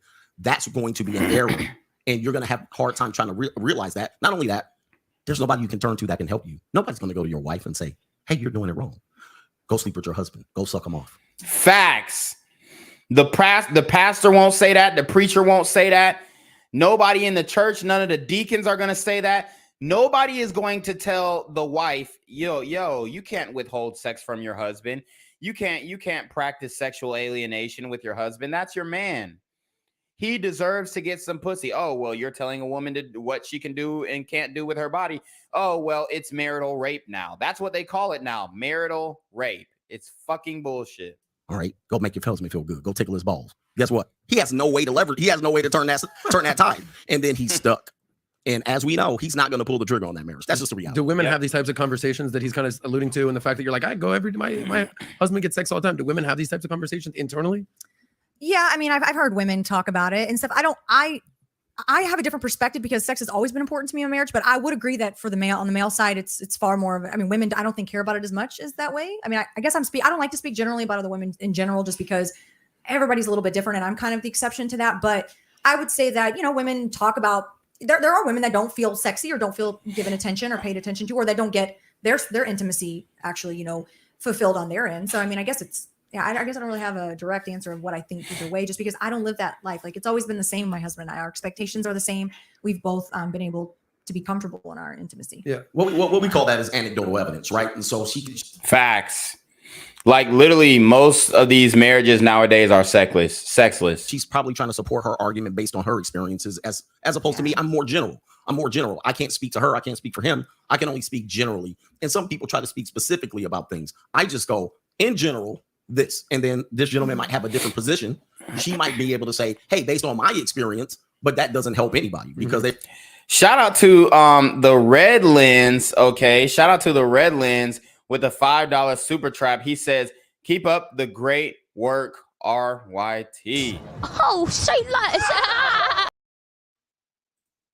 They're only using their personal experience. Yeah, I would say it's less common for women to be sitting around thinking about. I mean, in my opinion, I've heard it less. Exactly. It's not like something that, But back to the fact that you've coached women for 20 freaking years. You've been around thousands of women. Is there some sort of like? What were the age groups of that? We're talking about. Well, I mean, I probably coached them from middle school all the way to end the senior year. And do you have a sorry? Like, who is talking? Sorry, I was like, who is it? Where does this come from? Yeah. Do you have any children, daughter, son? I do. I have a daughter and a son. Oh, okay. Shout out here we go. So Natalia is gonna ask a question that this is really the most I've seen Coach Greg Adams off his game in a public interview. This question kind of trips him up. Okay. How old? Probably watching. How old, Coach? They're teenagers now, 16 and 15, back to back. Yeah. So I do have a question. What would be kind of the language you would speak to your daughter about these things? How old is she? 16. 16. Yep. So like she's getting into like the boy age and all that stuff. Kind of. Look at that. He's like, don't mention it. Like, oh no. But what would be like? How do you give advice to somebody who is your daughter, knowing the good and the bad? And knowing that you do want her to get married and find a high value man, how is that language transferred to someone like that? Well, see, I don't speak to that age group in terms of giving my content. So I wouldn't sit a group of young women. But there are people who are that age receiving the content. They're men, young men. Yeah, so I'm not going to talk to a group of women my daughter's age and have this conversation, especially as direct. So this personal conversation about my daughter is not relative to who I send out to my audience. So I don't target her. I don't target people in her age group. I don't target that. Now, if we have personal discussions about what she should look out for and what I'm looking out for her best interest, I'm hoping that she doesn't come in the spirit of rebellion, which typically is of women that age. Yeah. Because I've coached them. I know this to be true. If she does operate in the spirit of rebellion. This is a great point that he's making. He's basically saying that whatever he tells his daughter, she's typically going to do the opposite. And I wholeheartedly believe in what he's saying with this because I grew up, I had 3 sisters. Anything our parents told them to do, they did the opposite. As any other Disney movie that you can see, the daughter rebelled against the king father, and it's actually supported in society. Yep. I try to have as minimal a conversations. It's so much supported in society, and nowadays you have women outing their fathers as racist and homophobic and transphobic and all this other bullshit. Like they're literally filming their dad, like kicking them out. I mean, even gay men are doing this as well, kicking him out the house because he's, bringing in random dudes from the bathhouses, kicking, or not even kicking the women out, just women live streaming their dad being quote unquote homophobic or racist remarks and all this stuff. You have young women exposing their fathers for a patriarchal, ideology and all this bullshit. It's crazy. As I can with this, because if I send a certain person to this age group, they're going to rebel. They're going to believe that I don't know what I'm talking about, X, Y, and Z. So I've seen enough Ariel, I've seen enough Jasmine to know that if you push these things in this way to young women, especially young women that are your daughters, it's not going to be received well. So how do you feel if like I don't feel anything. Okay, you don't feel anything. That's Yeah. fine. What would be your take if your daughter gets married and he's a high value man and he's cheating on her? And she comes to you in a sense like, Dad, this is how I'm feeling. This is what's going on. Like, what do I do? Okay, so this is what I would say. If you're married to the high value man, and I'm going to answer this for Coach. I think he kind of skirts this question. If you're married to a high value man and he is cheating on you, for one, you have the leverage because you're married to him. Okay, so if you want to divorce him, you can. If you don't want to divorce him, you want to stick it out because you love him, you can do that as well. If you're married to a high value man and he is exercising his options, if he has you put up, meaning paying for the bills, all this stuff, paying for expenses, whatever, your life costs, he's covering that, then that's just something you got to sit with. And if you don't want to do that, then date an average man. That's the advice I would give to my daughter or any of my sisters. Well, as I said, I can offer her some fatherly advice in the situation. Can you give us an example? No, because what tends to happen is people use this particular argument to try to see if I can change my position. No, it's not even a change in position. I know, It's but see, this is a very, I know, because there's a lot of men who are fathers and they think about that and they're like, wait, how do I, Exactly. And that would be a realm of like, how many, like a lot of men have daughters out there and maybe they don't know how to have that conversation or like how to seek some sense of comfort. Bro, it's not that men don't know how to have the conversation. The reality is the woman's not going to accept the truth either way. So there's literally no point in having the conversation. You just go to your mom and have her feed you rainbows and sunshine. And that's that. I mean, it's like the father can tell his daughter all the shit, but she's going to rebel. For a young female girl going out into the world. The best way to have an open ear of a woman is if she's experienced. So a lot of times if I tell her, obviously that's going to be a situation where she'd be more likely to listen. But anybody that's ever been a father and had young women, and of course, I'm sure you have a father, and to Hafeez's point, we probably saved a lot of men from being single fathers or at-risk fathers. At this point, when you're dealing with young women, they need to get the experience first. And so they have an open ear. With men, on the other hand, because they have a lot of places to turn to, but I wouldn't use my content and then try to frame it in a position of what I would do with my daughter, because that's a kind of a personal situation, right? It's a personal situation. Because that way, then you say, oh, are you telling this guy not to marry your daughter and to cheat on your, no, because my daughter, same way as I wouldn't date my daughter, but I could date people in that daughter's range once she's 20, 25, 30. So it's not the same thing. Do you want your daughter to get married? Yes or no? Or you're not going to answer that question? She can get married if she would like to. Do you want her to? I don't think it's necessary in the stage. No. For a woman? For a woman? Absolutely not. Okay. You don't think it's necessary for a woman to get married? Why? Western marriage, there's no longer a necessity for it, unless you were looking out for something in the future, potentially if you want to have children. So if she said, hey, I'm going to get married, I want to have kids, I'd probably say the best context would be to get married. But that doesn't mean get married to anyone. You see what I mean? There are ways that I can level this. Do I want her to get married? Yes or no? Who is she marrying? When? Where? How long? There's a whole bunch of context. To me, it's just not a yes or no question. So what's your issue with this? So it's always an interesting conversation, because to me, like one of the things I'm obsessed with, and Dr. Peterson talks about this so well, is that the more your words are in line with the truth, the more powerful those words are. Alphazo said, good dads are frowned upon nowadays. You're supposed to be a laid back beta buck who never says no. Exactly. And this is where Hafeez gets he drops a God pill, and then Coach Greg Adams straight crushes his dream. So this is an epic point right here in the conversation. And I don't know where you are, if you believe in God or not. I don't know who kind of person you are, but like when you heard what he said. Oh, I don't know who you are. I don't know if you believe in God. I don't know what kind of person you are. As if, if he doesn't believe in God, then that just automatically means he's a bad person. Hafeez, I don't know if you've woken up yet, but I mean, they're saying that Christianity as we know it is going to be phased out by 2070. And I'm not saying that's a good thing. I'm just saying that most people are not religious nowadays. As a matter of fact, you're the only guy in the building who or in that room, maybe, besides Natalia, maybe, and she probably believes in fucking, the fucking astrology and zodiac signs and all that shit, which we all know is witchcraft, or considered witchcraft from a Judeo-Christian perspective. So he's trying to make it seem like, oh, well, if you don't believe in God, you're not a good person, or I don't know what type of person you are, but I believe in God. And it's as if he has like a moral high ground because he is associated with, some type of religion. So it's funny how he drops that. And then, he tries to speak from a position of power. And this is what I'm telling you guys.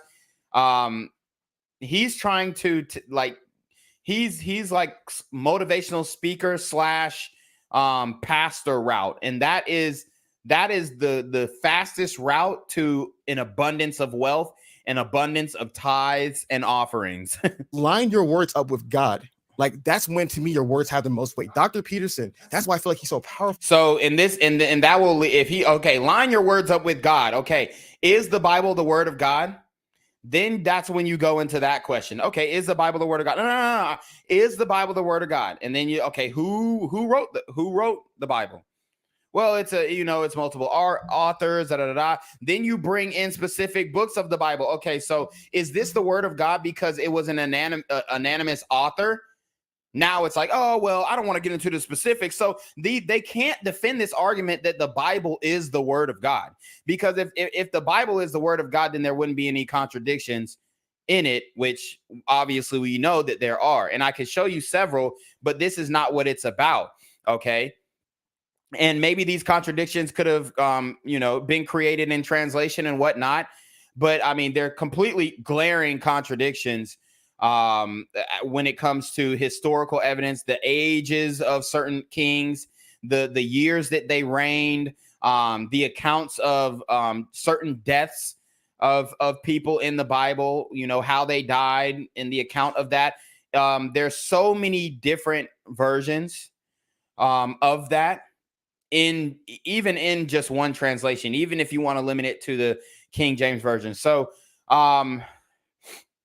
he's trying to say, oh, well, I line it up with the word of God. Well, then you have to ask, is the Bible the word of God? And then, if you press him enough, you have no choice but to come to the conclusion that the Bible as we know it, is not the word of God.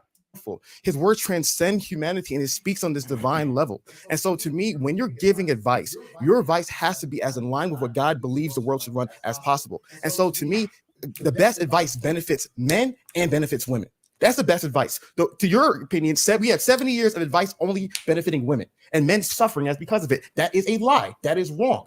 And the opposite extreme is wrong as well. A world where it all benefits men and the women don't benefit, it's wrong. That's why it's about the balance. And so to me, I'm very curious about, I love her questions because it's like, it's not a gotcha question. It was a genuine, serious question. Shout out my guy, AMS. I love AMS. He did a video about, advice I would give to my daughter where he actually answers the questions directly. And so to me, I'm very interested in those questions because like when I would watch Kevin Samuels and God rest the dead, and it was so powerful because he would always push women to being married because he knew the beauty and the value and the protection and the safety, being a woman and being married. Nobody wants their daughter to be 41 years old, single, baby mama of 3. And I agree with that. You definitely want to push your daughters into marriage. Just understand what they're signing up for, and let them know the nature of a man.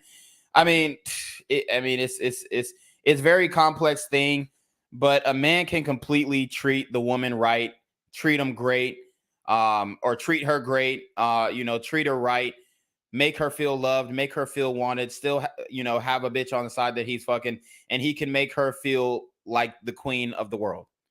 But it's the moment where she realizes if the terms of the relationship were not negotiated initially, the moment she realizes he's with another guy, or another girl, the whole thing changes and whatnot. Which to me, obviously, like I said, doesn't make sense because these women were sharing men before they actually got with a man who actually wanted to commit to them, and they were giving their bodies for less. So it's just like, it's a bad deal all in all. Nobody wants that for the daughter, especially if they want kids. So to me, I think the part of the conversation needs to be, is this information benefiting both human beings? When you're on Team Men, it only needs to benefit Team Men. If you're on Team Republican, it only needs to benefit Team Republican. If you're on Team America, it has to benefit all Americans. If you're on Team Human, it has to benefit both males and females. So that's why I loved her questions, because I think the best, like, I can give my hardcore advice to benefit men, and I know without a shadow of a doubt, the most hardcore advice that benefits men simultaneously benefits women. One more thing I'll add to that, and I hope I don't mean to offend you. There's no God in marriage in the United States, so that's kind of misleading, and people will find that out if your marriage is destroyed. You go back to your pastor. Facts. There is no God in this westernized version of marriage. Absolutely true. And you say, hey, my marriage is being destroyed. He has no power over that because it is a state agreement. So I will bring you back to make sure you understand. And I counsel men, there's no God in marriage. That's been gone. Listen, it was an old idea. Yep. Coach Greg Adams is absolutely right. It's absolutely gone unless you live in an American South. So most people on the West Coast, even in the South, it's gone. Many people in the East, Midwest, there's no God in marriage. So we know that. What do you mean there's no God in marriage? There's no God in marriage. So people get married. One of the things that they will do is they will seek counsel of the church. And then as such, the guys will give them guidance and it will be biblical principle. However, they will say, we can't do anything until you sign this state-sponsored agreement with family law context. All right. They're not going to have a Bible in there. They're not going to have a Bible in that divorce court. The judge is not going to ask you, do you like God? And what about God in your marriage? There will be no context to that. And such, what is the overriding principle here? Does your marriage is state funded, not God funded. He just made a random point. I didn't make a random. I told you that this will offend you, and it's now offended you. What did I say? No, it didn't offend me. You're just wrong. Let me say what I said. Wait. Let me finish. Bruh, how is he wrong? Let me finish. There's no God in the marriage in the United States. And you can talk. Let me finish. No, hold for a second. Let me finish. Are you going to say there's no God in marriage in the United States? He said, Adam. He called on Adam. Adam, please help me out with this one. Adam, make Coach stop talking and ruining my worldview. Adam, please. Then he's gonna give his own testimony. I felt God. Like that nigga be talking like his eyes be like that. My nigga Hafeez, his eyes be like he when he be talking, it sound like he got something stuck in his throat. Like I felt God. Like, and this is my testimony. And it's just like, bruh. Nigga, you sound like Joel Osteen, bruh. He talking about he don't care about the bag. Then he talking about making $55,000. He bag dropped his monthly income. He bag dropped his monthly income. Like, dude, are you kidding me? And you don't care about money, but then you flexed on everybody saying you made $55,000 a month. The OnlyFans bitch is looking like, shit, I don't give a fuck. I make $120,000 a month spreading my fucking legs. Let me finish. Are you gonna say there's no God in marriage? Can I finish, Adam? Please, Adam, save me. You're the arbitrator of equality and unity and balance and objectivity. Adam, save me. Coach, finish your point. You're saying there's no God in marriage in the United States. Correct. There we go. Adam gave it to Coach. Got it. That was his point. So now I'm going to talk. So I made a point and I said, if your truth aligns, bruh, I ain't gonna lie. Hafeez argues like my stepmom. Now I'm a tie. Oh my God. That truth is most powerful. That's what I said. If your truth aligns with God, then we got to go back to it. What is the word of God? Is the Bible the word of God? Is the King James Version the word of God? And this is what, I don't think a lot of people actually look into the origins of this thing. That's the issue. You guys are reading a Bible that is translated in English, and you didn't even think to read it in its original language. Meaning the word that you speak aligns with God. Those words are the most powerful. That he made a point saying there is no God in marriage. So first, that's a semantic thing because God is everywhere. My God. Okay. Look, and yes, the belief is God is omnipotent. God is omnipresent. He's all knowing, all this stuff. Yes, we get that. That's the easiest argument to make, that God is everything. God is in you. God is in you. God is in this whore over there. God is in this serial killer over here. Like, bruh. Like, dude. Yeah, I mean, like I said, man, it's if this is who y'all taking advice from, it's just like, bruh, this nigga is literally not realistic at all. God chooses to supervene in things or not. I will never be the person that says God is not here. I will never be the person that says God is not present here. Could we argue that is God blessing every American Western marriage? Of course not. Of course, God is not blessing every American, but God is definitely in my parents' marriage. So when you say there is absolute statements, there is no God in marriage. False. Correct. There is no God in some marriages. There is no God in most marriages. In regards to by being there, no God, meaning that God's not blessing it, right? So if you shout out to Distant Light, he said, "I'll just read the translations for the Bible because I'm not trying to learn Koine Greek." But the thing is, Koine Greek is not what the original Bible was written in. The original language, it was actually written in Hebrew. And the language that Jesus spoke was Aramaic. So I mean, you're still going back to the Greeks. You're still going back to the Romans. Like, I'm talking about before then, okay? Really, you know, if you really want to keep it a buck, the main books of the Bible that can really be substantiated is the Torah, okay? So it's just like, you really have to look into this shit, man. He said New Testament is Greek. Yes, and that's the problem. This in Light said that's an advantage of joining a religious sect. They usually say X version is the real version and the group all follows it. Yeah. I mean, that's why there's like a denomination crisis. And Jesus spoke about this. There is a denomination crisis. There's different denominations all over the world, and the church has been divided and all this good stuff. Saying that God is not blessing what's happening in most marriages, that is a true statement. But to say there is no God in marriages, period. Shout out to Distant Light. He said, and the Bible was written during the Babylonian exile. True, facts. That is a false statement, because God is in my marriage and God is also in my parents' marriage. And I will continue to say. So so my question is, if God is in your marriage, is God in your divorce? If you get divorced, which there's a 54% chance with a 30 to 40% increase during the pandemonium, if you get divorced, is God in your divorce too? When it comes to even or is that the devil? So God is marriage and the devil is divorce. Got it. Understand the ideas of God.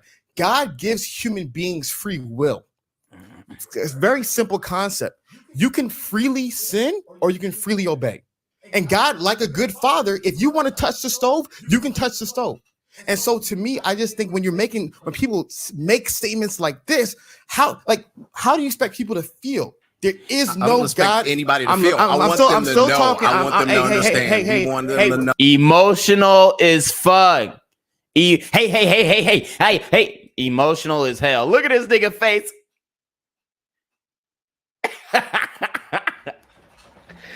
Yo, this nigga look like he just hit a bad Reggie pack. This that dookie gas. Is no God. Anybody to feel. I want them to know. I want them to understand. We want them to know. We can't feel anything. I'm talking, and then you get the opportunity to talk. So to me, how do you expect people? He trying to son the coach. Fuck out of here, man. But why don't you respect your elders? The Bible tells you to respect your elders. The coach is your elders. Respect your elders, young man. To react. And so my biggest thing is that what I'm only communicating in regards to the marriages is that if you are a man, do your due diligence. Be able to see if she fits your life. Be able to see what is her family background. You can't protect yourself 100% from business failure, from friendship failure, from anything in life. But there is wisdom, there is godly principles that you can adhere to that can benefit you. But there's no absolute guarantees that everything in life will be successful. No one's teaching anybody. And I'm not the most religious person here, so let me just give that disclaimer out there. Exactly. You literally have 3 atheists in the building. You got 3 atheists in the building, and we don't know Natalia's religious affiliations, but let's keep it a buck. She's probably not that religious, okay? So we've got 4 atheists in the building, and this nigga talking about is God in marriage. So then it's like, okay, is God in the OnlyFans bitch marriage? Like this nigga Hafeez is just talking out his ass. God is in marriage. God is in my marriage. God is in everybody's marriage. God is in your marriage. God is in my marriage. God is in the marriage that you stand on to this day. To this day, like that shit only works on black people. Like, dude, all that preaching rah, like that shit only works on niggas, bruh. He's trying to bring in like the motivational speaker with the Judeo-Christian value thing, and then the pastor suits, like the tailor-made $5,000, $10,000 suits, like looking like goddamn Creflo Dollar and shit. Like that shit only, all that preaching shit only works with black people, bruh. This nigga talking about God is in the marriage, and God is in this marriage, and God is in that marriage, and God is in everybody's marriage, even a Satanist marriage. God is in it. If you're atheist, God is in your marriage. If you're a Satanist, God is in your marriage. If you're a Mormon, God is in your marriage. If you're a Catholic, God is in your marriage. If you're a secularist, God is in your marriage. If you're a pagan, God is in your marriage. If you practice voodoo, God is in your marriage. Like, bruh, I'm telling you right now, all that fucking preacher bullshit, it only works with black people. White people be in the church like, oh, happy day. Hold on. Offbeat, oh, happy day. Like, they're not buying the shit you putting down, bruh. Are you either? Right, But yeah. how, like, I feel like God is all faith.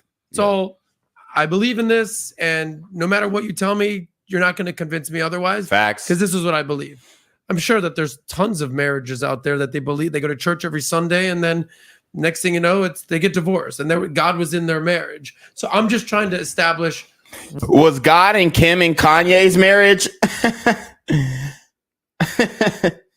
What a godless marriage is, or God-filled marriage is, like how that genuinely curiosity, like how that works. Because he's saying no. I think what Coach is basically saying is like, look, you get baptized in your wedding gown, and God is in your marriage. And if your groomsmaid ain't baptized, then God is not of that marriage. God is only of a baptized marriage. God is only of the groom and the bridesmaid coming together and getting together and working on themselves. God can only bless a marriage that is filled with God. And so if you say every marriage is filled with God, then I'm going to have to challenge that. If you say every marriage is filled with God, then I'm going to have to push back. If you feel like every marriage is filled with God, then I'm going to have to ask you about Kim and Ray J. I'm going to have to ask you about Tia Mowry. I'm going to have to ask you about everybody who's gotten a divorce, because God is the arbitrator of marriage and the devil is the arbitrator of divorce. Everybody clap with me now. Everybody sing with me now. Let's go. Let's get it. Like, bruh, come on, Hafeez. We're past that gimmick already. We all know that TD Jakes is a grifter. We all know that Joel Osteen is flying private jets and got money hidden in the church walls. We all know that Creflo Dollar is just preaching for another dollar. Like, you're not finna, bro. This nigga Hafeez gonna start a church, bro. I don't care if you're going to church every Sunday or not. Tax-free, but he don't care about the money. The church is tax-free, but he has no care about money. At the end of the day, your marriage is between you, your significant other, and the right state. here on earth. Forget about it. Not in the clouds. And that's what he's. That's essentially did you what ask he's saying. him a question, or no, I'm just bringing this out to the panel. What we tell people is that hope is not a strategy. All right, hope is not a strategy in anything. I hope my business goes well. I hope I don't get injured today. I hope I succeed today. We tell people real life principles. All right, we don't live in the clouds. We live here on earth, whether you believe this is heaven or hell. So I want you guys to understand you're dealing with earth here. This is a reality. Are you a believer? Absolutely not. You're not a believer of God. No. Okay, but I can respect that because Coach Greg Adams is a historian. He understands the historical implications. He understands the origin of religions. You know, guys, if you go and look back, there can be arguments made for both and whatnot. But during the beginning of civilization in ancient Mesopotamia, 3000 BC, 5000 BC, whatnot, even ancient Egypt, every tribe, every group of people had their own gods. Every group of people. And the God that we have now, when it comes to the Abrahamic religions, originated, between a difference in a certain tribe. The Canaanites had a difference in what God they should be worshiping. Okay. Some even believe that the God that this sect of the Canaanites worship is the same God that we worship today. Okay. Because you have what was going on back then. They call their God El. Okay. That's where you get the term Elohim. And they pretty much, it was Baal worship. They were, child and human sacrifice and whatnot. And the other sect of what we now know to be Christianity, or what the Islams would call Muslims, people who submitted to God. These individuals did not agree with human sacrifice, sacrificing people, but they did agree with sacrificing animals. Okay. So there were a whole bunch of different ways through salvation.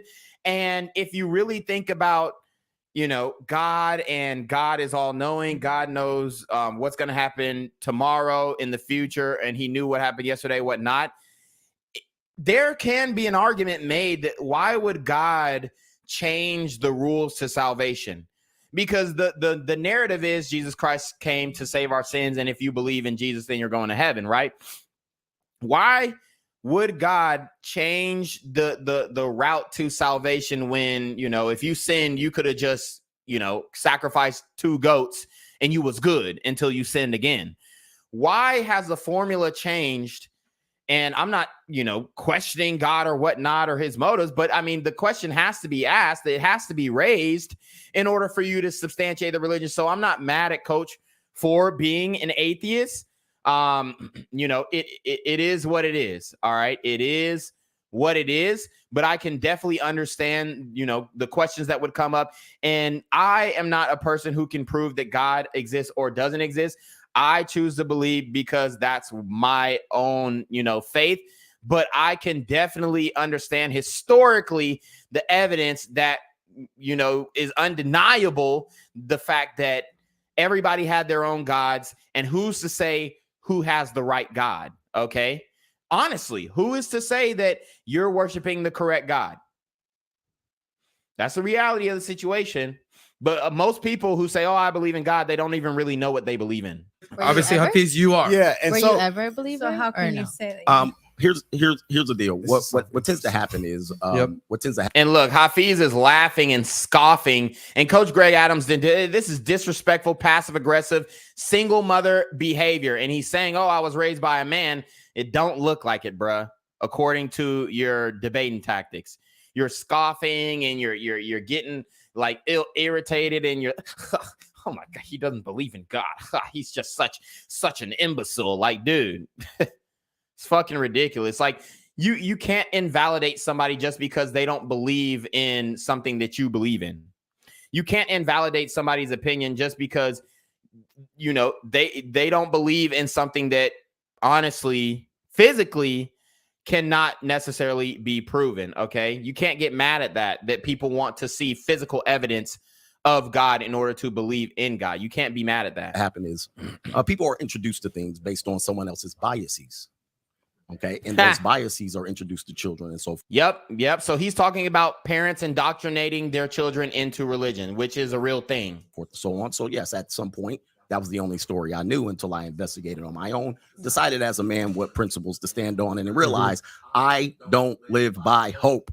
I don't live by cope. I live with what's real here. Okay. And let's talk about what's real instead of the mystique of this damn thing here. What's real is hope is not a strategy. So if you I love it. Can I address it? Yeah, go ahead. Yeah. So first and foremost, like I said, it's very interesting. I've always told you, you got to hear someone's background and then you know where they lean. Look, so this is how he's trying to invalidate Coach Greg Adams because he's not religious. And he's going to try and make the point that, oh, he was scorned from religion, so now he's not religious anymore because he got divorced and he thought that God was going to save him in his divorce, and now he's not religious. But look, like that's literally the play that he's about to run. That's where you know where their advice gears towards. So it's such a even when I talk about God, like the idea of God in his brain is not the idea I'm talking about. It's this interesting verse in the Bible. I won't get too lost in the sauce in the book of Isaiah, where God is where somebody's like farming, and he's talking about the intricacies of farming.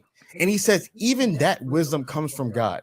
God is not the God of get married happily ever after. That's foolishness.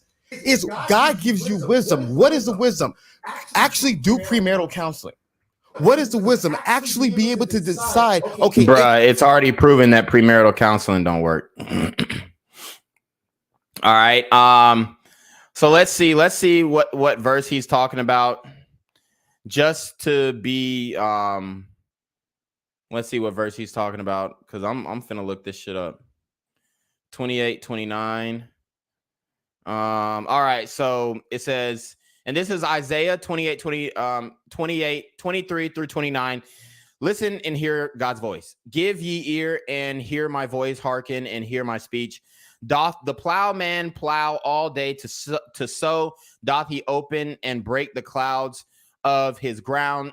When he hath made plain the face thereof, doth he not cast abroad the fitches and scatter the cumin, and cast in the principal wheat and the appointed barley and the rye in their place. For his God doth instruct him to discretion and doth teach him. Okay, so he's basically saying that, or this verse is basically, or this passage rather, is basically saying that the knowledge of farming came from God, like Hafeez said, you know, plant seed into the ground, seed grows. Okay, which obviously, you know, it's such a it's not even a complicated argument. It's just like so simple to make that connection. Okay, everything is from God and we know how to plant because of God. And I'm not against that argument necessarily, but it's just the oversimplification of God, I think, that Hafeez is trying to do. And he's like, oh, Coach Greg Adams' idea of God is just so crazy and he doesn't even believe in God. But then it's like, bro, your idea of God is that everything that you know and that we know, and it comes straight from God. And it's just like, bruh, it's just kind of science. It's common sense. It's trial and error. You throw a seed into the ground, or even, I mean, you chop down a tree and you see the roots grew from a seed. And then you come to that conclusion that, oh, if I plant this seed, then it'll grow into this tree. So to say that, and I'm not saying it's not from God, okay? I'm just saying that there can be a scientific explanation for your point that you're trying to make, just like, you know, the Muslims believe that the moon was split by Muhammad as a miracle to show the validity of his prophecy. And it's like, then you have historians later on saying, oh, well, that was a lunar eclipse or a solar eclipse or a lunar eclipse, whatever. It was an eclipse. That's what the historians are saying. Okay. So, and then the Muslims say, no, Muhammad split the moon. And then historians are saying, oh, well, during this time period where they say he split the moon, there was literally a solar eclipse. So did he split the moon, or was it just perfect timing that God lined it up to where there was a solar eclipse when he was, you know, when the people put his feet to the fire to prove that he was a prophet? Did it just work out perfectly? It could have. It could have. And you could say that that's God, but we're not just going to act like, you know, the earth or the moon was just like broken in half like a cookie. No, it's a solar eclipse. For the fitches are not threshed with a threshing instrument, neither is a cartwheel turned about upon the cumin, but the fitches are beaten out with a staff and the cumin with a rod. Bread corn is bruised, because he will not ever be threshing it, nor break it with the wheel of his cart, nor bruise it with his horsemen. This all cometh forth from the Lord of hosts, which is wonderful in counsel and excellent in working. And I wish Coach Greg Adam would have pressed him on what he actually believes in. Is he Catholic? Is he Methodist? Is he Episcopalian? Is he a Lutheran? Is he a Protestant? Does he believe that Jesus Christ is the Son of God? Does he believe that Jesus Christ is God? These are questions that he should have been asked, because I don't really know how much time Hafeez spends reading the Bible, but I don't think he's really been debated on his belief in the Bible. And, you know, these are questions that you have to ask a Christian in order to understand where they're really coming from. Because some will say, well, if you don't believe that Jesus is God, then you're going to go to hell. And then some will say, well, Jesus is the Son of God. He's not really God. And then the Catholics will say, oh, well, he is God. It's the Holy Trinity. God is 3 in 1. But that is polytheism, to turn God into 3 different entities. So you have to really understand the reality of the situation and the origins of where the deity of Christ was determined during the Council of Nicaea, okay? And then you can even go into St. Nicholas of Myre, who is now being deemed as Santa Claus. So it's like you get Santa Claus from a figure who attended the Council of Nicaea and determined the deity of Christ. But then we have this idol in Santa Claus, who's supposed to bring you gifts on Christmas, which is supposed to be Christ's birthday. But then you realize, oh, well, Christmas doesn't really align with the historical evidence that says that Christ was probably born in the fall. So it's so complex, and nobody really questioned him on his religion, which I would have done. And I guarantee he wouldn't have been able to answer those questions. Shout out to Wolf in Sheep's Clothing. He says Hafeez is really cringy.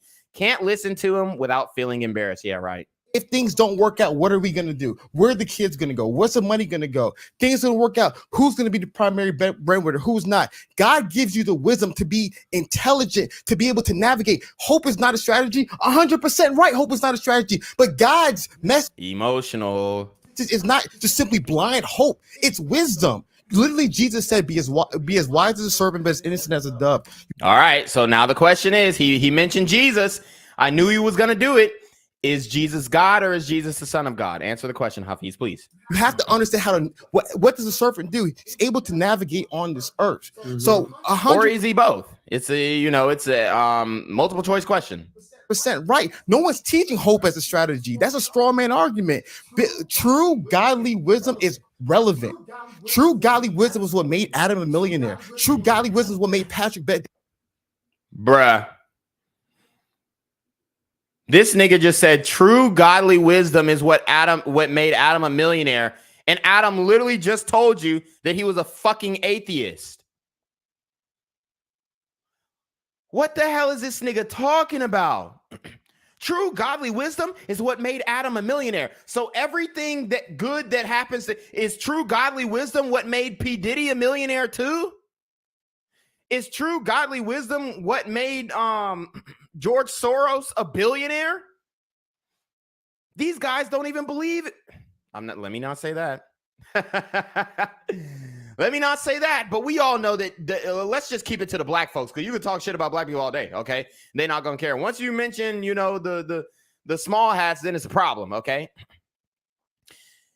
Is true godly wisdom the reason why NBA YoungBoy is a multi-millionaire right now, when literally his lyrics are specifically about murdering, killing, robbing other black people?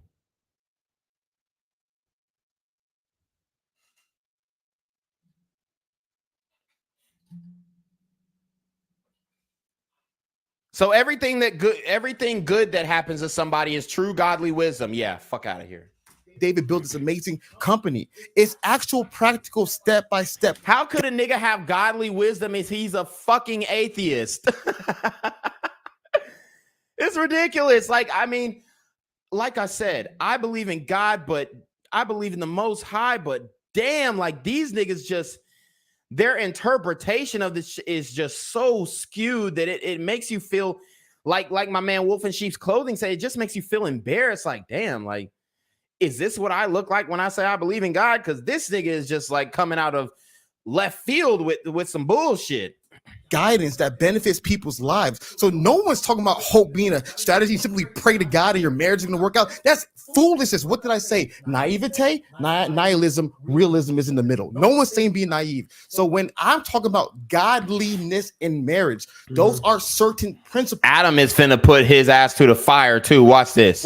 And wisdoms. Is it going to be that if you follow God, you'll never get a divorce? No.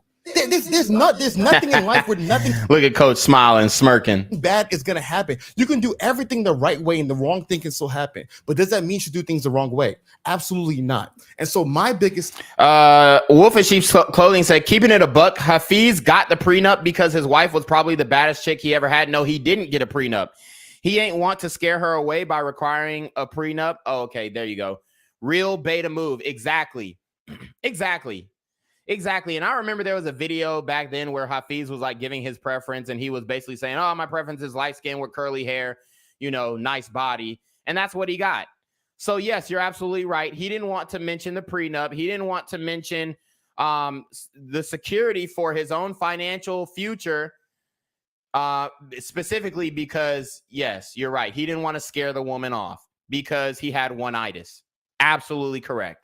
Thing is that we need to give men as much practical wisdom, and women as well, give them as much practical wisdom that can build a healthy, successful marriage. When he talks about don't get married without leverage, I guarantee if he expounds upon leverage, those are all godly principles. Those are all biblical principles.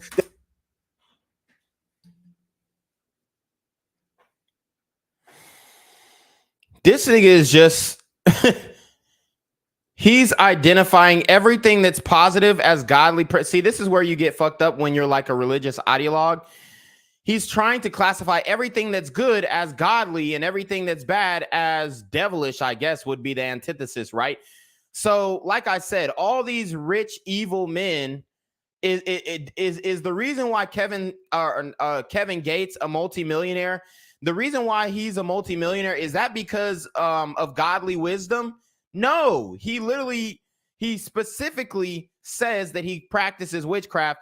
He says he practices Santeria. He says he practices voodoo. He even said that he has his daughter practicing witchcraft as well on a live stream, on an Instagram live stream that he did. So like he's trying to make it seem like, oh, everything that's good is godly and everything that's wrong. Oh, these are godly principles. This is discipline is godly principles. Yeah, you can be disciplined in doing the wrong shit.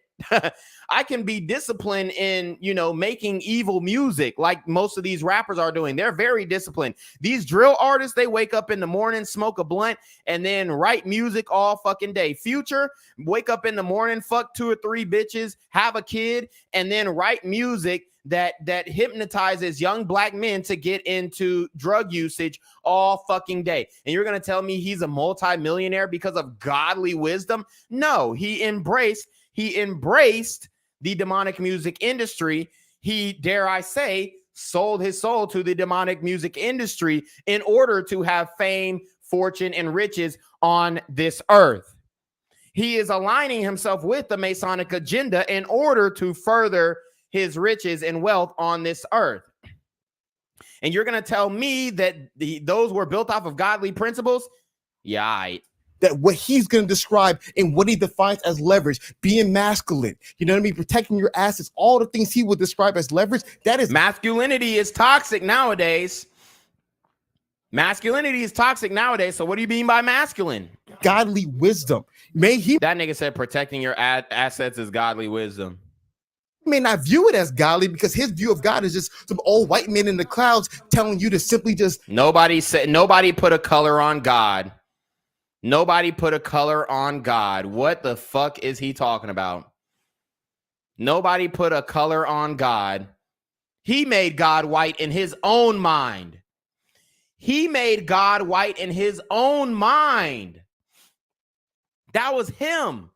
Coach Greg Adams didn't say, oh, well, you believe in this mystical white man in the clouds. No, he didn't put a race on God. So why are you trying to say that, oh, well, you believe in this white man in the cloud is God? Dude, get the fuck out of here. Now you try to bring race into it. It's bullshit. I view it as godly because his view of God is just some old white men in the clouds telling you to simply just do whatever you want, right? But to me, true godly wisdom is relevant. It's practical. It improves lives because like Jordan Peterson said, it's in line with the truth. And if you're in line with the truth, they can give you the best case scenario. Not a perfect life, but the best life.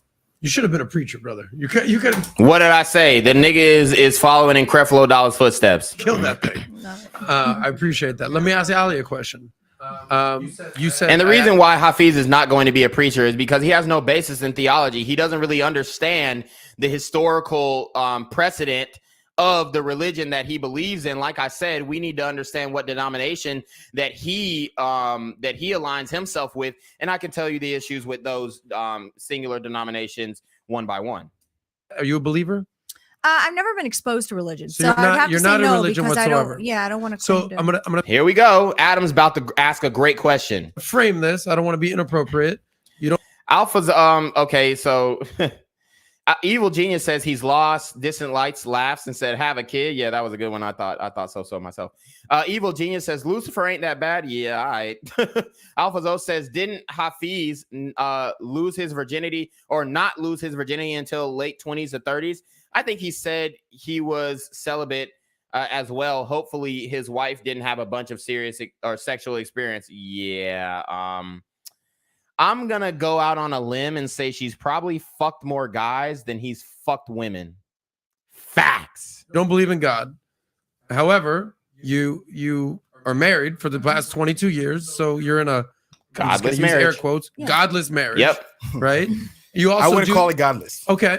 So Hafeez is like, oh, I wouldn't call it godless. She's literally spreading her legs for money.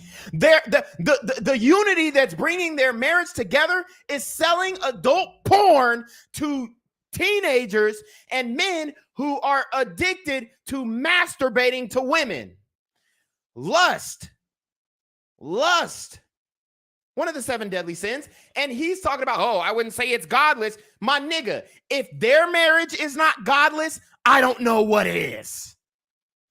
If a OnlyFans bitch marriage is not godless, I don't know what is. See, this is these seesaw Christians.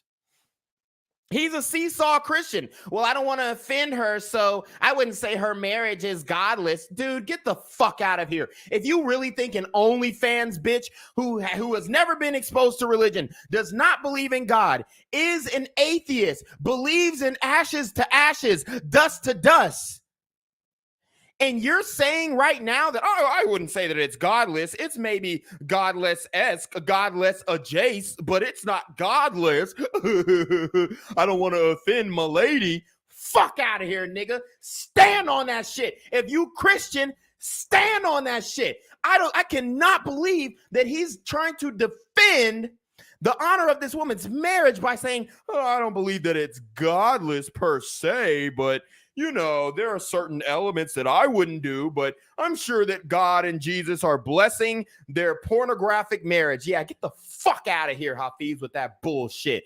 Wolf in Sheep's Clothing says Hafeez is the definition of a pseudo-intellectual. He speaks in platitudes and uses eloquent phrases despite saying nothing of consequence or logic, kind of like T.I. or Kevin Gates. Exactly. You also do OnlyFans, so there's going to be possibly people on this panel that are going to say OnlyFans. You're sinning. I respect that. Yeah. Okay. Cool. Again, zero judgment here. I don't give a shit. I've dated an OnlyFans girl. I've dated a girls who go to church. I'll date all your girls. I don't give a shit. Okay. I'm human. So when you hear God, no God, sinner, OnlyFans, work, marriage, let's just say God's looking down, and let's say Ali and Steve are married for the next 50 years. They have this amazing, beautiful marriage. They've got kids. They've made millions. She's blessed the world with kids and grandkids, and they've been married forever. Amazing. And at the same time, OnlyFans and coveting other, everything that kind of goes with that. Yep. Making men lust after them. Literally, her whole business model is to make young men covet another man's wife. So she's literally promoting adultery on her OnlyFans, and and Hafeez has the nerve, the unmitigated gall to say that her marriage, I wouldn't say that it's godless. Nigga, everything that her marriage stands for is against God.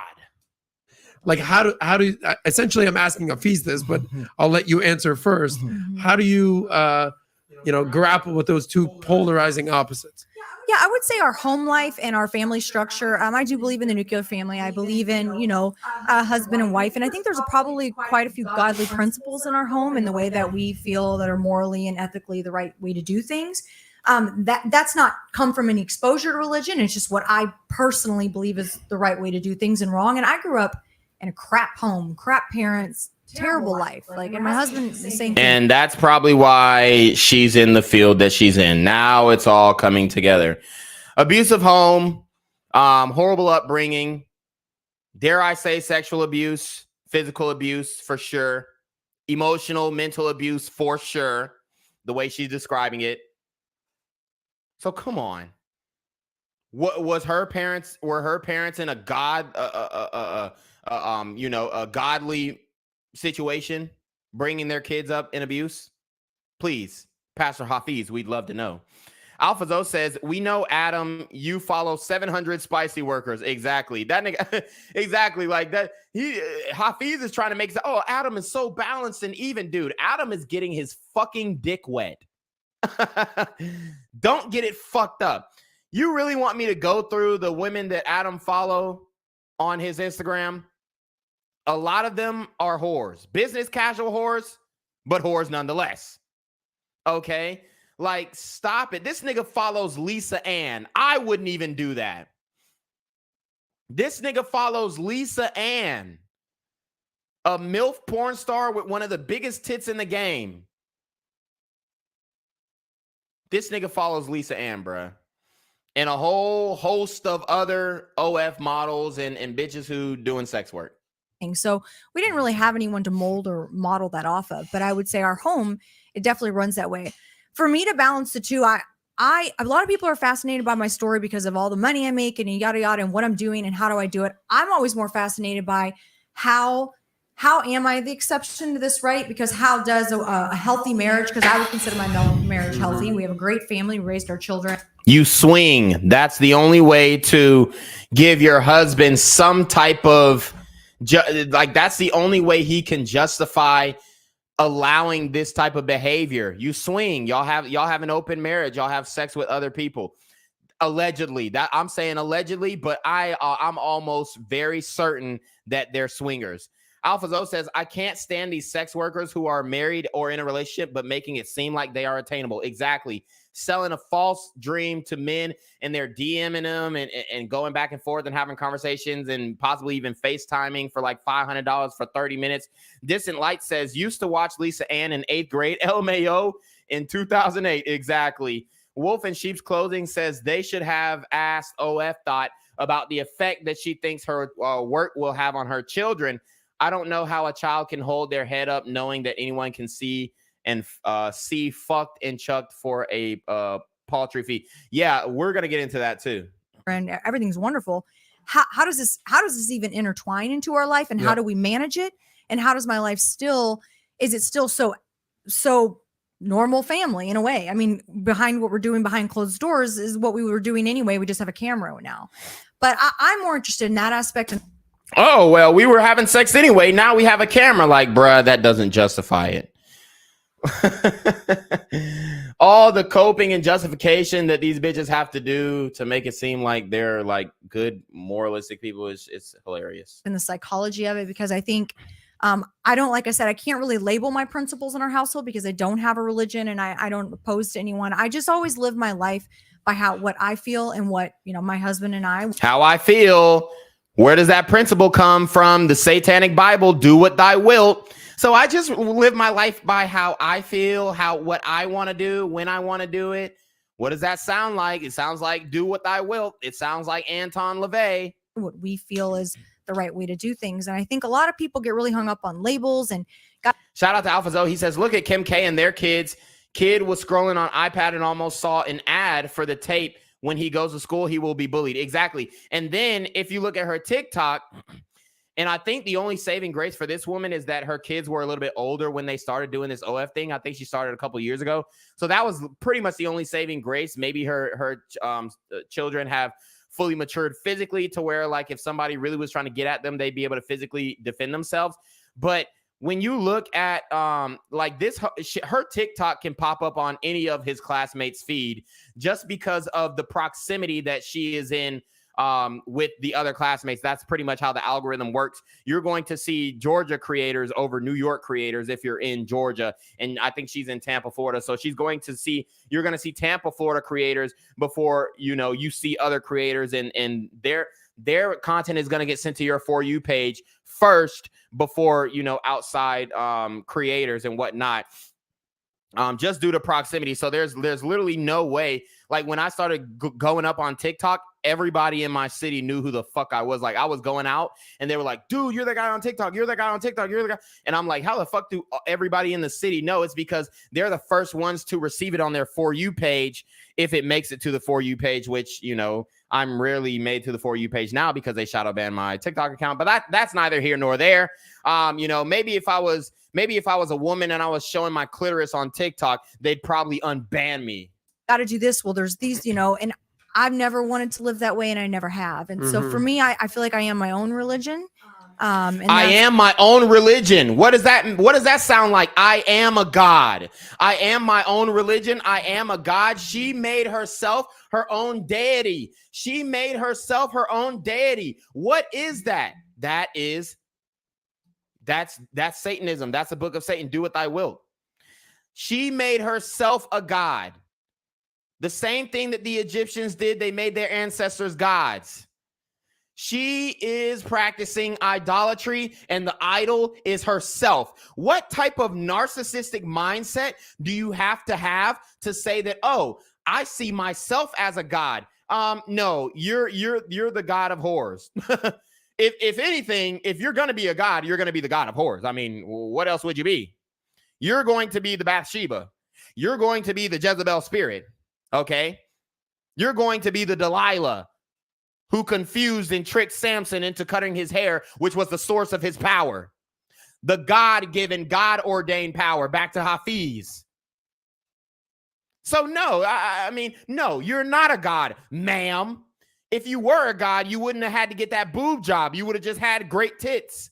If you were a god, you wouldn't have had to get that nose job. You would have just had a straight line symmetrical nose. If you were a god, you wouldn't have had to get them lip fillers. You would have just had naturally plump lips. If you were a god, you would not be wearing them damn lashes. You would have just had naturally long and beautiful lashes. If you were a god, you wouldn't have to do that that eye tilt with your mascara, because your eyes would naturally have that eye tilt, which is a known indicator for attractiveness in women. If you were a god, you would already had a fat ass, a nice petite fat ass, but you had to get surgery for that. So ma'am, you are not a god, nor are a goddess. So, oh, I see myself as a god. So, yeah, okay. You're an idolatress, and the idol is yourself. That is a complete and utter, I mean, that's the most perfect form of narcissism. She literally said she sees herself as a god. So she believes that she's a god on earth. She believes that she is a god on earth. Who also believed that Lucifer? Who also believed that Satan? AlphaZo says this OF girl named Brittany talked about how ashamed she was that all her son's friends are sub to her OF. Whack off to her and act sketchy when they come around. Yep. AlphaZo says that's idolatry. Yes, sir. AlphaZo says modern day Jezebel and whores of Babylon. Facts. Wolf in Sheep's Clothing says only lesson she's passing on to her kids is that your dignity can be abandoned for money. Absolutely. I think a lot of people get really hung up on labels and got to do this. Well, there's these, and I've never wanted to live that way, and I never have. And so for me, I feel like I am my own religion. And that's just the way, the principles that we've chosen. I think what's so interesting about your story is that it's hard to pin you down. It's like, well, women need to be, obedient and subservient to their husbands. You're like, well, I kind of am. I'm a house, that's what we're doing together. Right. And, women need to be. Bro, she's not obedient and subservient to her husband. She's the breadwinner in that relationship. Don't get it fucked up. He needs her more than she needs him. She's sucking dick on OnlyFans now, but I guarantee if she did some BBC porn, then her views would go all the way up. So as a matter of fact, she would actually be incentivized to film flicks with other pornographic male content creators. The only reason why she may or may not do this, and let's just say she doesn't for the for the sake of this argument, the only reason why she doesn't do this is probably the kids. Like, dude, let's not get it fucked up. She is the head of her household. She's running her household. Her husband has zero say. Be sexy for their husbands. Well, every day, baby. Yeah. Right. And women, I guarantee when she asked if I should,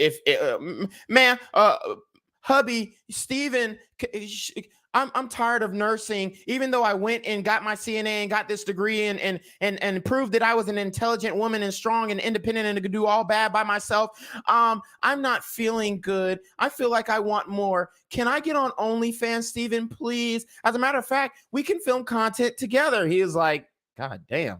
Nigga probably had to think about it for a week. She done already made the account. She posting pussy pictures. She posting asshole. And he's like, man, fuck it. Bitch, come over here and suck my dick. Fuck it. We just going, you know what I'm saying? You know that he was pigeonholed into that decision. This wasn't we talked about it. This was an ultimatum. This was an ultimatum, babe. I'm doing OnlyFans. You with it or you not. This was not a negotiation. This was not a conversation. This wasn't a compromise. She decided if it was a compromise, then he'd be fucking other porn stars on his own OnlyFans and he'd have his own platform. This is something that she wanted to do, not him. Not him. Shout out to Millennium. He says, facts, bro. AlphaZo says, I'm going to say it. She's done it or doing it. Exactly. And shouldn't do OnlyFans. It's like, well, I do, and I make a lot of money from it, but I'm also married, so it's like, I try to, and I'm also swinging. They keep leaving that part out. It's like, it's very hard to pin you down and say, well, you should do this. It's like, well, it's working for me. Oh, and a lot of people say, oh yeah, she has no education, she'll go broke. It's like, I have a doctorate degree. Like, I'm an incredibly intelligent woman. Bruh, just because you can take classes, if you were a look, I'm not saying she don't have a doctorate, but didn't you say you were a nurse? So which one is it? Are you a doctor or are you a nurse? AlphaZo says, whenever a gyro asks or a girl asks you something or asks you what you think of something, they already decided to do it or been thinking about it for months. Exactly. Wolf in Sheep's Clothing says, I feel bad for OnlyFans hubbies.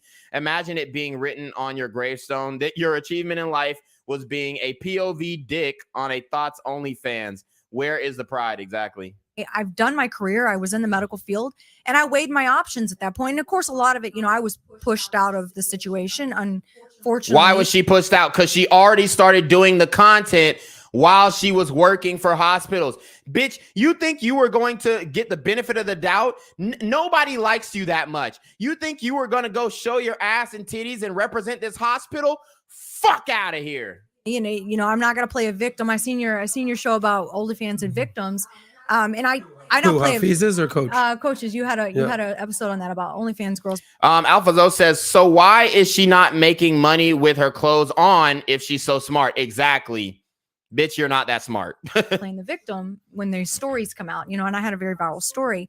I certainly don't play the victim, but I do feel, that I was obviously pushed out too early from what I wanted to do. I was very. You would still be being a nurse right now. Absolutely. I mean, I literally graduated the same month that they let me go. Like, I got my doctorate degree. I was going on to do nursing research. So for me, I think a lot of people look at that, and to me, it's just more I'm really interested in how that shift happened. But people think that we have some chaotic life at home and like things are just running wild, swinging from ropes. And I'm like, it's a very, very normal household, and nothing has changed except there's a camera. It's a very unique situation. Very unique. Go ahead. Final word for you, and then we'll move on to the next topic. I sent you a clip that I sent you on. No, I think to me, like, kind of even hearing what she was sharing, obviously, disagree with some of the OnlyFans stuff. Hafeez, is her marriage godless or God-filled? That's the only question we have. That's the only question we give a fuck about. You said that God was in every marriage. Is God in her marriage? Is God in the marriage of two pornographic adult film actors and actresses who don't believe in God, believe that their own gods are idolatrous and are atheists? Is God in this marriage? Answer the fucking question. It's my personal opinion. Who cares? But it's like, there's certain principles that I consider godly principles that if you implement them, your relationship will be successful. So doing porn is godly principles. Man, this nigga, bro, I got to go to the fucking bathroom. I can't hear this nigga talk. If you're forgiving, if you're kind, if you're servant-hearted, like there's just certain things that, like I said, it's like no matter, these are what I consider godly principles. So if you're choosing a partner, because you asked about what leads to divorce, I guarantee when you find out what leads to success, forgiveness, right? Servant-heartedness and gratitude, right? And all these things are godly things. And if a person has that, I think you'll be able to have a healthy relationship in the long run. Have you always been a man of faith? Like, you were raised that way? No. I mean, I was raised that way, but I became a Christian, which is interesting enough. I wasn't raised in the church. People think I was raised in the church. No, I came to believe as an adult male on my own, studying the Bible, studying the Word of God. And like, to me, the reason why I'm so passionate about this, because God is really real to me. And I respect how you feel, but like, I know it's like if someone has never experienced, you heard what that nigga said. He was about to say it hurt me that Coach Greg Adams don't believe in God. He was about to say it hurt me that Coach Greg Adams don't believe in God. Run it back about this, because God is really real to me. And it hurt. You heard that? It hurt me. It hurt me that Coach Greg Adams don't believe in the same God that I do. It hurt me so bad. Meanwhile, you're sitting next to a fucking OnlyFans whore who doesn't believe. She don't give a damn about your God. She doesn't give a damn about your God. And it hurts you that Coach Greg Adams doesn't believe in God. Why? because he's a black man? Why did it hurt you so much that Coach Greg Adams doesn't believe in God, but Adam Sosnick, the nigga that you've been riding his dick the whole damn podcast, doesn't believe in God, and it didn't hurt you when he said he was atheist? Why doesn't it hurt you that the woman beside you, who's an OnlyFans whore, doesn't believe in God? Why didn't it hurt you, but it hurt you when Coach Greg Adams said that he was an atheist? It's bullshit. It's bullshit. Chancellor says, comment Hafeez L. Shout out to Red Pill Overdose. He says, Red Vitamin in the building. My boy about to hit 3K. Yes, sir. Alphazo says, ask Hafeez where Mia Khalifa and Alana Rhodes in godly marriages, especially when other men were closing them and sending spicy vids to their husbands to the point where the guys couldn't deal with them anymore. Exactly. Chancellor says, it's sad Coach Adams doesn't believe in Christ, but it is what it is, and Hafeez doesn't represent the scripture well at all. Facts. Respect how you feel, but like I know it's like if someone has never experienced love, there's no way you can convince them that love exists. If someone has never experienced God, it's like God is just an ethereal thing that grandma told you back in the day to make you behave yourself. I thought God was a white man in the clouds that you said earlier. So God is extremely real for me. I experienced God in 19. He really transformed my life. He's why I'm even here today. This nigga about to cry. What was your aha moment? Man, I think he was a virgin. He got some pussy when he was 19, and then he started believing in God. I prayed for some pussy, and then I got it. Thank God. Type shit. I don't know his story, but it's like, dude, come on. To realize God was in your life. Long story short, like when I realized he was in my life, I think when I was 19 years old, I wanted to play college football. I was playing college football. I was a typical guy, college football player. You know, I was finally getting girls at that time. And then I just realized that, man, like I realized that my entire life I lived for me. And then I realized there was something greater than myself. And then the woman next to you just said she created her own religion. She's her own God. And you said that she was in a godly marriage, bruh. Like I realized if I followed God, like it could totally transform the way I lived, and especially for obviously what Christ did on the cross. And so to me, wait, hold on. Is Jesus God or is Jesus the Son of God? Hafeez, we need answers. We need answers. Shout out to Red Pill Overdose. He said he gonna cry in the car on God. When I became a believer, everything changed. I got smarter. People are like, oh my gosh, you can talk so well. I wasn't always like this. Like when I actually became a believer, that's when I got smart. That's when I got more. Bruh. Look, my nigga said once he started believing in God, he got smarter.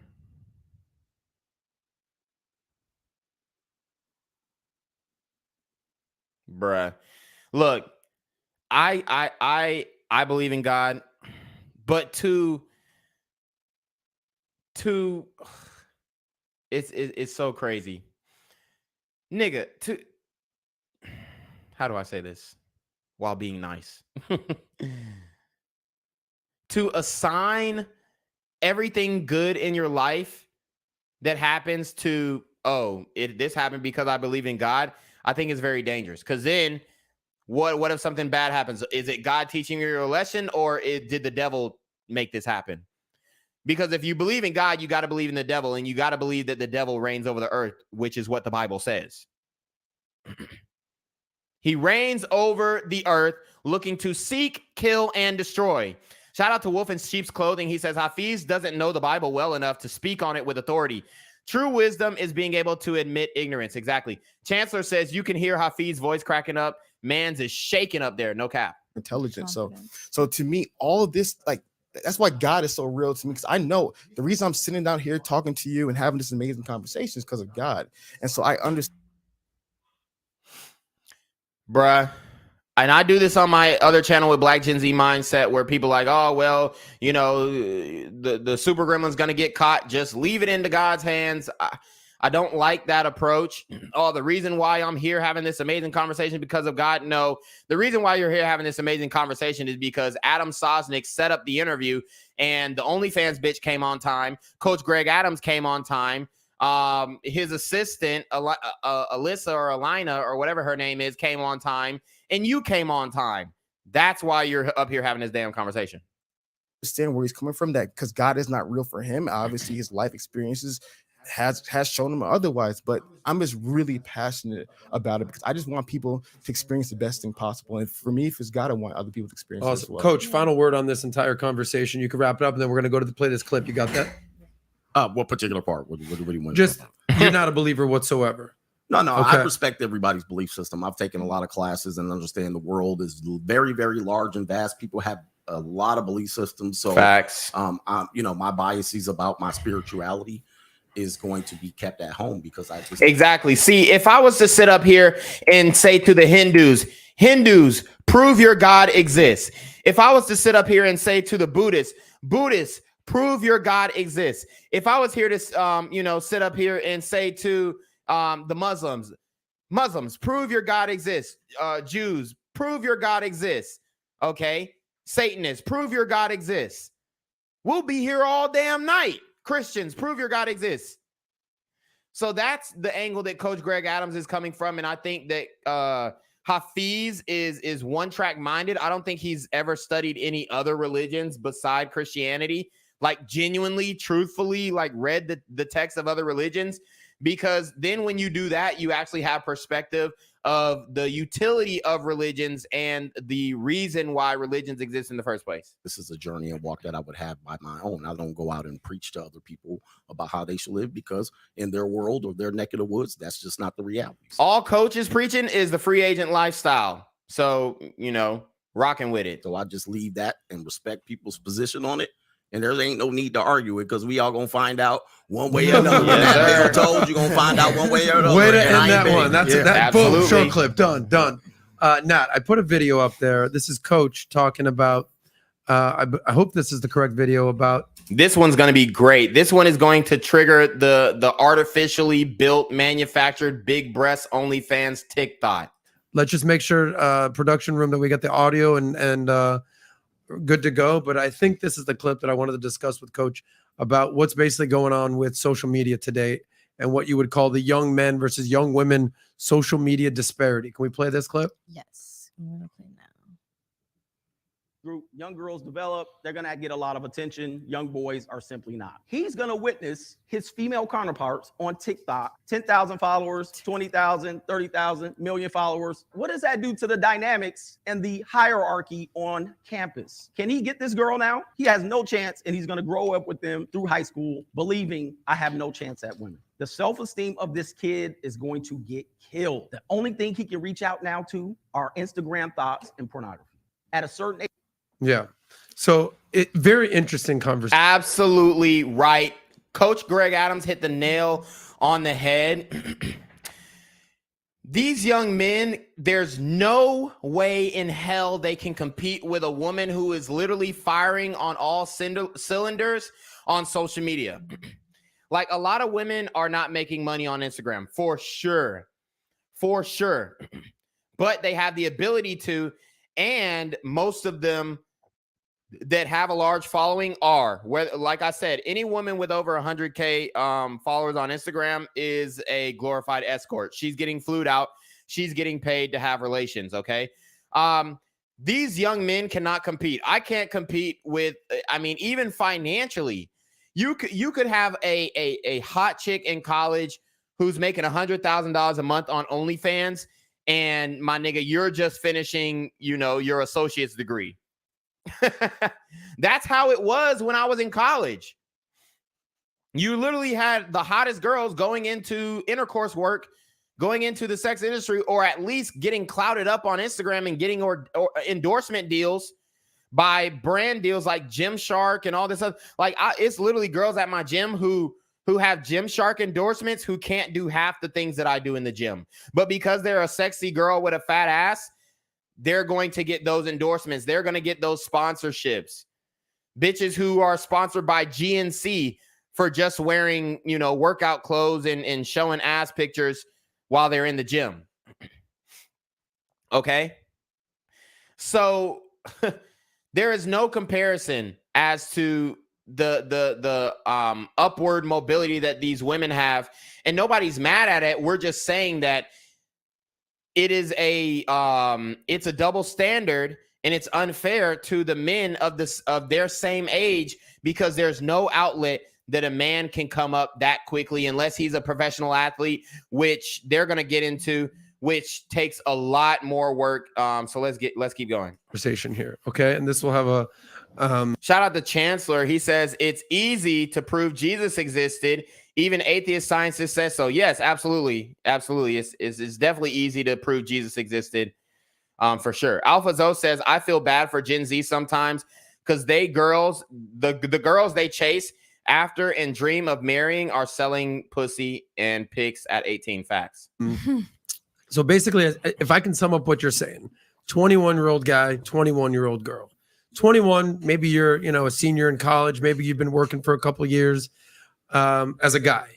21-year-old female, same exact situation. Maybe you're a senior in college. Maybe you're been working for a couple of years. The only difference is, as a woman, you can kind of get a lot of eyeballs out there on the social media platforms. Like it's taken me hard work to get to where I'm at right now. And a girl does the exact same thing. All she has to do is put some bikini pictures out there. Much easier for a woman. Much easier for a woman. Absolutely. And you're basically saying it for a 21-year-old, comparing himself, trying to get another 21-year-old female.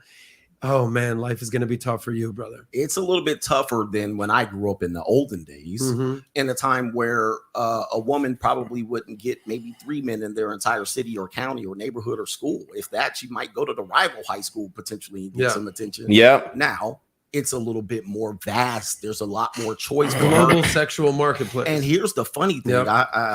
My young lady here, Natalia, she mentioned this earlier because she's in the dating minefield.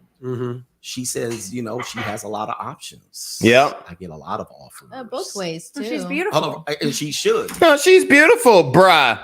If she didn't have an Instagram, she wouldn't get nearly the amount of options. And I guarantee she had a thotty Instagram before and cleaned it the fuck up. Why did she clean it up? Because she started listening to Red Pill Men. She started listening to Adam Sosnick's podcast, and she realized that her image was everything. And shout out to Alpha Zoe. He says, soon as they turn 18, they start an OF and start getting flued out. Exactly. Van Lee says, damn, Tino's still at it. Yes, sir. Big facts. What we have to understand is, as young men, this is where I position myself as young men. Typically 70% of men tend to be invisible to the world until they, as you said, put in a year's 20. Even if they put in that work, they're still invisible. Years worth of work. And then it's easy for you to hop on social media with the Bugatti and the Lamborghini, and you handsome and you got your beard in and you got all of that stuff. Oh, you can jump on now and you can get a lot of attention. But even then, Adam has to put in way more work. He can't just post a picture of his gym gains and get lit. Look at Adam's Instagram. Every single post, value, providing value, talking about premarital sex, talking about a woman's loyalty and a man's loyalty, talking about hot girl versus broke girl, talking about millennials are broke, doing street interviews, putting in the work. Women don't do half the fucking work to build a platform like this. How many followers does he have? 56,000 followers, been putting in work. Nigga is damn near, early 30s, late 30s. And then guess what black people gonna say? Oh, well, he's only at that point because of white privilege. So even with his success, even with his hard work, he's still going to be invalidated by a certain community because of the color of his skin. 56,000 followers, only 56,000. Whereas we go to Allie. Let's go to Allie. How many followers does she have? I'm very curious. I'm very curious. How many followers does Shorty have? We just seen her page. Adam don't even got a blue check. This bitch is blue check marked up with almost 150,000 followers. And you go back to the bottom of her page and she didn't even have a DSLR high definition camera that shot video in 1080p or 4K. Go back. She was taking pictures on a HTC One Android.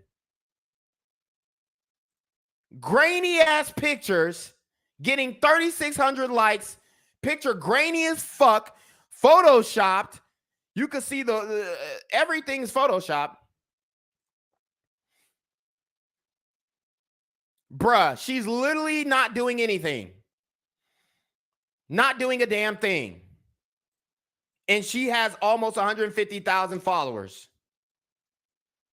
Ain't nobody mad at it, but this is the game. And women think that, oh, it's just as easy for a man. Oh, all he has to do is be hot with six-pack abs. Yeah, fuck out of here. Especially if that man is speaking his mind. Oh, no, we can't have that. Because the powers that be, especially the powers that be, who are the powers that be? The social media oligarchs that come from Silicon Valley, they will not allow a man who speaks his mind, who speaks adamantly, get clout, even if he's the hottest man in the world. Look at what happened to Andrew Tate. And I'm not saying he's the hottest man in the world by far, but I'm just saying he's an attractive man who spoke his mind and he was deplatformed. Look at Sneeko, attractive man who spoke his mind, even though we all know that Sneeko has chinks in his armor for sure, got deplatformed. A woman, men ain't shit. Men ain't shit. Men do this, men do that. A misandrous woman, Drew Afualo, gets a show, gets a nationally syndicated show on the internet, on radio. Gets an endorsement deal for talking shit about men. Meanwhile, a man do the same thing. He's a misogynist. He's deplatformed, and everything that he does is demonetized when it comes to being on the internet. Can't even make money on the World Wide Web. They own you. They own your algorithm. They own your VPN. They own your MAC address. They own you. They own your bank account. But that's a waiting game that men at this particular point, I'm going to say, based on the pornography industry being $1 billion industry, you know, young men are consuming it. Based on Instagram, the only way a young man can compete is if he's having sex with porn stars on his own OnlyFans. That's the only way. Only way. At that age, the only way, or unless he gets drafted into the NBA or the NFL. I can put a post up on Instagram. Ain't nobody gonna like it, but if a young woman just comes in and gives her what Mother Nature has blessed her with, or what the miracles of modern science has injected into her, now she gonna get a whole bunch of attention. And then that puts me in that same age group at a significant disadvantage that people aren't addressing. I don't like when people complain about it. I just present it as a reality of the situation. And until the porn industry becomes bankrupt, my opinion is gonna be true. Well, what about athletes now? So male athletes. What the fuck?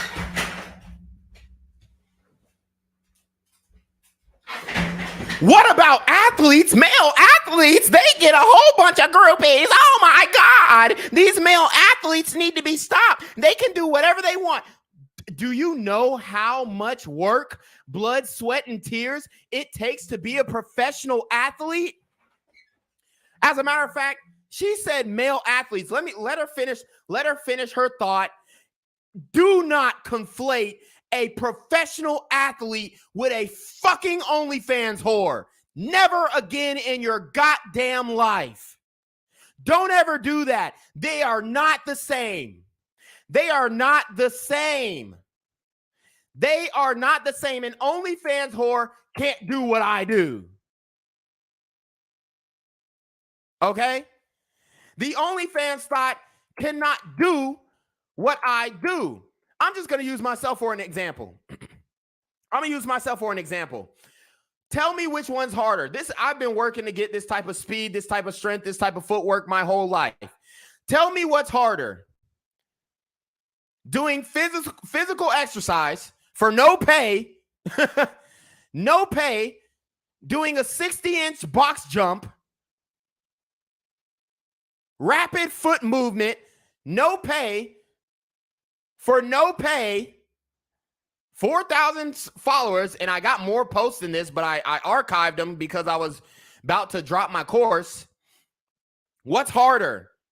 Doing these workouts, providing value for men to get swole, to get a six-pack, to you know, fulfill that dream of playing D1 football, to fulfill that dream of being a professional athlete? Which one's harder? Spreading your legs for money online or doing what I'm doing for no pay?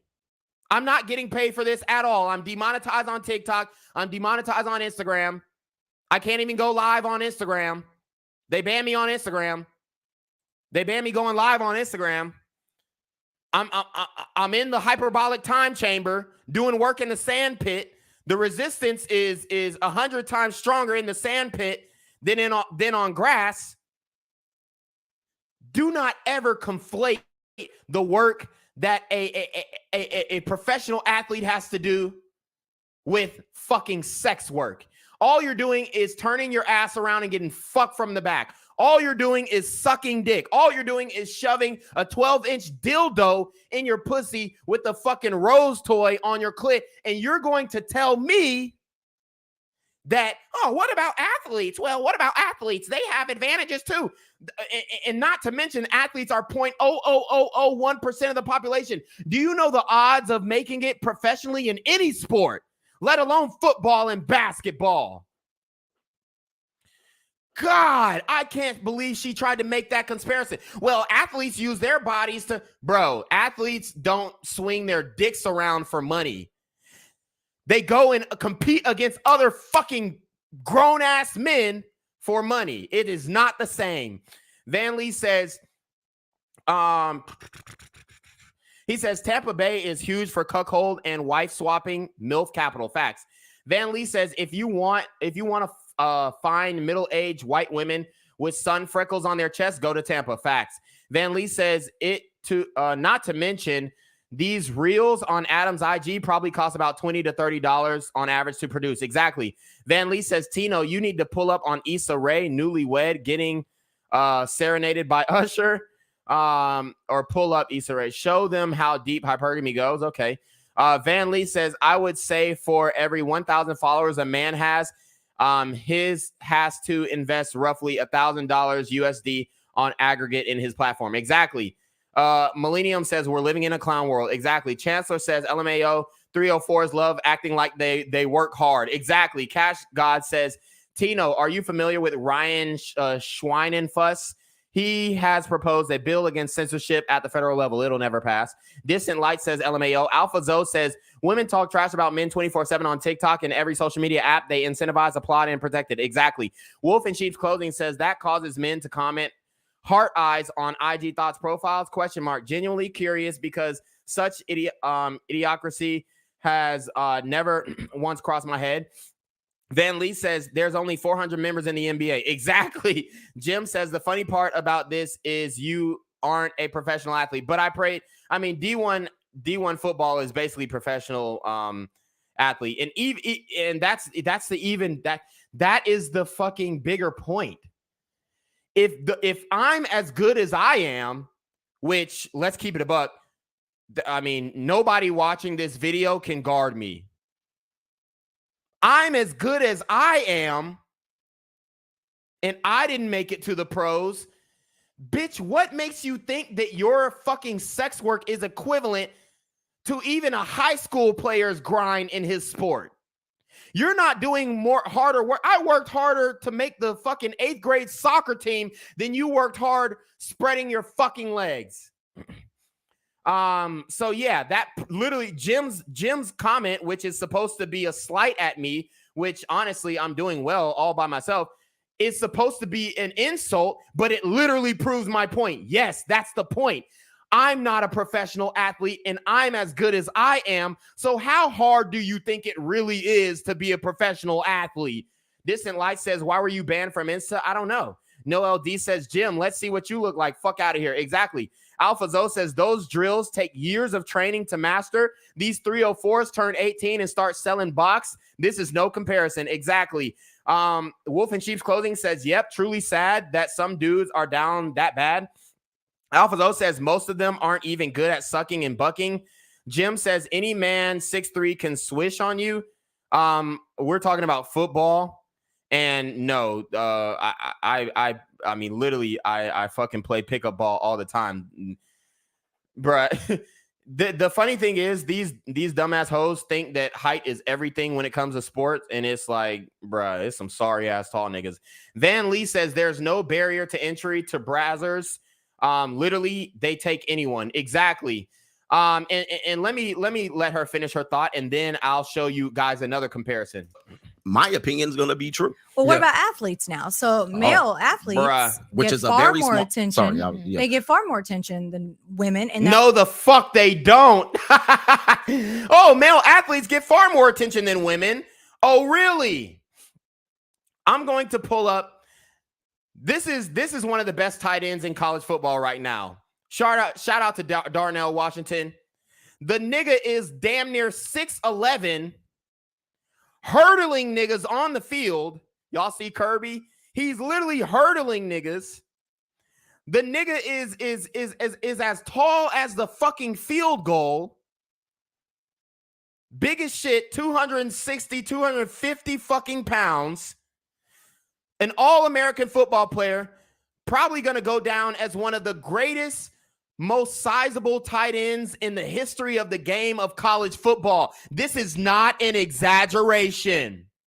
This is not an exaggeration. This man right here, along with Pittsburgh, they got a really good tight end, and along with Brock Bowers, our other tight end, these guys are going to go down as one of the greatest tight ends in the history of college football. How many followers does he have?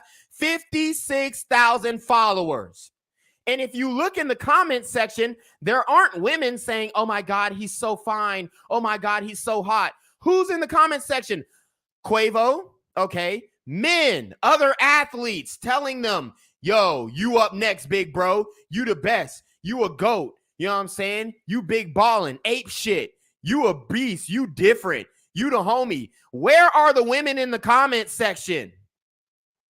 Where are the women in the comment section? You got 56,000 followers, and this woman, basic ass white bitch, who's manufactured, everything on her is fake, from the makeup to the ass to the titties to the lashes. Everything on her is fake. She just bought a DSLR camera last year. She just started shooting in 1080p last year. She didn't have ass this year or last year. Now she has ass. She hasn't been working her whole life for this, but yet she has 150,000 followers. What the fuck is this bitch talking about? Are you serious? She really, well, athletes get far more attention. No, the fuck they don't. Absolutely not. No, not at all. Chancellor said, I remember how hard you worked to make the UGA football team.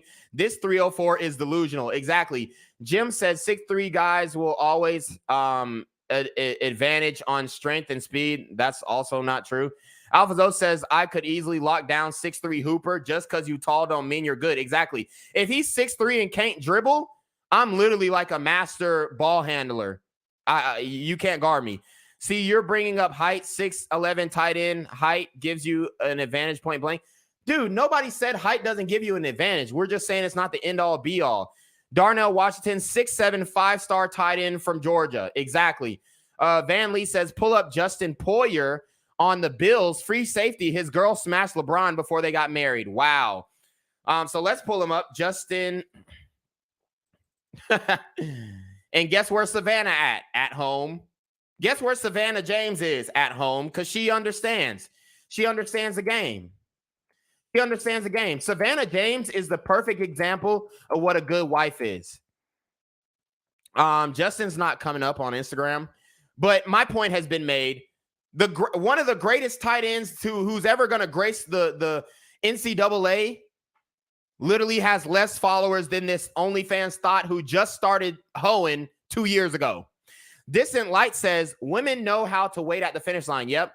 Jim says, corn-fed white men are always on top with strength and speed. All right. All right.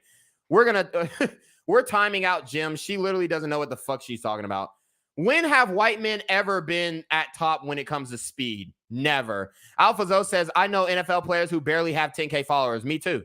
Wolf in Sheep's Clothing says, sex work will never be respectable work at all. Chancellor says, bitches ain't finna get in the comment section till draft night. Exactly.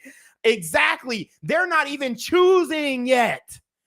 They're not even choosing. They don't even know what these niggas look like outside of their football pads and their numbers. They're not going to choose until they get drafted. Facts. And they have NIL money. These niggas are playing in $30,000 chains already, and the bitches still ain't choosing up. AlphaZo says, one of my friends played in the NFL and only had like 3K friends. Girls would say, is he really in the NFL? Exactly. Wolf in Sheep's Clothing says, OF workers are just lazy, period. Facts. Van Lee says, look how much followers his girl has compared to him. Exactly. AlphaZo says, not JP. He says, just look up Poyer. All right, I'll do it later. Okay, we timed out Jim. She said, imagine being and your mom gets stepped out on by your dad. Oh, being Bronny. Yeah, who cares? Bronny is put up. He lives a great life. He does it. His mom loves him. His father loves him. He ain't worried about it. And he's going to do the same thing. Chancellor says, it's Jordan Poyer, not Justin. Okay. J_Poyer 21. All right, let's get it. We'll look it up real quick.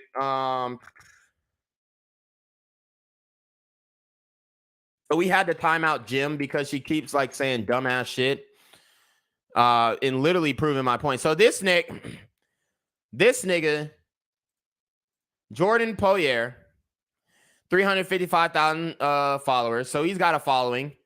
This is his wife, Rachel Bush. So she's a thought. And he married her. And she fucked LeBron.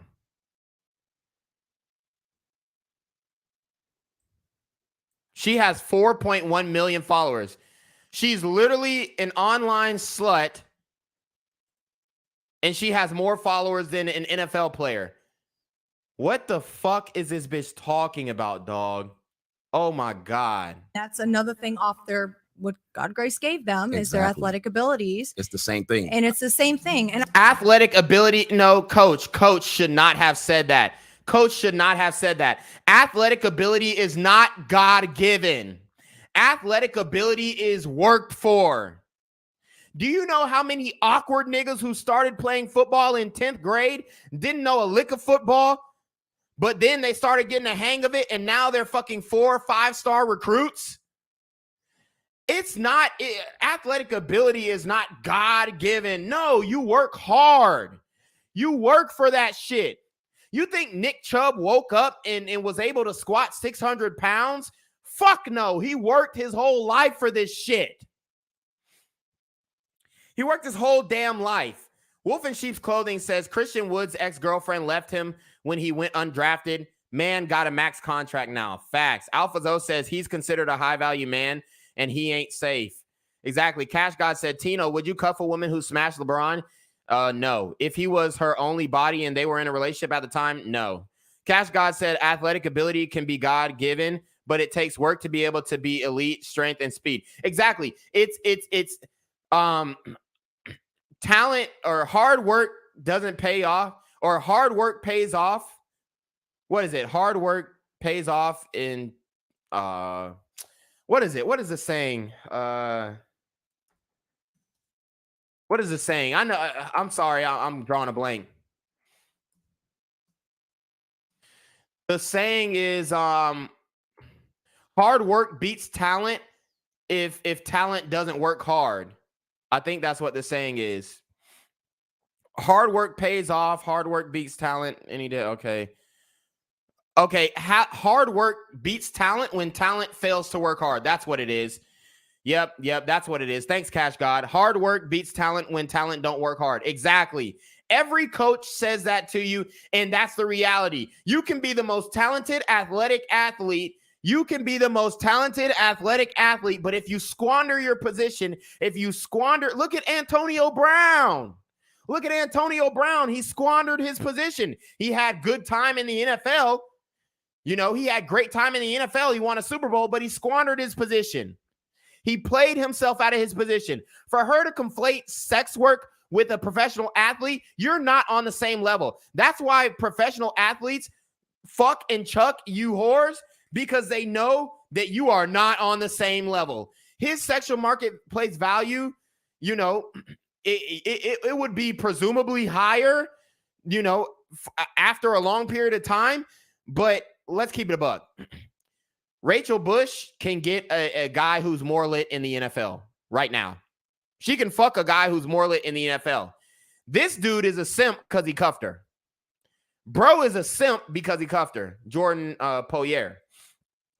Yeah, so everybody giving the quote now. Cash God said, when you see a guy like Tino who works crazy and can run at least a 4.4, you know he works hard. Some guys can run 4.4 to 4.5 from never training, but they're usually sticks. Exactly. Alphazo says, only Randy Moss could stop Randy Moss. Exactly. Wolf in Sheep's Clothing says, lots of dudes who were jumping out the gym on Ball is Life, playing overseas or in the G League now. Exactly. Exactly. Who was that guy who played? Jacob York. Or Gabe York. Gabe York. Y'all remember Gabe York? He had the hoop mixtape. This nigga had handles. He was 6'1". He was jumping out the gym. He had like a 45, 50-inch vertical. Where is the nigga now? Alphazo says Terrell Owens, Chad Johnson, and many more. Facts. And I also have to ask, your Instagram thought comment. Obviously, I'm on Instagram. I post bikini She's hurt. pics. TikTok. And TikTok thought, whatever it is. Am I Instagram TikTok thought to you? I mean, am I the person you're just when you say that? Am I the category or is I mean, that's how you make your money, right? That's how you butter your what bread. is a thought to you? Hold on, let me come back. Let me come. What is a thought to you? That hoe over there. And yes, ma'am, you are that hoe over there. Why don't these women just stand on it? Stand on it. Stand on it. Stop acting like you're not a fucking whore and stand on it. Y'all be weak in the knees. Stand up. Stand up. Stand on that shit. It's simple. But you don't take pride in it. You know it's disgraceful, so you won't stand on it. I'm not a TikTok. Yes, you are, ma'am. Yes, you are. Just like all these other women out here, you're a fucking TikTok. Point blank, period. Point blank, period. Let me give you guys an example. What makes her different? What makes her different? Give me 1 second. Give me 1 second. Gotta log in real quick. What makes her different? Oh, now they're asking me these questions. Two objects that are the same. All right, TikTok verification process we're getting through. What makes her different? Please, somebody enlighten me. What makes her different than her? The only difference is this woman's boobs are real. What? Oh, well, never mind. She said #fake body. So I guess her boobs are fake too. What makes you different from her? Younger boys, older boys. So she's fucking with it. Oh, the older men. What makes you different from her? Obviously, the only difference is these women look a lot better and they're a lot younger. What makes you different from these TikToks? Please, what makes you different? Let's not go to her IG. Let's not go to her IG because it really irked me that she tried to compare what she does. She tried to compare what she does to professional athletes. Ma'am, you are mistaken. You have made the fatal mistake of thinking that you are as valuable as a professional athlete. You're out of your fucking mind. So we went to her TikTok earlier.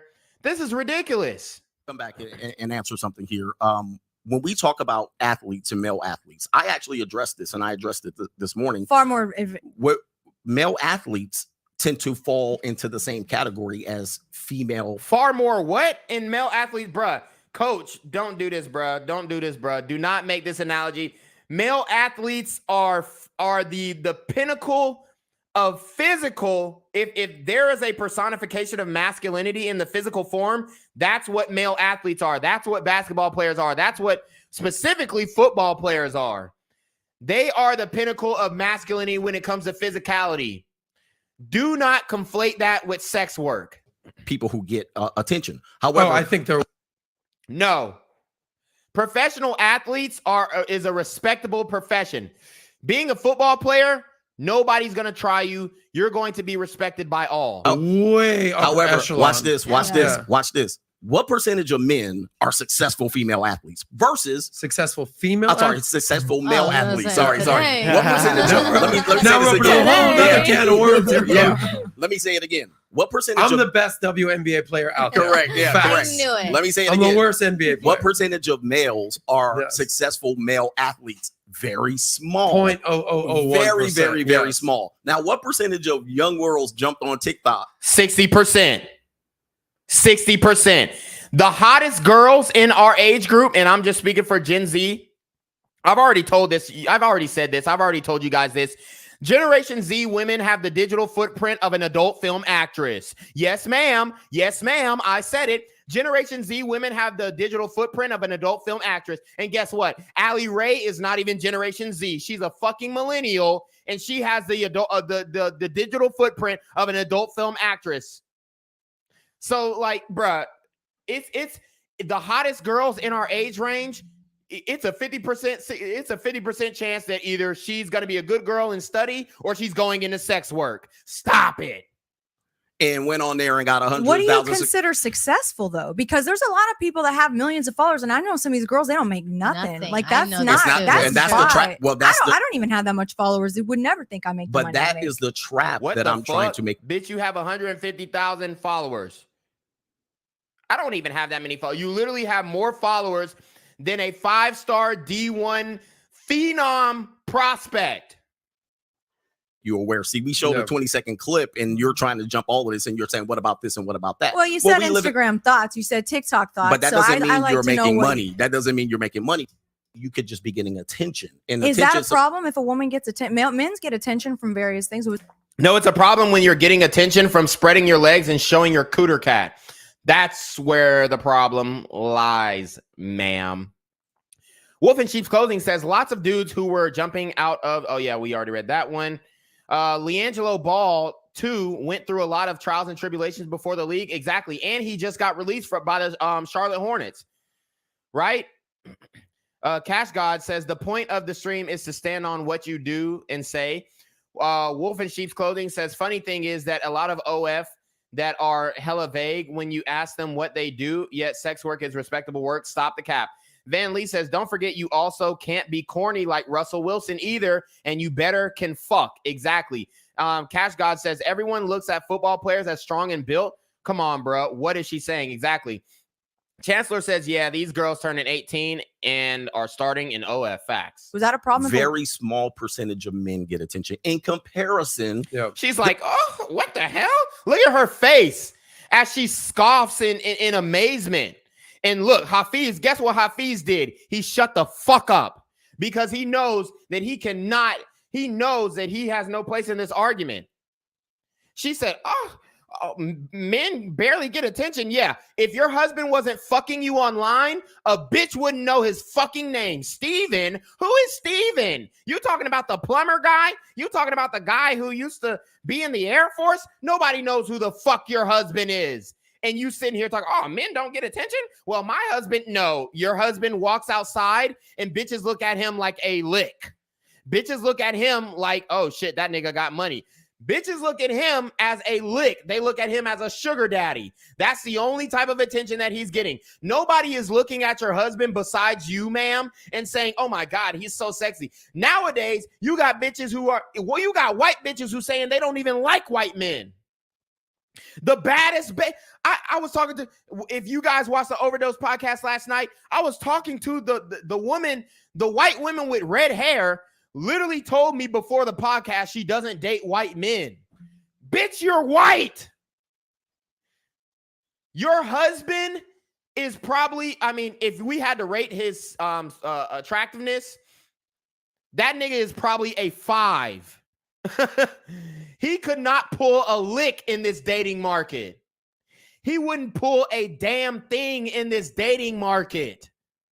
That nigga would go to the club and strike the fuck out. He'll be buying drinks for bitches and they will do a 100-meter dash the opposite direction.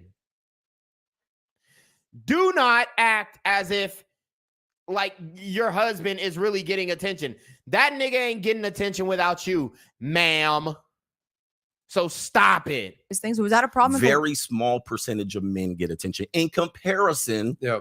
I mean, this is not even an argument. I mean, listen, you could probably agree. No, I would agree. This as is a woman. absolutely agree. The normal average woman can get way more attention than a male, normal average male, which puts the percentages at, if we just want to be general, 70% of the men are consuming and paying attention to a majority of women, as opposed to the opposite. Yeah. Okay, so we got some more comments. Alphazo says, I can't even date seriously because 98% of the day's digital footprint of a sex worker. Imagine dating a girl and all her sex tapes get exposed. Exactly. Millennium says, these OF girls take fast money for slow problems, and I don't care because they bring it on themselves. Jim, here we go. Jim's back in here. Guys under 6 feet don't deserve any cat. I mean, that's your opinion, but I would say that fat bitches don't deserve dick. And we all know that Jim is fat. Jim is a fat black woman. Alphazo says only 13% of the population are tall, right? Cash God says, yeah, that's true. But a lot of these white girls who say they only date black men are red flags. And I myself, as a black man, stay away from them. They're usually ghetto too. Yeah, I agree. But I'm just saying, they're like the super hot white girls. Even a lot of them are saying they only date black men. Alphazo says girls over 130 are not marriageable. Girls with more than 3 bodies should die single, childless, and broke. You see how dumb that sounds? Exactly. So he was responding to Jim. Wolf in Sheep's Clothing says white girls who only date black men equal white girls who only date Pookie and Ray Ray. You're absolutely right. Yeah. When it comes to women on social media, they are producers more than they are consumers. And if they do consume, they might be consuming a makeup channel. They might be consuming something else. They're not consuming the vast. They're not consuming porn. If she looks at her OnlyFans demographics, 99.9999 repeated percentage of her fan base are men. Majority of male athletes that have even succeeded, because even those guys have to jump through hoops and hurdles when he jumps in his DM. That woman probably would get more attention if she made. If the nigga that I showed, if Darnell Washington jumped in one of these OnlyFans bitches DMs, she's gonna put him through all these fucking tests for him to even get a link with her. It's bullshit. Let's see. Van Lee says the hottest girls in 2022 have some proximity to sex work. When you see that link tree, you have to hold your chest. Cash God said, I like the white women where I'm the first black man she's ever dealt with. Facts. Made a video and said, these basketball players are in my DMs, as opposed to her even getting married to that guy today. That's where the problem is. Let me hone in on this, because I want to tell you a story. But is your the reason that you're doing this is to do what? To basically inform men, hey guys, you're gonna have to get in line and wait your turn. Yeah, well, you're gonna have to grow up and become the man. I mean, because that was an 1.5 hour speech that they took that 20 seconds from. Well, that's so how there's more. All right, so people want me to show her husband. I don't know if I've got a face picture of her husband, but I can show you all you need to know. For one, okay, so let's look at the shoes, bruh. Is any modern woman going to fuck with this man based off of the shoes that he's wearing? For two, he's white, okay? And although we know, oh, well, white men are the most preferred, yeah, we can all say that, but are the hottest girls really going to the white men? That's not what I'm seeing. For two, this nigga's watch is loose as fuck on his wrist. That means he's not swole. He don't got no muscle, okay? Loose ass watch. For three, it looks like his stomach is coming out of the t-shirt, so we know he doesn't have a six-pack. For four, his waist, when you line his waist up to her waist, he's probably, if anything, I'll give him 5'10", 5'11", max. So he's not that tall either. So he's got a whole bunch of things working against him. Here is a picture of him. Below average in looks, white man. Your husband is not getting any attention, ma'am, especially from a hot chick. Your husband is not getting any attention from a bad bitch. Stop it. Okay? Stop it. Your husband is not getting any attention from a bad bitch. That nigga looked like the nigga who serviced my Mustang last week at the Ford dealership. That nigga looked like he looked like he tried to sell me a car one time. Like, bruh. And she's talking about, oh, well, she was so like confused. Oh, men don't get attention. No, ma'am. No, ma'am. If your husband started an Instagram today, he would struggle over the course of 10 years to get 500 followers. Fuck out of here.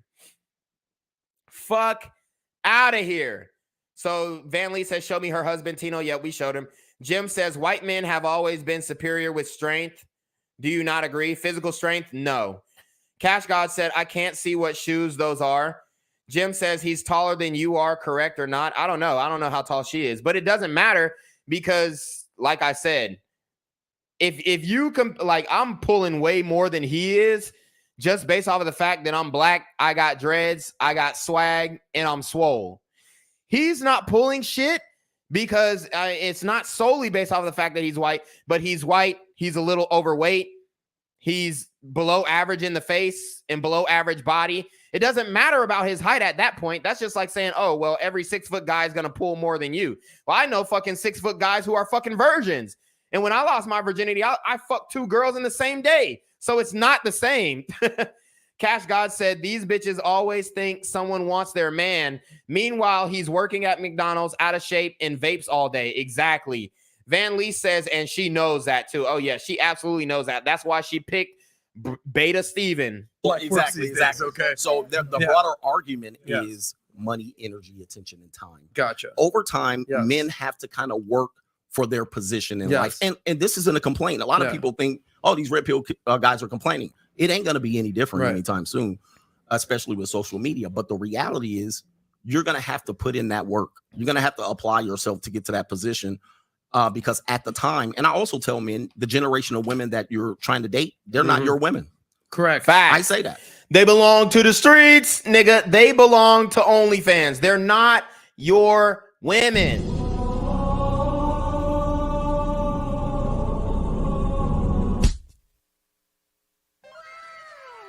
She belongs to the street. Okay. She belongs to the streets, bruh. Like I said again, Generation Z women have the digital footprint of an adult film actress. Don't get it fucked up. That's what do you mean by that? Jim says any woman would pick the white boy who's 6 feet and wearing a chain over.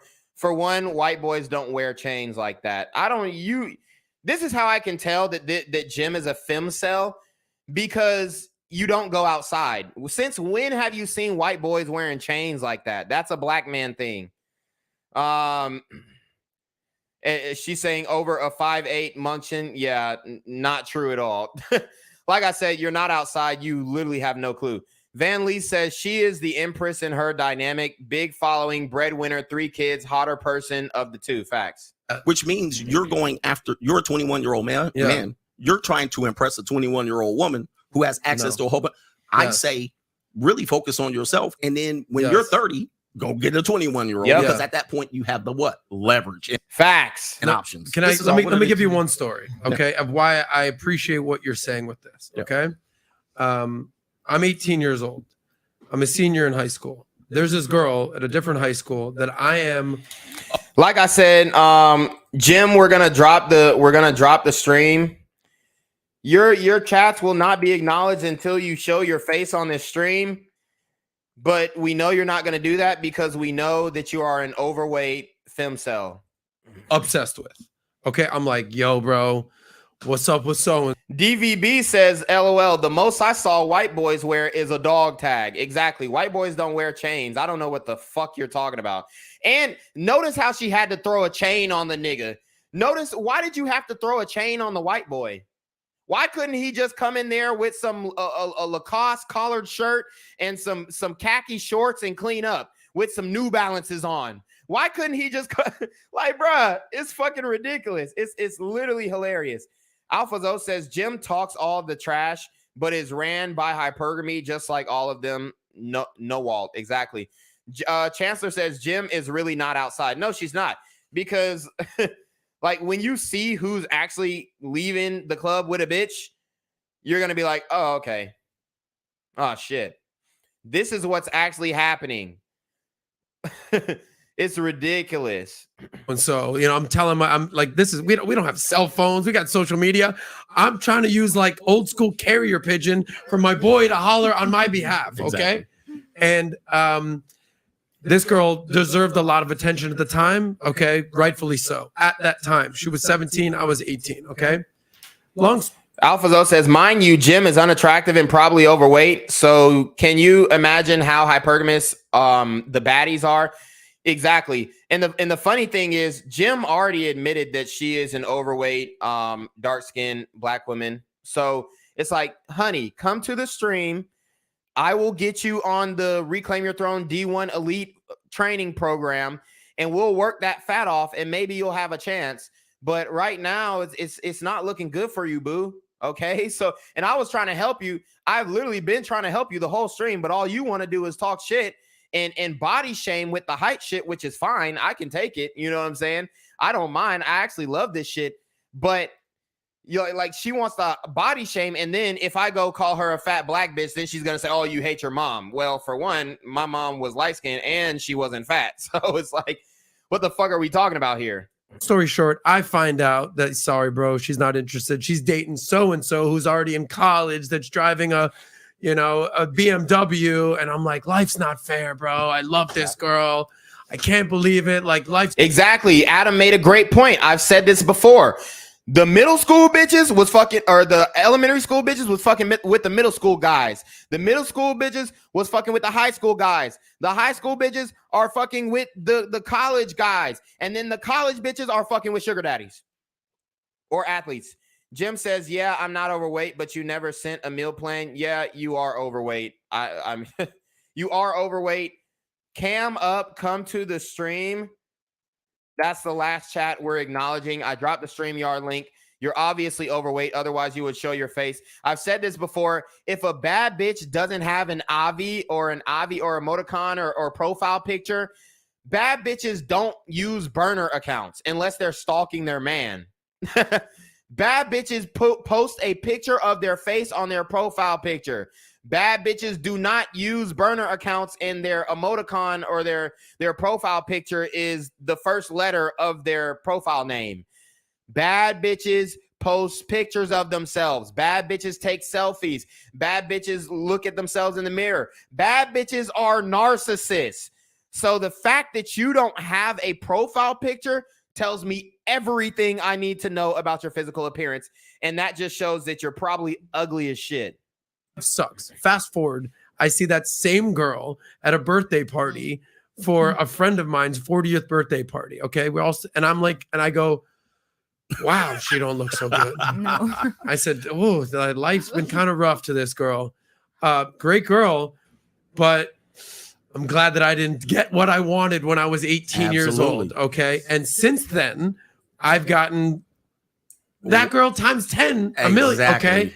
But guys are very myopic. When you're 18, you want that. Oh my God, I want that. Right. If you're willing to wait the time and invest and improve upon yourself when you're 30 or when you're 40 and your sexual market value peak and you've taken care of, your physicality, your mentality, your pocketbooks, now the world's your oyster. It's just very hard when you're young to realize that. Well, it's hard, and also you have Mother Nature and Father Time playing a cruel game on you, hyping you up on testosterone, which is a powerful drug, which is a need for you to have it now. And a lot of guys don't want to wait. They don't want to hear me say, slow down. No, slow down. They like, I want it now. Tell me how to get it now. Exactly. And then you kind of get walked down the trap that you cannot dig out of, or it might take you 20 years to dig and here's out the difference between back then and now.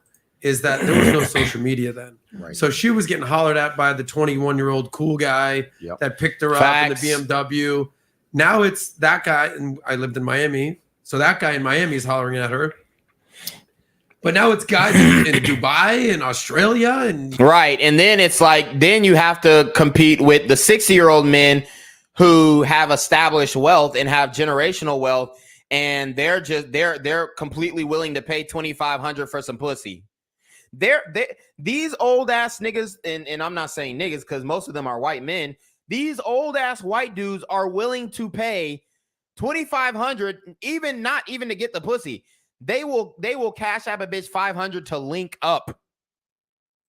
Europe, in London, offering It's these all over women the world. everything. Yeah, it's tough. So women have the advantage. Allie, you're gorgeous. You're married. Don't get offended. Women have the advantage from 18 to 29. They're hot. They're young. They're beautiful. They're vibrant. They got the advantage. And look, Allie knows that. That's why she got breast implants. Allie knows that. That's why she got a BBL. Allie knows that. That bitch didn't have no ass. She doesn't go to the gym. She did not work for her body. It's manufactured. Maybe she had sex to afford the body that she wants. But like I said, let's go back and look at her husband. Nobody's choosing up on him. Oh, well, man. So one of his co-workers actually said that he was cute. I guarantee that bitch was 300 pounds. Men have the advantage 30 plus. Because it's going to take time to become the man that you need to become. The maturity level. I think Exactly. even in my marriage, I mean, I'm matured faster than my husband. You matured faster than your husband? Really? You decided that... What basis is she rating maturity? Your body is fake. Are we talking about your body? Are we talking about your mindset? She said, oh, I matured faster than my husband. That just shows that she leads the relationship. I think that's what she means. Oh, well, I was the one getting the doctorate. I was the one who was looking for higher education. Just because a man doesn't pursue higher education doesn't mean you're more mature than him. It means that he doesn't aspire to be a fucking doctor. And obviously you didn't aspire to be a damn doctor neither. Otherwise you wouldn't be spreading your fucking legs on OnlyFans. Alpha Zo says, and they always thirst trapping any chance they get. Cash God says, I think Jim is one of your girlfriend's friends stalking your account because every time I come on your stream, this bitch is on here. Van Lee says, even 50 Cent busted baby mama has a following and blue check mark. Search Shaniqua Tompkins. Okay. We'll look at Shaniqua Tompkins real quick. Yeah, she's definitely post-wall. She got a BBL and she wasn't able to keep up the BBL. This is the telltale sign that a bitch got a BBL. The tattoos over her stomach covering her flaws. It's either she got a BBL or a C-section because she put tattoos over the quote unquote scars. So yeah, and she has 85. She still has more followers than Darnell Washington.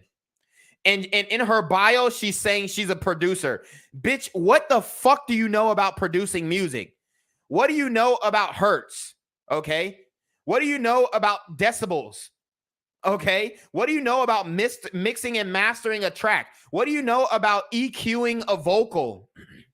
What do you know about EQing melodic instruments? What do you know about compression? Huh?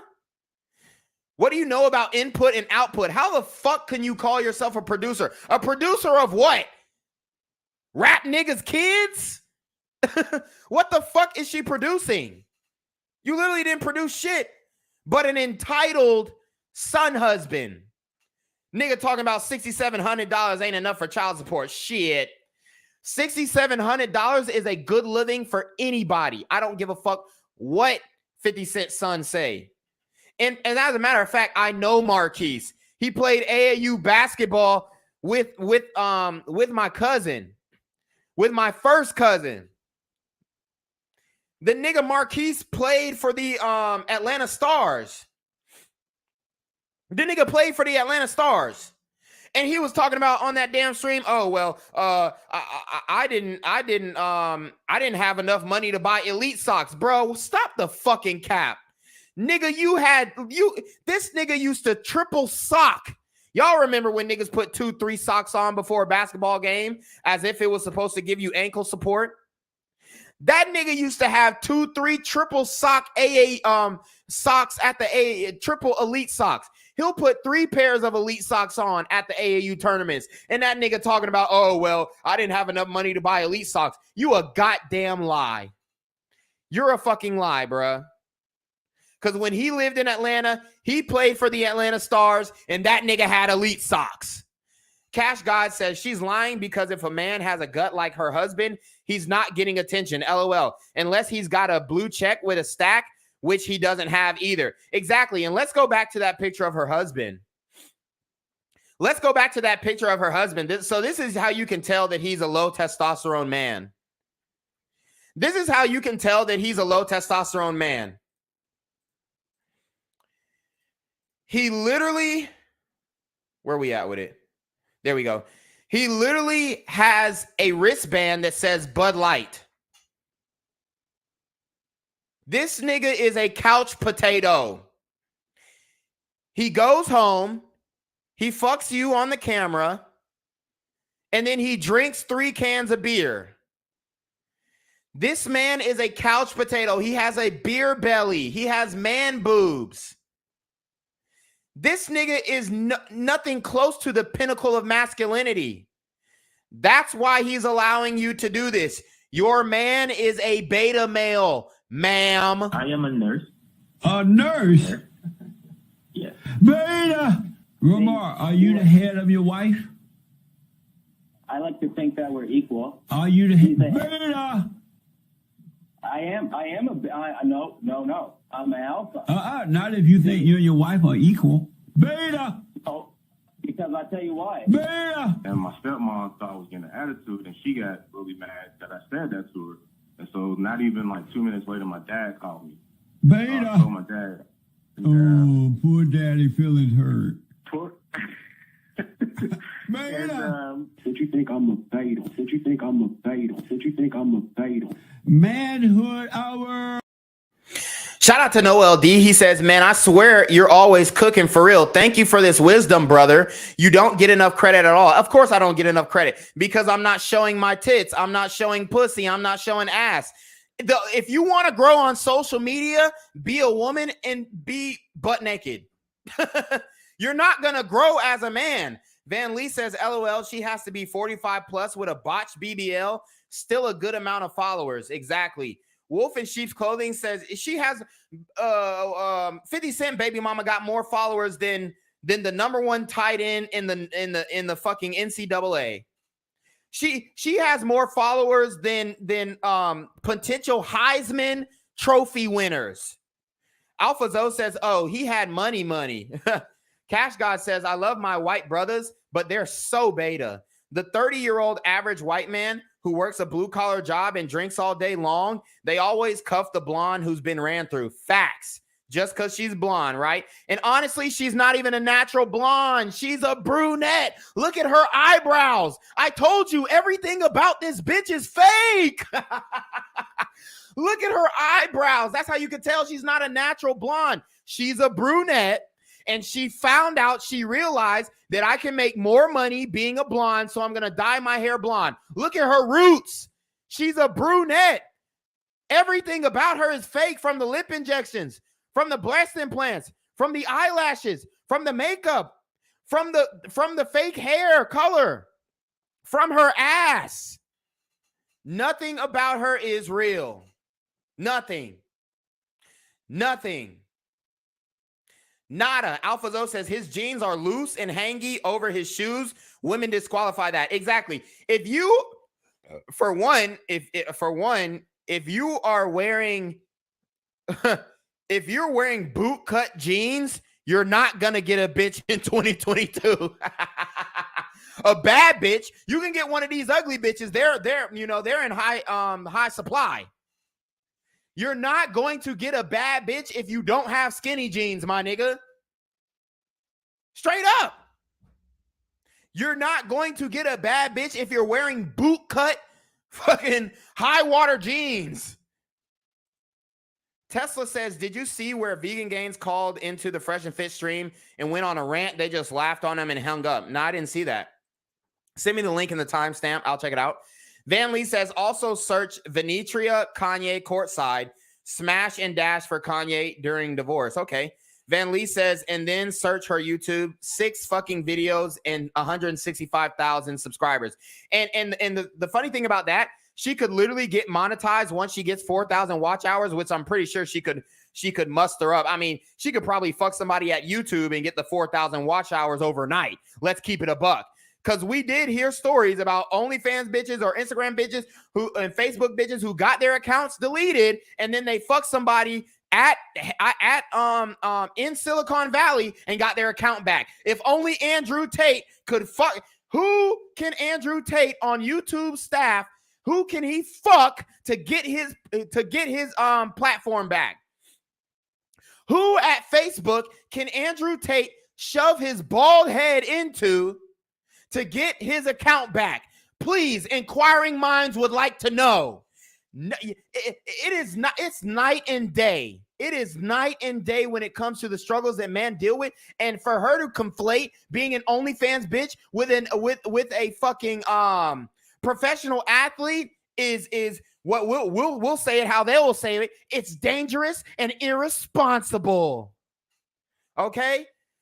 Wolf in Sheep's Clothing says, hope she doesn't have a daughter. Oh, yes, she does. If she does, Shorty is doomed. Yeah, she belongs to the streets. And I mean, certainly, I think women, we start from little girls wanting to be married with baby. I just feel like women do, and I think even medically, like women mature quicker than men. And so I think even when a woman, bruh, just because a woman wants to have a family sooner doesn't mean she matures quicker than men. It means that she understands that her biological clock is ticking, and she has up until 35, some even say 32, before geriatric pregnancy kicks in. So it's not that, oh, well, she matures faster and she's way more mature than the man. No, just because she wants to have a family earlier, it means that she knows that her time is running out. It has nothing to do with her emotional intelligence, which is what a lot of these bitches like to quote, which they never read the book Emotional Intelligence or have no idea where the phrase and the phraseology came from.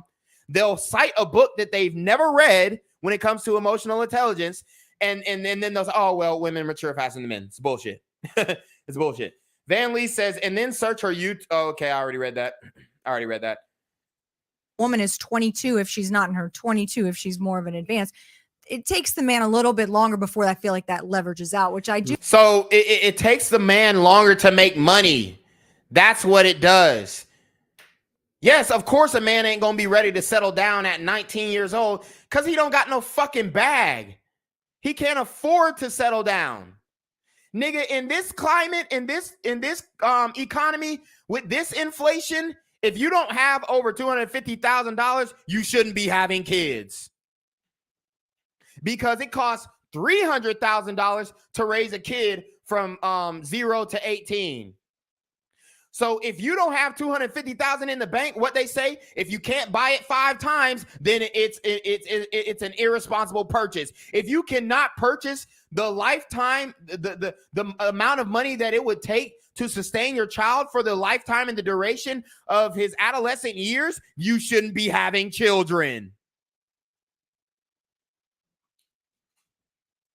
Shout out to Tesla. He says, of course they want to have a child. LOL. Women aren't coming up with 300 bands to raise the kid. The man is. Exactly. Do see why a lot of women, you know, kind of as you get past 35 for men, it just becomes more successful in terms of relationships and stuff. I think young men and young women at the same time is just a disaster. Well, I always try to like look at terms and things of money and finance. And I'm always telling young people, stop day trading. Okay, day trading. Now he gonna go on a tangent. I wouldn't say stop day trading. You can do both. You can day trade. Just don't gamble with money you're not willing to lose. I don't think it's a good advice to say, oh, don't day trade. Niggas running off with 100 bands in 24 hours day trading. So I would never tell a nigga stop day trading. Just don't spend no money that you're not willing to lose. A lot of freaking money.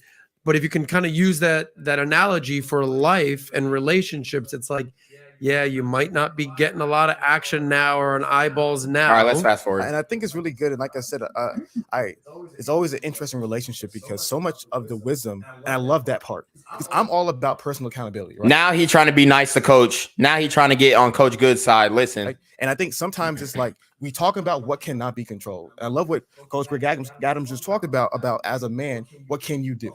Okay, like we've watched 100,000 Problems with Women Today videos. You know the market is difficult. You know the SMV. You know the graphs. You know everything. What now?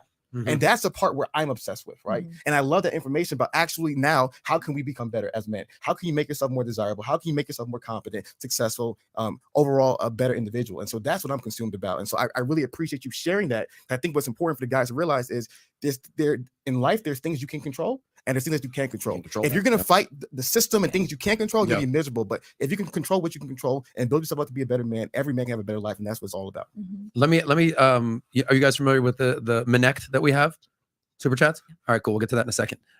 We've developed an app here at Valuetainment where you can ask questions, right? I think you guys should all be on it. By the way, we'll talk after this, where people can ask you questions and you give advice. I think all three of you would be amazing giving advice out there. I got this question. Okay, I'm not going to put this dude's information out there. No. But he asked me a question. He's basically saying, hey, look, I'm 23 years old.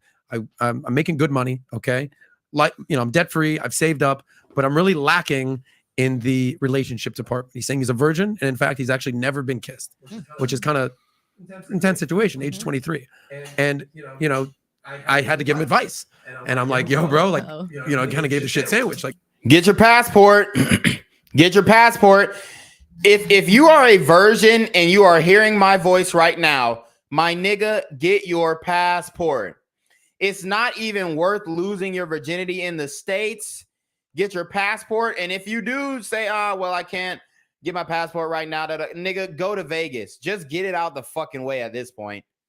Just get it out the way so you don't become a simp when you get in a relationship and think, oh, well, this is the only pussy I'm ever be able to, like, bruh, you're going to take a hard L if you're a virgin and you marry a woman who has any. If you try and take a woman who has anybody seriously and you're a virgin, it's over for you. It's over for you. Van Lee says, also, there is also top level competition in every male niche. Exactly. There's no genre or field, that is male dominated that you don't have to work your fucking ass off for.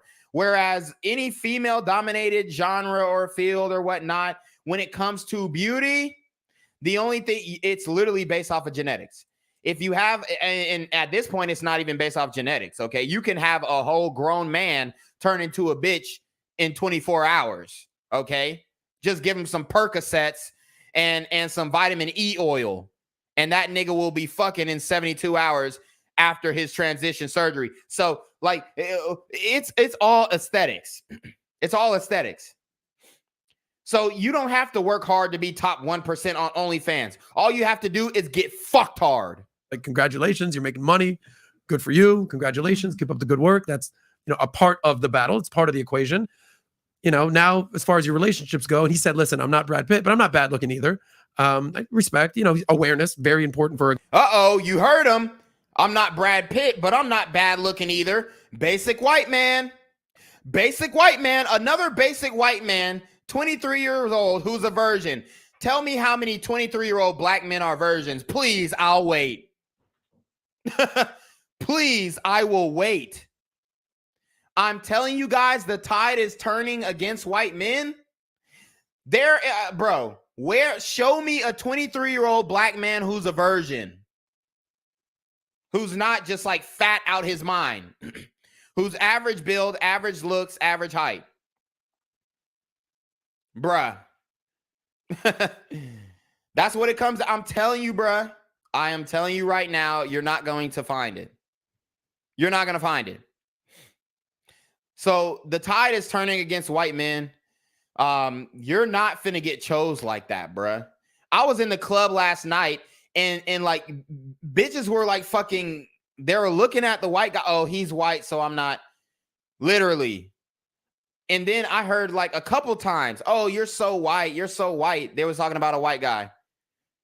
And these were white bitches. Like, I guess they felt like they were another ethnicity. Maybe they were like, I don't know, fucking maybe Hispanic, but their skin was white. And they were talking about, well, he's such a white boy. Like, bro, what? Bitch, you're a white bitch. What are you talking about? What are you talking about? Tesla says, I don't know if my comment is going through. The link to the video is, yeah, I don't think you can really send links, but you could email it to me or you could DM me on Instagram. That'd probably be the best way. Guy. But then he said he didn't have a lot of friends, like guy friends. Okay, that was kind of part of the reason. And And I was like, well, look, naturally, most people will say, well, get out there and go start picking up chicks, bro. I said, listen, you need to develop a good network of homies to go out with. So he's making good money. He's average white guy. He said he's no Brad Pitt, but he's not ugly. And he's a 23-year-old virgin. Bruh, name, bro, is there a woman, same specs, average woman, 23, who's a virgin? Fuck no. Oh, well, I'm not a Jennifer Aniston, but I'm kind of cute. Yeah, she's not going to be a virgin. Because if you're with good friends and you've got a good support system, the homies, the squad, we all know this, you guys. The email is, my email is in the description box. We'll run into a crew of chicks, 2, 3, 4 girls, and good things will happen. But it starts with you. You're making the money, check. Maybe you're a little overweight. Kind of got to deal with that. All right, cool. But, I had to give this guy advice. I've never met him. He's probably listening like, oh my God, I'm so freaking embarrassed. But from each of your perspectives, what advice would you give? You know nothing about this guy other than what I've told you. What advice would you give him, Coach? I'm gonna tell you my advice. Like I said, get your passport. Obviously, looks max. Do all the shit that the black pill tells you, because the black pill is right on with that shit. Looks are the most important thing. So looks max, okay? Get in the gym, get a 6-pack abs, get a bulk chest. I don't know how tall this guy is, but get fit, get in shape, get those abs. Then if you're still a virgin after that, nigga, Vegas or get your passport, point blank. You want to go first? Man, I got to see a picture of this guy. I know. I can't put him out there Does like he that. smell? Man, because I mean, oftentimes, but when you're giving advice, you're giving a couple of points, Yes. and then when you start peeling that onion, all right, you see there's layers and layers to this, and there's something going on there, Yeah. but I can't really describe it. I don't know many 20. Might be socially awkward, might, have Asperger's, right? On the autism spectrum, you never know. But for him to like go this deep and send an email, I don't think that I think he's literally an average white guy who's seeing how vicious the dating market is today. 3-year-old male virgins making 6 figures, but there could be. So I would want to know more. Yes. But if you're just asking me what advice I can give him on this one is understand what manipulation is. You're a prime target. So you fall into a small a category of not that many 23-year-olds are successful and that are virgins and never kissed a Right. girl. That's why I was like, what? What's Man, going you're on a big here? old target. You're a big You're old a target. juicy ass target. Right. And I think if you make a decision based on Bet I got the email, Tesla. I might have to review it later, but it depends. We might get to it, but we got to get through this first. We got 30 more minutes. your feelings and not being logical about it, you could be led the wrong way. What he could do is what we call it, go to the junior college. He can go over to the junior college and have a little bit of fun. My audience knows what that is. What's the junior college? The place with the daycare workers. He can go get him a little comfort. He can go get a little bit of comfort and have somebody rub his leg. Somebody Gotcha. a young variety. That might What I be call able the to go. shrimp club. Yeah, he can, Oh. he Like can the go shrimp. there. He can go there. That was we call him masked so well. Yeah, It's like, really what are we talking about? Or he could hire an OnlyFans chick to give him a blowjob. I mean, it works the same way. He can get him a service provider and then pay her about an hour, and then he can have his every wish is granted. You know what's crazy? That's what he I can do. actually, I'm cool with that advice. Yeah. Go get your some leg experience rubbed. out there. Yeah. Get a hug out there. Shout out to Van Lee. He says, in this day and age, breaking your virginity at Vegas is no shame. Civilian chicks have just as much bodies. Exactly. There's even like brothels in North Carolina, I think, that are legal in some parts of North Carolina. So yeah, there's no shame in that. At this point, just get a crack at it so that you don't become a crack addict when you first get some pussy. And then like the woman is leveraging sex against you to where now you're in a relationship where you're providing most of the value, which in every relationship, most men provide most of the value in relationships. You're in a relationship where you're providing the value and you're not getting sex. You get a hug at the shrimp. One of them Instagram thoughts. Right? Yeah, you can go with the thoughts. Ma'am, she made a joke about Instagram thoughts. So what, like I said, what makes you different? Wolf in Sheep's Clothing says, dude needs to smash for sure. Gets into a relationship before he gets into a relationship for sure. Yeah. You want me to come back to that? I do, because I look, I understand your message. Like everybody's got their thing, and I'm not hating on that, but there's a way to present things. And then when you it's a way to present it. You called me a thought. It wasn't nice. Fuck out of here, honey. Dude, I guarantee if we go to her OnlyFans, I'm a MILF slut who does this and does that. Dude, let's not, I'm a nurse. I'm gonna fulfill your needs. As a matter of fact, let's go to her fucking, How about it? Let's go to her links. Let's click on her links and let's see what she's talking about. Oh my God, I almost guarantee that she's talking about, oh, I'm a slut on Instagram. Oh my God. Read the OnlyFans bitch's bios, and then she's literally getting offended because he called her a THOT. She's getting offended because he called her a THOT, but literally this is her OnlyFans, bruh. This is her OnlyFans. $12 a month. So that's all she worth, okay? Yes, this is my official account. I'm the wifey of your dreams. The wifey of your dreams, ma'am, you're a married woman. How are you the wifey of another man's dream? Ma'am, you are a married woman. How are you the wifey of another man's dreams? I told you she's a fucking swinger. The hot mom next door and the naughtiest nurse on the internet. So if I called you a naughty THOT, would you be mad? She literally is calling herself the naughtiest nurse on the internet. I don't catfish, full nudes, completely uncensored content. I make solo and boy girl PPV videos. Pay-per-view? This bitch posting her pussy on pay-per-view? The fuck is going on? Available 24/7 for you. I'm known for my dirty talk in all my videos. Check this out. Buy one. You'll be addicted. Check this out. PSA, my nigga. I can't wait. Quote, we are quoting Ali Ray on this. This is a direct quote.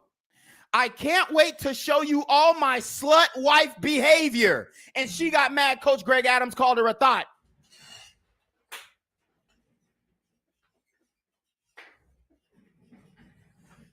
End quote. I can't wait to show you all my slut wife behavior.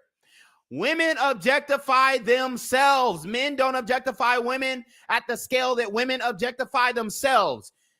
Coach Greg Adams said, you are a THOT. Oh, well, I don't like that you said that. Meanwhile, go to her OnlyFans bio. I can't wait to show you all my slut wife behavior. So you're a tick slut. Would you have preferred that? You're a tick slut wife. She literally called herself a slut wife. And she's mad somebody called her a THOT. The fuck out of here. Stand on that shit. That's the problem. These bitches, they don't stand on it. If you stand on it, we'll have somewhat, we ain't gonna have full respect for it, but we gonna have the respect that you're honest enough to run up it, to stand on that shit. Okay? We gonna respect the fact that, oh, she stood on that shit. She a real hoe. Oh yeah, I can respect a real hoe. I can't respect this fake ass, don't call me a slut, don't call me a thought, bitch. You literally called yourself a slut wife. Stand on it. Y'all be weak in the knees. Stand up. Stand up. Okay. This is the disingenuousness. This is the cognitive dissonance. This is the bullshit that we talking about. Let's work. Let's work. This is not my main page. My main page is linked there. Full daily, full XXX content. What you will find here on demand, same shit. Same shit. Unlimited chatting, DM, whatever. Dick ratings. She's rating other men's dicks. Dick ratings, and you don't want to be called a THOT? How many penises have you seen outside of your husband's? How many penises have you seen outside of your husband's? Are you fucking kidding me, dog? He said, I bet short, bro. It's like 30 seconds. Okay, it's short. It's short. Okay, we'll play it at the end of the stream.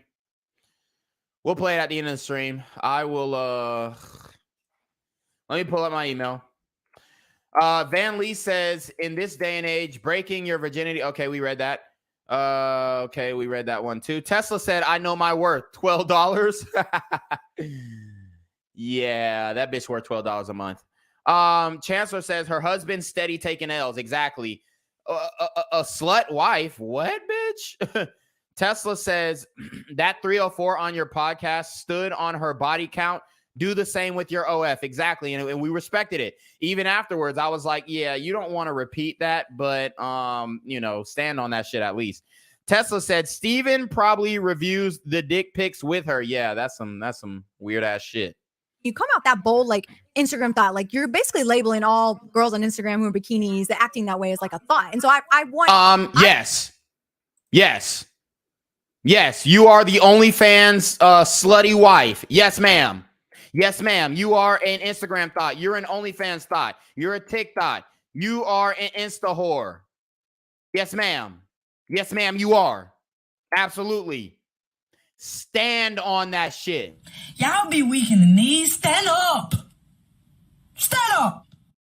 I don't see myself that way. Obviously, I'm triggered. You don't see yourself that way, but you literally wrote in your bio that you are a slutty wife. Let me show you all my slut wife ways. What the fuck is she talking about? You absolutely see yourself like that. But now when you're in the presence of other men who aren't your husband, you don't want to be seen like that. Man, fuck out of here, slut wife. I'm a little triggered. I'm a little triggered. And I guess what is with the bitterness with men caring about? Oh, so we're bitter now. Oh, what is with the bitterness of men caring about? Because I don't want my son to have to pull from a dating pool of bitches who think it's okay to bust they pussy wide open online for him to get an average looking chick. That's why. Nobody's bitter. Nobody's bitter, but we do get upset when you try and conflate the fact that OnlyFans is almost equivalent to a professional athlete. Oh yeah, then we gonna be, oh hell no, this bitch done violated. You're violating, ma'am. How much attention that men are giving women. Like it, we're getting it from go men. ahead. Yeah, you bring God into it. I'm a straight no. Is this helping our 23-year-old friend here?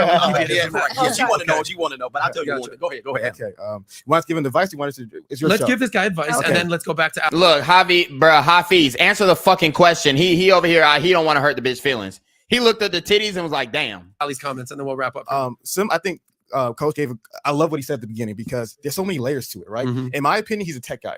If he's making that much money at that such a young age, he's not a lawyer, he's not a doctor. He has to be a tech guy, right? For him to have a career making that much, but not just making money off the stock market, gotta be a tech guy. Tech guys are really low with social skills. That's why he's a virgin. That's why he's never kissed a girl. So I love your advice about the community of men that he needs to be around. That's really what's important, right? Because even to Coach's point, you can go to maybe a Columbia and meet some daycare workers, you know what I mean? But the reality of it, I was just in Columbia. A lot of daycare workers. Shout out to all the daycare workers. But the reality of it is he'll come back to America and he's not playing D1. So he might get some junior college reps, but you're still not ready to play D1, right? So I love your advice where it's like, yo, find some great men and be around them and actually build you. That's the problem. See, that's the problem. We don't want to come back to America. When we leave, we're good.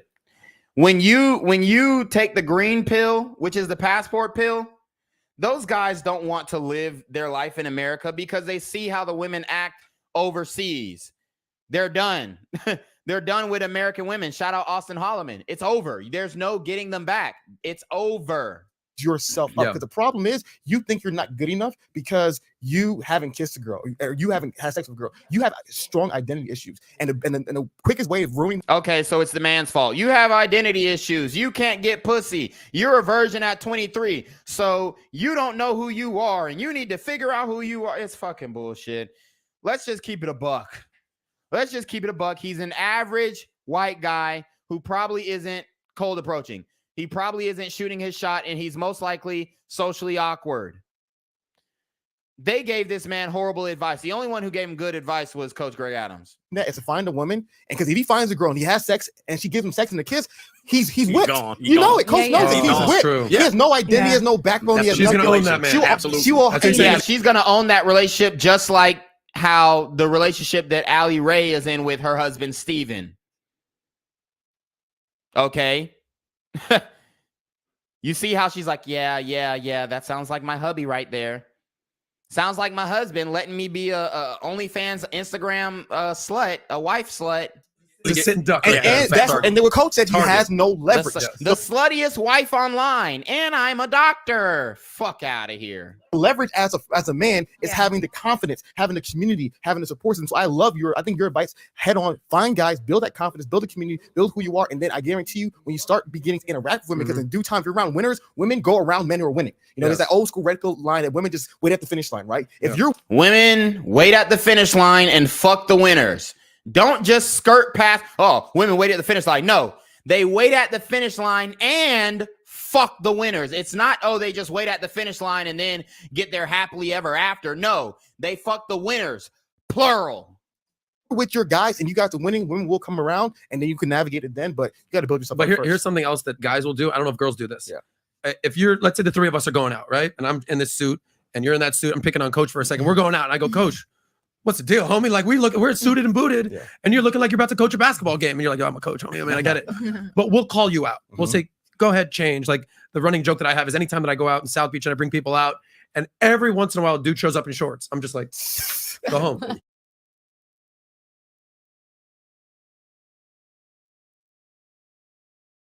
Go home. Go home. And he's like, what do you mean? Like, I'll just go change. I'm like, no. You got to change what's going on up here. Like, go home. If you want to kick it with me, that's not how it's exactly. Like, right, you're showing up in shorts and flip flops to a club. It's like, go home. And they get the memo. Okay. But the point is, guys will, hey, bro, like, you smell. Like, bro, you're fat. And it may clean come it off up a little bit. But that's how guys operate. Right. So that's maybe that's why I'm saying he needs to go. Which we will tee up. Anyway, let's give this young man advice, and then we'll let you get one on one with Coach I love the advice. 23-year-old man of being around other men, because like you said, he's probably a tech guy who's immersed himself in his career and done great. I mean, he's 23. He's where he's at. I think he probably doesn't realize just how prime he truly is. I mean, given that he's successful, he's tackled the career aspect.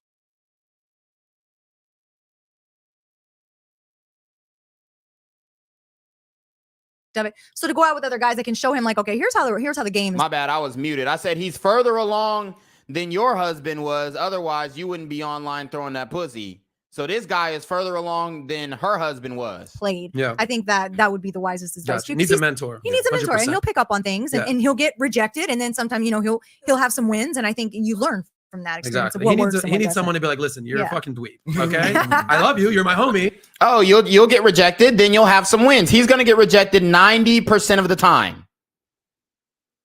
But girls aren't trying to bang the dweeb. Start with the bill. Yeah. Start, getting a little more alpha. All right. Before we wrap up and get to super chats, Allie, just so I can tee you up here, you took some issue with Coach Greg and the Let's work comment. Yeah, stand on it, Coach. I've been called far worse. Okay. I'm a horrible mother. I'm the devil. You literally called yourself a slut on your own OnlyFans bio. What it is.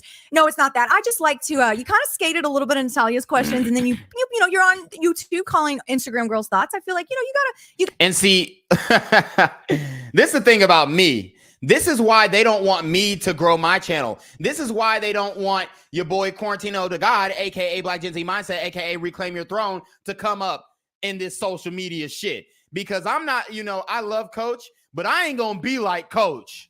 Okay, I'm not gonna be like Coach. I'm gonna stand on that shit. Oh yeah, I did call him an OnlyFans thought. Yeah, I did call him an IG thought. I am going to stand on it. Hell yeah, I called you a hoe. Don't you sell your pussy to the internet? Don't you sell your pussy to underage impressionable men who are stealing their parents' credit cards to jerk off to you and your husband having sex? Isn't that what you do? Isn't that your profession? And you're going to tell me that's not a hoe? You're not going to tell me that's not a slut? The sluttiest wife online? Yeah, fuck out of here. You got to own some of your stuff. You got to if you're going to say it, if it's for views, it's for clicks. If it's because oh no, we standing on that shit. This why they won't let me come up. We standing on that shit. This why I ain't apologizing for shit. You go through all my damn videos, you won't hear one apology out of me. I don't know what you heard about me, but I'ma stand on my motherfucking beat. No Cadillac, no birds you can't see. This is a hoe. It's clear as day to see. Nigga, like, fuck out of here. It gives people that factor. It is what it is. I get it. I'm in content creation, but I feel like you got to hold you to that. And you got to what is it that just because someone's on Instagram getting attention, why does that got to be thought? And what is a thought to you? I did that for you? I thought it was on you. No, let me go. I'm gonna handle it. You can go ahead and follow up. Yeah. So what is Allie, right? Allie would like a wonderful description and me for write a book of how to describe these women. And of course, it's not to slander you, it's a description. I just described who you were, and people can immediately associate it with it. Facts. So if I have a few seconds to grab your attention, I can describe it as an Instagram thought, and everybody knows what it is. So I don't have time to be like, exactly. What do we call it? Do we call it the Explore page? We call it the Explore page. Just look. Go down the Explore page right now. Go to your Explore page. Find one woman on the Explore page who is not a thought. Please, I'll wait. Even this bitch who is hiking. And look, we only have one man on the Explore page, and he's flying a fucking $25,000 drone. The only way he was able to get on the Explore page is if he's flying a fucking $25,000-$30,000. That might be a $50,000 drone. Show me one woman who is even the fattest bitch on the fucking Explore page. If we go to her, and this is going to be very disturbing, bruh. Are you fucking kidding me? Dog. Shorty is leaking out of her garments. So again, I say, show me one bitch on this Explore page who is not a thought. I'll wait. Like, dude, get the fuck out of here. What do you want us to call it? The sexiest Instagram slut online? Like, bro, what are we supposed to call it? well, this young lady who got her titty out, and this one over here who got the butt out, and this one over here who don't bump their lips, and this one over here who's stripping for the camera. I don't have time for that. And so thus I have to give it a name, and I can say TikTok, because that's what my app's popularity is for those holes over there. And so exactly. The only reason why TikTok became the app that it is because the females that they prop up doing sex work on the app to grow. And I'm going to do a breakdown of that, of how the TikTok algorithm hurts young men and young women and leads to human trafficking. But that's another conversation for another day. But yes, OnlyFans is a funnel to human trafficking. Pornography is a funnel to human trafficking. And then you have these women talking, oh my God, human trafficking, it's so bad. It's so bad. Okay, cool. Well, all of these things that you're doing is a funnel to human trafficking. Working in the clubs, being a stripper is a funnel to human trafficking. Being a bottle girl is a funnel to human trafficking. Working in the nightlife is a funnel to human trafficking. So don't sit here and act like you're a fucking moral authority talking down on human trafficking when you are literally encouraging women to go into the sex industry where they have a higher likelihood to be trafficked.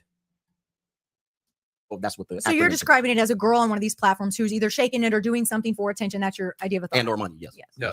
I'm not sure if you guys are familiar with the quote, but it's shake it, but don't break it. Took your mama 9 months to make it. That's that's Uncle Luke, all right? Yeah. You learned that in kindergarten if growing up in Miami. But anyway, did that make sense? No, I mean, that's how you described.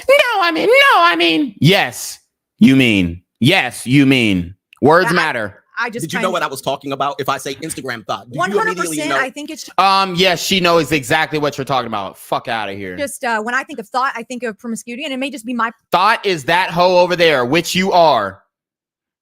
And she's trying to, when I think of thought, I think of promiscuity. Ma'am, you are promiscuous. Somebody please, bro, there's no way they're not swingers. perception of thought. And so when I hear that, I'm like, well, not every girl that's on TikTok or that's on Instagram. Well, not every girl that's on TikTok, that's on Instagram taking a bikini pic is a thought. Yeah, I. But a bikini is acting in that way in life. I mean, I'm a married woman. I don't sleep around with other people. So You don't sleep around with other people, so you're telling me y'all don't swing at all. You've never went to a swingers club. You are a post-wall white woman with an average Steven, and you've never went to a swingers club. You've never swung from another man's dick before. That I find that extremely hard to believe. Their whole marriage, their whole setup is ideal for a swinger partnership. So that was my perception of the word. So that's why for me, Alan, we've already established that you are an anomaly. that's what sucks. Okay. Yeah. She's an anomaly. She's an anomaly. She's an anomaly. And it hurts me because niggas don't do their research. But she's an anomaly. She's an anomaly. I can't wait to show you all my slut wife behavior, and she's an anomaly. Send $15 for a dick rating, and she's an anomaly. Dude, how many other women are using that same fucking business plan? This bitch ain't no fucking anomaly. She's a thoughtology, nigga. Whatever the fuck. She's a TikTok. But I think a thought is not necessarily someone who's doing an act at that moment, right? We don't know what she's doing after she puts the phone down. So the reality is she definitely fucking. She may not be promiscuous. Odds. She's not a virgin like the 23-year-old white man who we just used as an example. So what is she? Or she is to be able to cross that line. However, promiscuity and thought, I don't think goes hand in hand. She's selling, she's advertising. So at that time, she's selling, absolutely. She's advertising. She's advertising. Particular point, you're a car salesman. And if you tell me, well, I actually am a distributor of motor vehicles, you're a car salesman. Facts. Yo, shout out to Coach Greg Adams, the wisest man in the red vitamin space, the OG. Me and him had some disagreements in the past. We chopped it up, you know. We got on what's that shit called? Instagram, DMs, trying to set something up. He told me keep grinding. I'm gonna keep grinding. You know niggas with hella subs, they ain't trying to collab with young niggas with no subs. I get it. I respect it. You know what I'm saying? But shout out to Coach Greg Adams. He did his motherfucking thing. It's some things that I wish he would have went harder on, but he did what he could. All right, at the end of the day. Coach, I just gotta ask you. You're single, you're successful, life's good. From the mustache up, you look young. From the mustache down. Hey man, the younger girls at junior college, they love all I'm this. sure Boy. you go. All this. Yeah. What type of women do you date now? Well, I don't date. I mate. I practice the art of mating. But dating to me is dead in terms of the sense of what it used to mean. Right? Okay. In the past. Shout out to Van Lee. He says the fact that she denies being a thought is mind blowing. Exactly. Cognitive dissonance, the narcissism. She said she's her own religion. She's her own God. This is the pitfalls of idolatry. These are the pitfalls of selfishness. These are the pitfalls of self-aggrandizing. These are the pitfalls of deifying yourself. She believes that she is a god. She believes that she is her own religion. Van Lee says she definitely looks like a swinger. Yep. Van Lee says, yep, their dynamic screams swinger. Exactly. Van Lee says, funnily enough, even as a cuck, I bet her husband has to bring value. He editing the hell out of them videos and reels, doing the lighting and messaging incels. Absolutely. I 100% wholeheartedly agree. He is her employee. He works for her. People used to court to find mates. Yes. And then they transitioned to this dating thing where you meet strangers and you gift them things based on some sort of entitlement. And thus it has turned into prostitution. And now we're in the all-out act of prostitution. Yep. So I don't date like that. Yeah. All right. I might go out and have a little fun and treat some women to some good times and all of that stuff with the expectation they're gonna rub my leg. All right. And that's the situation. And then they go home. Sometimes they might sleep over. I don't know what's gonna happen. But there's an understanding that this is not gonna But the fact that you've been married, divorced, and have kids, and you've kind of gotten all that stuff out of the way, does that give you the freedom to be like, listen, come, go, please, come. I don't give a shit. Hell yeah, man. That's it right there. That's the free agent lifestyle right there. He got everything he wanted out of life. His marriage didn't last, as most do not. And he's living his best life. He's living his best life like most of these chicks are doing hot girl summer. Which is an interesting point because a lot of men haven't been to that point. And then that's the curiosity. So if they hear me and I'm like, oh, do this, do that. And they're like, well, you already got your kids. You're already married. Yeah. So I tell them, well, if that's the case, get leverage first. If I can give you a bit of advice, get leverage. Yeah, because at the end of the day, a guy's going to pick the path that they got to figure out. Like your path is different from my path, is different from Hafeez's path, different from Allie's husband's path. Like I'm at the point now where now I'm in my early 40s. All my boys got married when they were in their late 20s, early 30s. And now they're starting to deal with they're getting divorced. That's like, oh, they got married in their late 20s, early 30s. Now they're starting to deal with, they're starting to deal with, I'm not happy. The cycle perpetuates itself. I mean, you can't make this shit up. Like the problem is most men can't even be themselves around their girl because their true authentic self offends their girl. So they can't be themselves. So then it's like you're trapped in this perpetual, you're like trapped in like this perpetual thing of masking your true self, your true individuality to appease somebody else's happiness and to appease somebody else's emotions. And this is what a lot of guys get trapped into because they don't have the leverage and they don't solidify a foundation and they don't put their foot down in their relationship, like Allie's husband, and now he's an employee selling videos of her sucking his dick to, you know, to like fucking 15-year-old Indian men who are jerking off with fucking honeybee, honey, you know, bee honey and shit. You know, it's fucking ridiculous. Well, yeah, I don't know. Divorce, looking around, all that. Yep. And now I'm at the point where it's like, yeah, I want to, like, if I do ever get married, whether it's with the state or not the state, or whether there's a prenup or there's definitely a prenup, whatever. Like, I know that I want to have kids. I know that I want to have a family. I know that. Okay. So right now I'm going to a lot of JUCOs and kind of just seeing what's out there. The junior college. I don't want to be like, I don't want to get married in the next couple of years and then be that bitter divorcee in my 50s and be like, Adam, it's over. Do not, bro. You already got gray hair. You've got a full head of hair. You want to lose your hair, bro? Get married as in the state that you're in. You're a fucking multi-millionaire, bruh. No, do not, bro. Hell no, bruh. Nah. Like, these fucking hoes out here. Like, I want to. You're gonna get, dude. I'm telling you, that itch that you have is gonna set you up for failure. You know the statistics. How do you mean? Yep. Well, listen. Yes. We know the statistics, right? You already Adam, and I think Adam, you know, pause, but I think he is a handsome guy. Okay, and you know, we don't have to like go into the spiel of Adam's a handsome guy, conventionally handsome, conventionally attractive. Fits the Eurocentric standard of male beauty. Eurocentric standard of male beauty. And even him, he will, I'm telling you right now, if he gets married at his age, he's going to get divorced. There's literally no way. This will be his second marriage. And the thing is, he's seeing Patrick Bet-David. He's seeing Jordan Peterson. He's seeing a whole bunch of, and don't get it fucked up. When he's in a room with Patrick, he's the underdog. He's the big dog on this podcast, but in a room with Patrick, he's the underdog. Adam is the representation of an alpha Chad, okay? Or alpha Brad. If he gets married, he will get divorced. Just statistically, the increase or the likelihood of him getting divorce is 75%. Okay.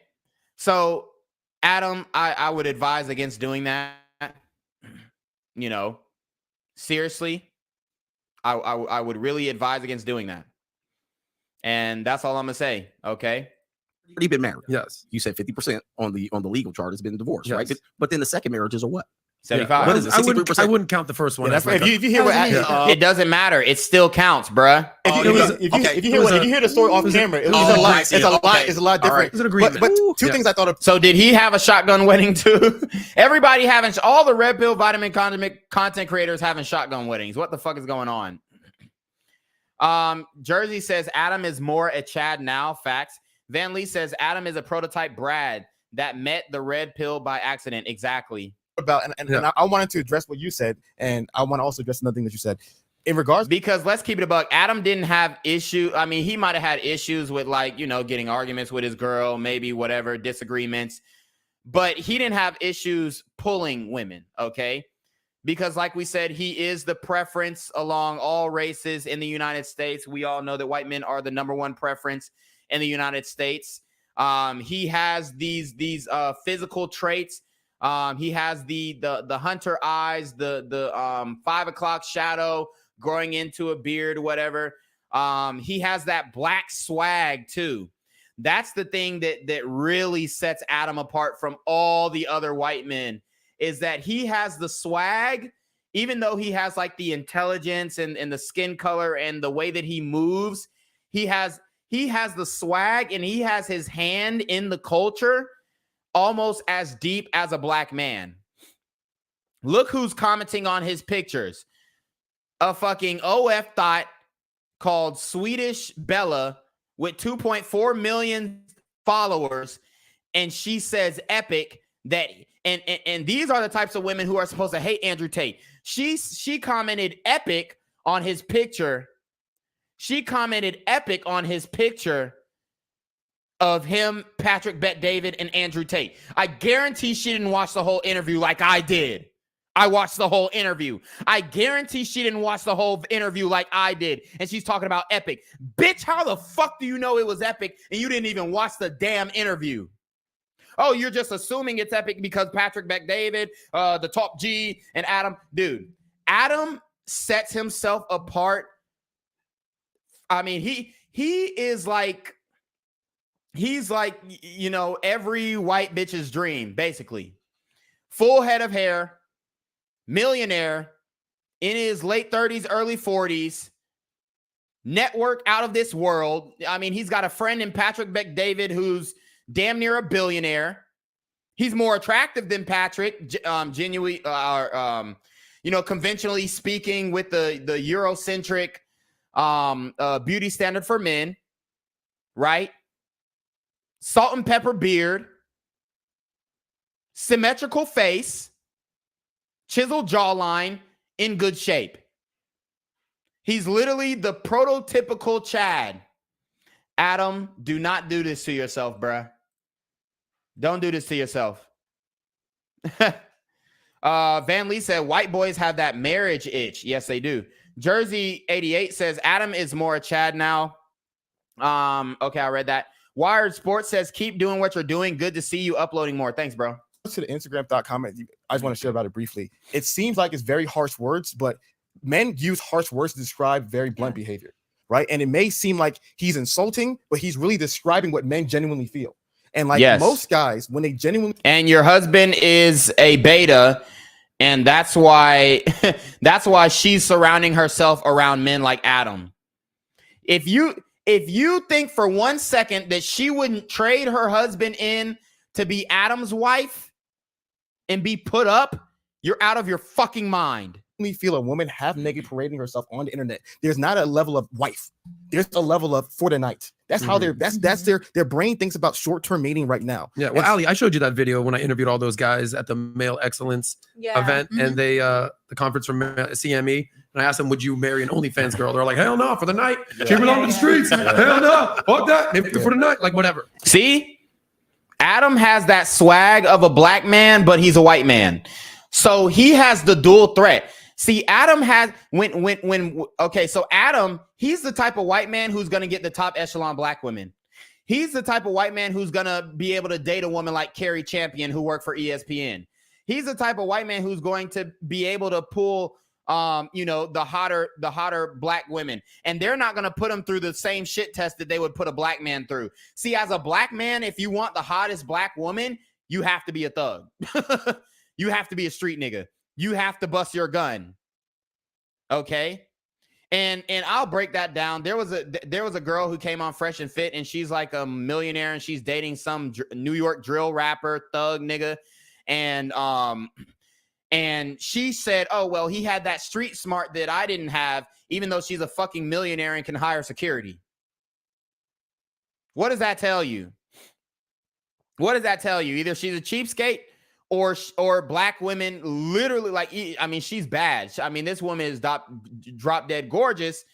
She's a millionaire female dating a fucking New York drill rapper.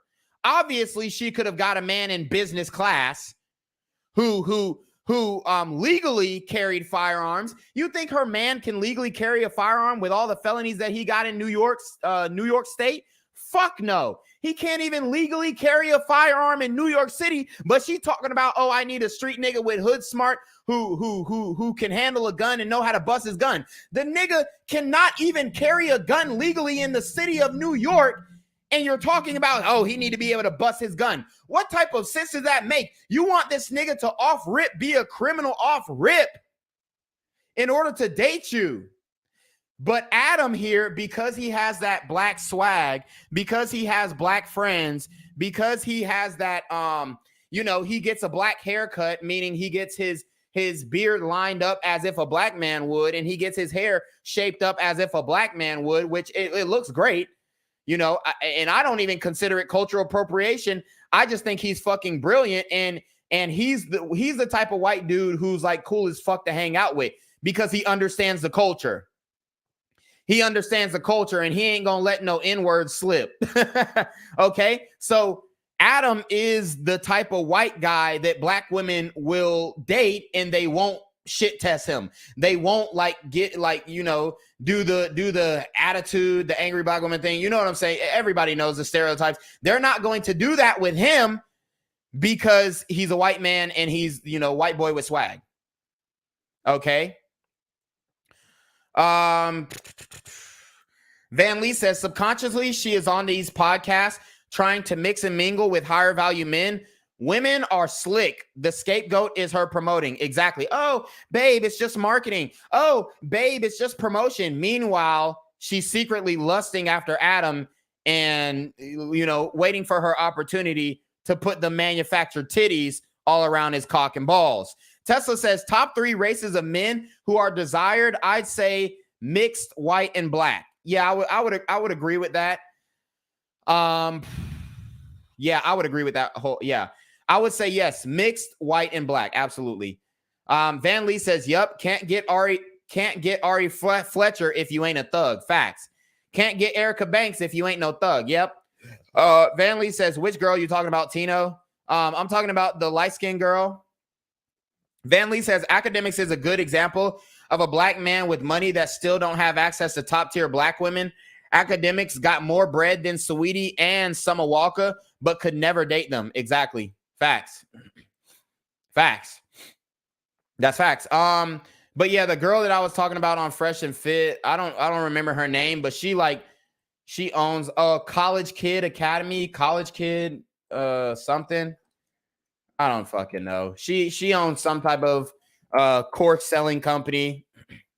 Tesla says, from your experience, do white or mixed guys do better as a whole with all races?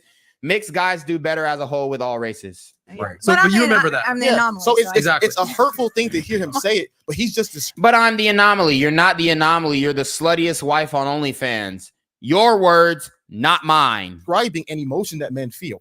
Yeah. And so I wanted to kind of, what I mean? Make it's I'm look at the fees and the coach on the same team. Right. Hey, look, most of the stuff we talk about, we agree with. Of course, we're having fun. We're having fun. It's nothing but content. But to the second point is that's the thing with Coach, and I respect him a lot because I also have that Patrick Bet David thing with marriage. Like I'm only getting married once. Mm-hmm. You know what I mean? Like same.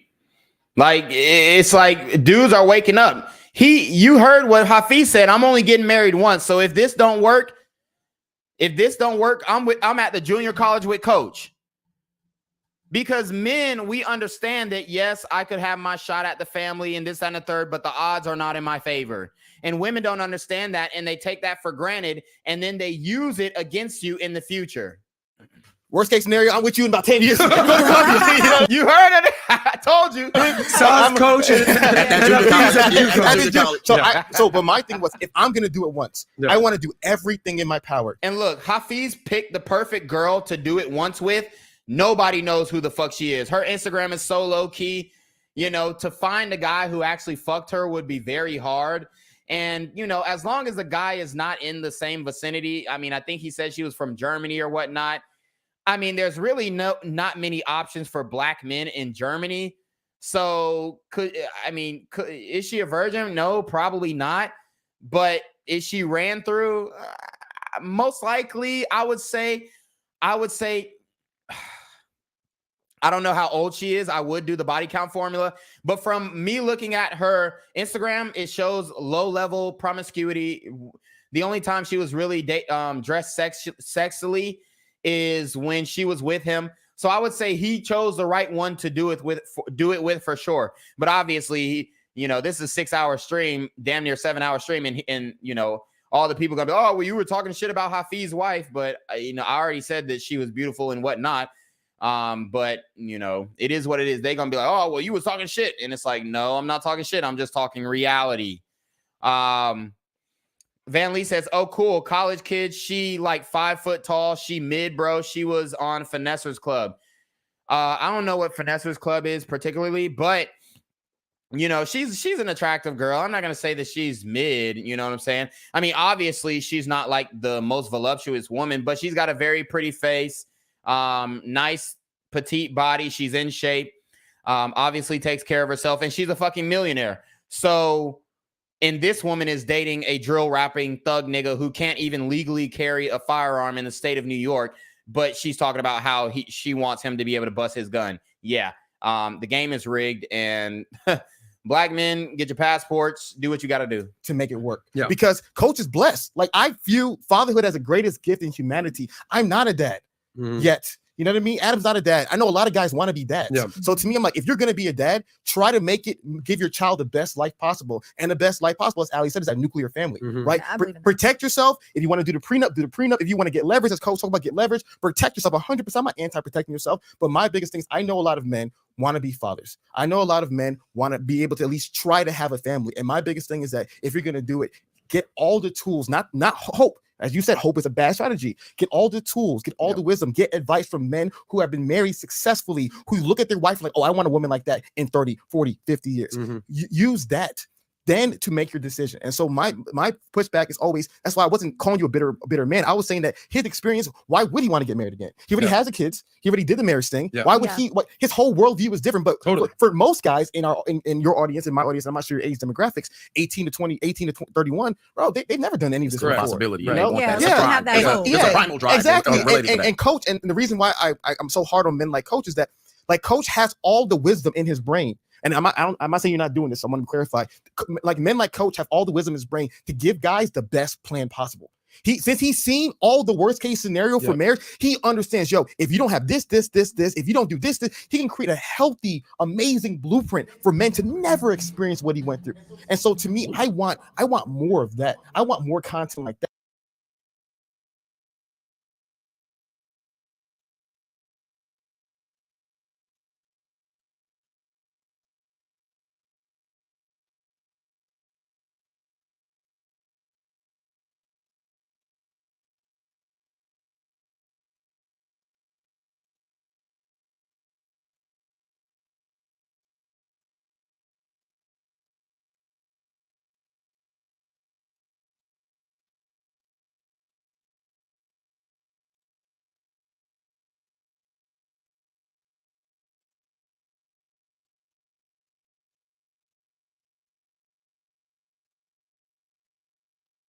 That I want more content setting men up for success, because like I said, the reason why America is the way it is, and everybody can attest to it, is not My even bad. people are connected to their family. My bad. The sound was off. I read Van Lee's chat and I said, it said she got mad bread. A lot of people said she scammed them on TikTok. And I said, I wouldn't put it past her. A lot of these chicks are like making courses and then like selling them. And it's like, I got a comprehensive course on how to do this business. And then it's like, they're trying to get an upsell. Okay, well, and I think this is what happened with, I don't remember that girl's name. The college kid girl.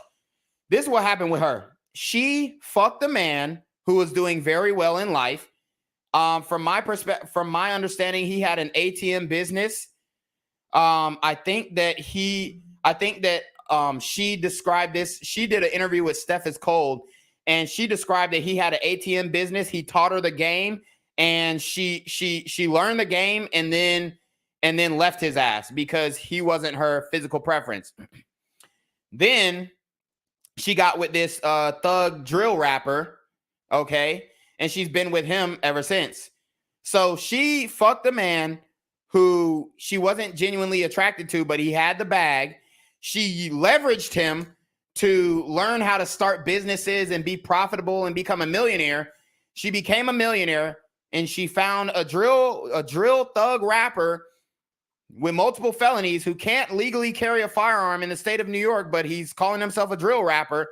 So he's already proclaiming guilt by virtue of the title of his profession.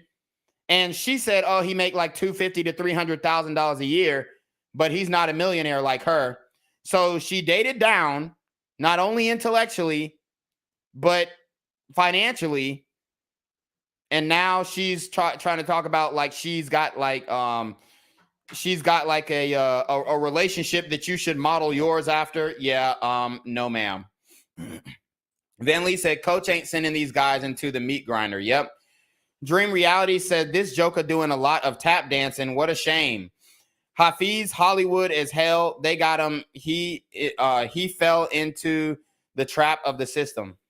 and too many people are connected to the state. We need stronger families. We need men leading their families. We need men raising their sons. We have a whole generation of men like that 23-year-old guy who probably has no dad, which is why I love Minek. Shout out Minek. But he's having to call Adam for advice of going to his dad. And so to me, I think I'm so passionate about every man having the family that my father had, the family that Patrick had.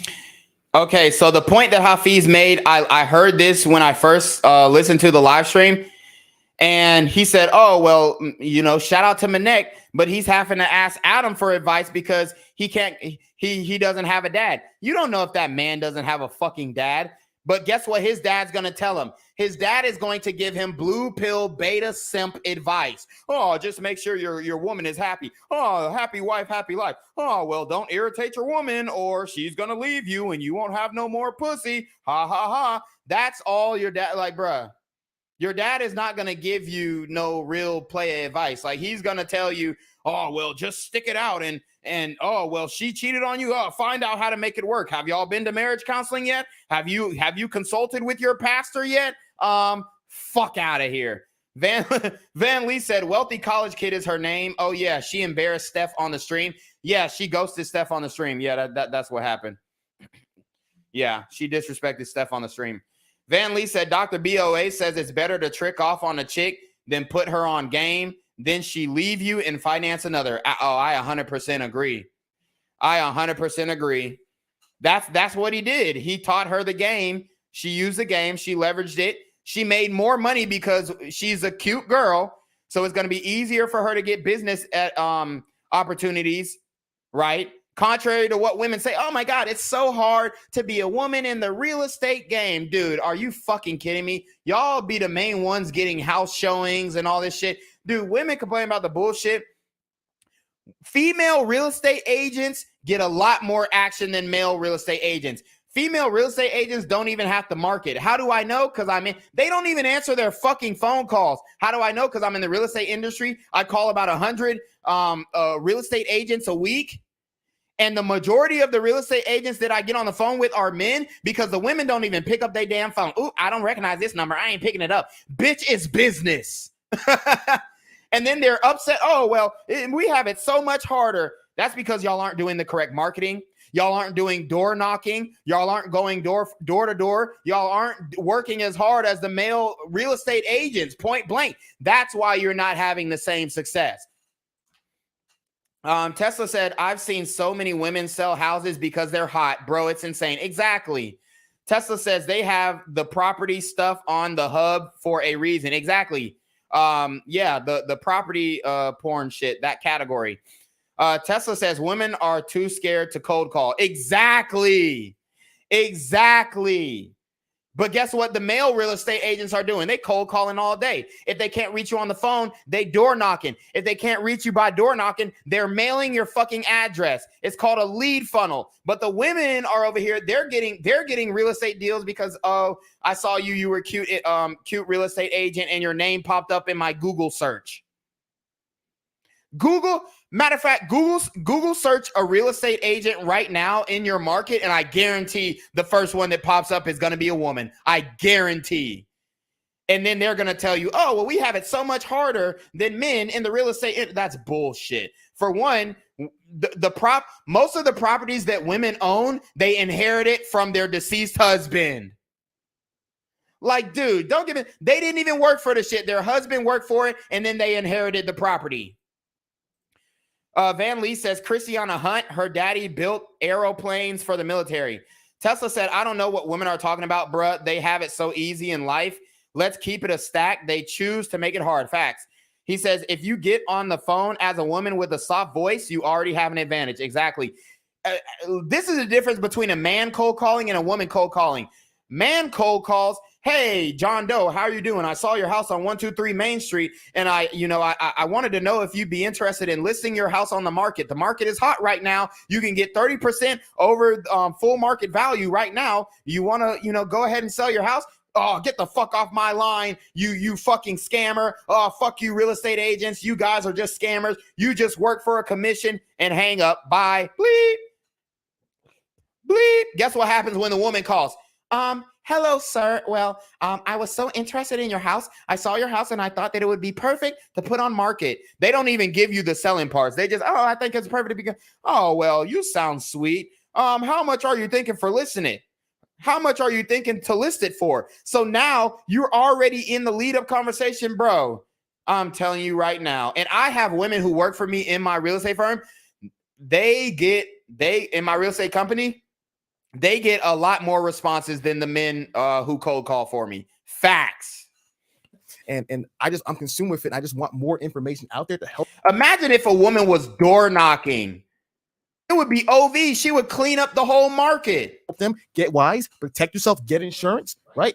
Obviously get insurance, but at the end of the day, pursue what is good and don't just fear worst case scenario. The benefits and Yeah. the side effects is what Let you're that looking hope for. still live there, and people to know that it's possible. You can still live. Like there are obviously things that can happen, and like you say, you should have protections in place for that. But I think to be so fear mongering and kill everyone's idea, or for I shouldn't even say you, I should say the person to only consume that fear mongering, that putting that fear in you. This is destined to fail. It's 67%. So you might as well go ahead and just get it all in writing now. This is going to fail. Almost makes people not even have that drive to want to even pursue it. It scares them so much, which then They shouldn't. As a man, that's not something that you should be focused on. puts a negative towards. It's not really a positive towards what your initiative. You're saying, and what most of our initiatives are is to have more fathers in the home and to kind of build those nuclear families. If people are scared, then that's not what's going to happen. To use bruh, how many men have tried to build a nuclear family and the woman take the kids? Like, come on. They get 90% of the custody. They win 90% of the custody battles. Bruh. This is fucking ridiculous, dog. Tesla says, if I ever see a woman driving for dollars on top of that, knocking on doors, my jaw would drop. Exactly. You never see it. You never see it. A medical analogy, speaking of pills, taking pills, red pill, blue pill, essentially what you're establishing is like, look, talk about the benefits too, homie, but also the side effects. 100%. So don't just talk about the side effects. That's it. That's it. You're gonna you will get nausea. Exactly. Right. As a nurse, she's a full-on nurse. Take her advice. And most of the benefits typically are going to be seen as that guy has to put forth that benefit in order to receive the marriage, right? Yep. And so she's bringing something in a lot. He has to bring financial stability in order to get that marriage. He has to bring good looks because we know looks matter more to women than men. If looks didn't matter more to women than men, you wouldn't have all these women talking about, oh, I need the nigga to be 6 feet. And Jim in my comments saying, oh, well, niggas under 6 feet don't deserve pussy. You're literally proving the point that women care about looks more than men. Because what is height a part of? Your fucking looks. A lot of people understand that it takes two to tango. There's a yin and a yang. And but the guy has to gamble his benefits. And then he doesn't know what the result is. I actually can speak on that side. So that's what I show where a lot of people hide. They might hide that. Well, even his mother. Hey, I just need some grandkids. And then when he gets divorced, you can't move in here, right? And so that guy's then left alone. I actually bring that type of reality. Just to wrap this up, then I'm going to turn it over to Nat. Chances you get married again? Zero. Zip. Not happening. Scott, what if you become an exception to the rule? Hold on. What if you become an exception to the rule? He's zero. I'm the exception to the rule? No. If you become one. I am. You're saying zero. What are the chances? What are the chances you have another kid? Probably none. Slim to none, and Slim just died. Okay, but you just to be clear, you're good officially, straight up on being a husband. I mean, he got what he need. He got a young boy and a young girl. He got what he need. Van Lee says cold calling is brutal. Yeah, it really is. I get cussed out at least like 20 times a week, probably more than that. Tesla said a woman has to bring nothing but cat. It's so easy for them. Exactly. And they're still complaining. It's wild, bruh. But you love being a father? Like you love being I love my kids, man. Let me tell you something, man. I love my kids. Yeah. Hell yeah, man. I mean, of course, Coach Greg Adams loves his kids, man. I love that my ex-wife divorced me at the age that I was because that was a beautiful gift. I appreciate her going off and doing that. But kids, love my kids, love my son, love my daughter. Yeah. And there will be a forever love there. And I hope men can experience. There's a hope. I hope men can experience that. Because it's a very I love that. I'm like, he has but one more thing. Let me answer this before. They think red vitamin men have no love in their heart. It's really wild. You get excited. Let me bring it all back. Yeah. Let me get back on defense. She tried to get happy. Look at her. But look, one more thing is there are options for men other than marriage to have kids. Facts. And I present that. So a lot of people miss that. Surrogacy. But there are some options. Such I know as? you're curious. There are surrogacies where you can you can actually have the whole family overseas. And people be like, well, my family's overseas. My child is overseas. And many times people that have children overseas, they see their kids more than facts. Try having Okay, here we go. Have a kid in the United States and break up with your girl. You'll see your kid maybe, if you're lucky, 15% of the year. Have a kid with a woman overseas where you don't have the child support and all this shit. You're going to see your kid 50, 60% of the year. That's the difference. If you break up with your girl in the United States and y'all have kids, you're not seeing your kids. You're not going to be, listen, you're not seeing your kids. If you have a child in the United States and your girl breaks up with you, you break up with your girl, whatever, you are never seeing your kids again, nigga. Okay? Get that shit through your thick fucking skull. And if you do, it's gonna be like that video where the bitch you done brought the kids McDonald's. She got 6 other kids with 6 other niggas, and she won't let the kid eat because his siblings ain't got food. And then they gonna call you a deadbeat when you stop showing up with food. Wolf in Sheep's Clothing says cold calling in the A is masochism. A lot of men and fathers today see their kid, they live around the corner. Okay. So this is what's happening today. So there is an option. That's exactly. You know how many niggas I cold call who said they were gonna pull up and dome me right there? My nigga, if you call me again, I swear to God, you're gonna be dead. I guarantee that a woman is not gonna get that response. Another conversation. As a matter of fact, I know that because I listen to the recordings of my female employees. They never get cussed out. Very rare do they get cussed out. I think one woman on my team got cussed out by some guy who he basically said, "Oh, well, you know, I want to buy you." She asked him if he wants to sell his house, and then he said, "No, but are you for sale?" And he made a sexual inappropriate remark, and she was like, "Oh my God, I'm shaking." And I'm not trying to make fun of my employee, but she hit me up like, "Oh my God, I'm shaking. This man just said he's such a pervert. I asked him how much he would sell his house for, and then he wanted to know how much I would sell myself for." And I'm just like, okay, just block his number. But I'm still shaking. Can I take a 10-minute break? My mental health. Dog. Dog. And they'll say, "Oh my God, I had a hard day at work because a man offered to fuck me. He wanted to buy me and spend money on me to have sex with me." Lord have mercy. I think we can all agree on this panel. When Hafeez does have kids, those kids will be very lucky to have Hafeez as a dad. He's gonna be passionate about 100%. that. Yeah, right? All right, cool. Let's wrap this up. Nat, I know you got some super chats and you got some comments. Yes. Go for it. Rattle them off. So I want to say thank you to everybody who gave us super chats and comments today. We appreciate it. We are going to go through the $20 and up one just because we have a lot and a little bit of limited time. So I'm going to read through them quickly. We have Karat Juice Podcast. Shout out to Notorious CGA, one of my favorite content creators, period. This man is wise beyond his years, masterful at delivering the message in the way of entering and useful in this YouTube streets. Him got money. These YouTube streets. I like that. Okay, keep going next. Then we have Deja Charger. He wants to build a rocket. Cool. All right. And then we have another one. A question: are you scared of a little baby belly deli? Don't skip that one. That's an inside joke. Well, thanks for the comment. Got it. And then we have a few more. We say respect to Hafeez. I understand what he says, but right now the worst case scenario is almost only scenario that's happening. Stats speak. Then we have another one. Hafeez is hope strategist. Take care, brother. We have another one. Hafeez is right on this one. Lots of people suck in the red pill rage. We got to get people out of the mindset, but are not with a hope strategy. Absolutely. Then we have shuffling. She's shuffling. Trying to make you shuffle, coach. Hold the line. Then we have another one. Shout out to Hafeez in the building. Give their names too, so we get. Oh yes, we have the contractor. We also had the Dr. Durbin and the contractors in the chat today. And then we have another one that I just missed them hundreds. Skipped. Yeah, here we go. We have Zentinence, and I've been getting people to tell me to read this one, so let me read it for you. Being in a critical care daily life in the hospital is a microcosm of the dating market. Hypergamy is rampant, and the Holocaust doesn't have us as many bodies. No sane man should consider any similar woman. Least she disrespects him via OnlyFans, grants, etc., etc. Then we have another one. I'm trying to get to these chats quick. Then we have another one. Where did it go? Right up here.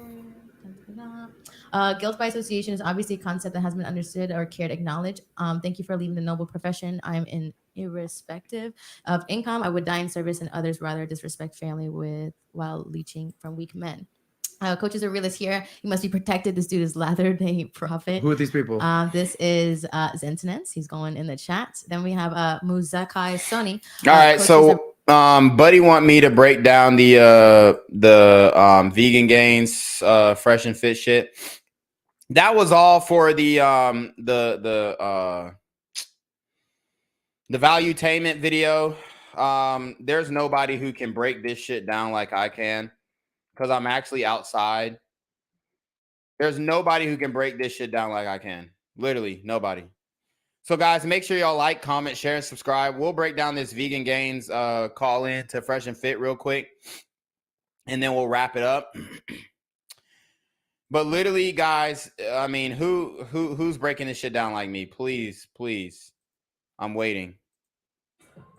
Okay? Like, there's nobody breaking this shit down like me.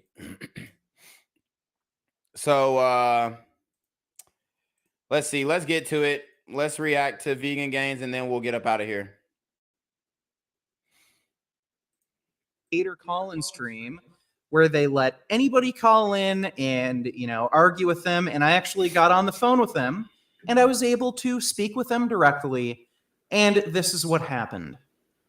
Hey, do you hear me? Someone disagreeing here. Yeah. Hey, what's up? So I wanted to talk to you about a short you recently made where you said it's a good thing when men have multiple partners or cheat, but it's a bad thing when women have multiple partners or cheat. Do you remember that short? You made it recently? Okay, so first of all, the argument...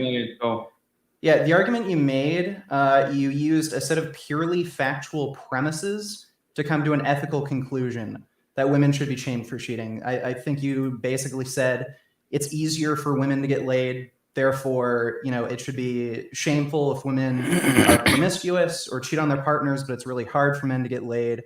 So that's like, that makes it a good thing for them to get lots of sex. It's like a sign of status or something, or working hard. So this is an ethical problem, or sorry, a philosophical problem called the is-ought gap.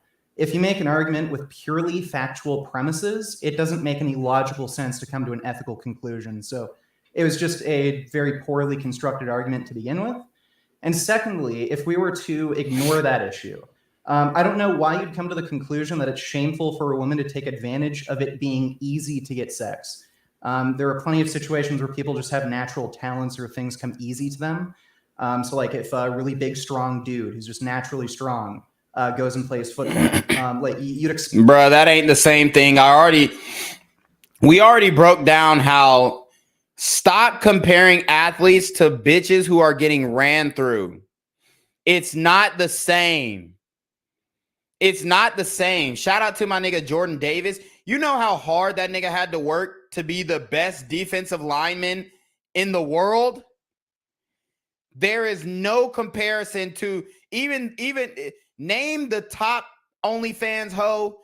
There's no comparison. I don't know what the fuck Vegan Gains is talking about.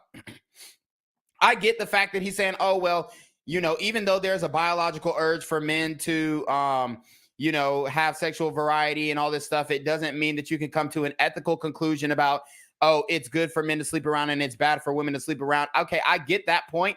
But then when you start making an analogy comparing a professional athlete or an athlete in general to a fucking Instagram model, Instagram thought, who's getting ran through and flued out, that's where you lose me. Expect somebody to take advantage of some sort of benefit or... Shout out to Van Lee. He says the easiest example to show how women play on easy mode is ASMR channels. Exactly. You know, skill they have. And there are plenty of guys who it's very easy for them to have sex. Bruh, even the hottest guys, it is not easy for them to have sex with the women that they actually want. Bruh, it ain't easy. Bitches will literally deny you because you look too good.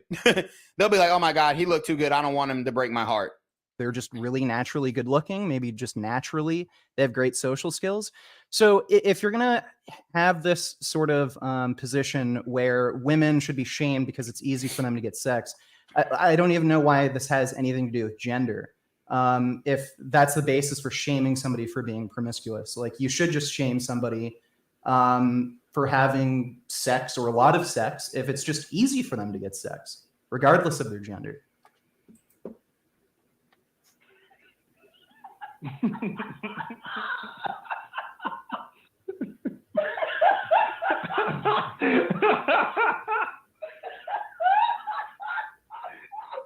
Yeah, he's finished his question mark. Okay. All right, I think that's the answer right there. So, do you have any retort? No, bro, because you just don't understand basic intersexual dynamics, so there's nothing to talk about here. Okay, so you don't acknowledge that you made a poorly constructed argument that just made no sense. Like, if it were easy for you to get sex, would you not take advantage of that? Like, should you be shamed for something that's easy for you to do? Next caller. All right. Okay, that was Thank you pathetic. for using Blog Talk Radio. Wow. Goodbye. Wow. So that went about as well. Okay, so I get his point. I definitely get his point. Oh, well, shouldn't you shame whoever is easy for them to get sex? Like, shame the person who it's easy for. Don't shame it by gender. But the reality is, bro, it's easy. I just showed y'all a big ass fucking bitch on the Explore page. It's easy for a woman like that to get sex. That's the scary part. So it's like, yes, a man's promiscuity is going to be, I mean, even when it comes to women, like, bro, women flock to niggas who are actively getting pussy. Women flock to niggas who are actively getting pussy. Bro, you have women online who are doing shit like this, and they have simps in their comments. Wow, seems like the trick people want is you riding their face. How the fuck is this fat ass bitch going to ride anybody's face without completely and utterly suffocating them? When beauty and femininity meet at the same time, it is like the sun and the moon at the same time. So hot, not the belly, my weakness. Bruh.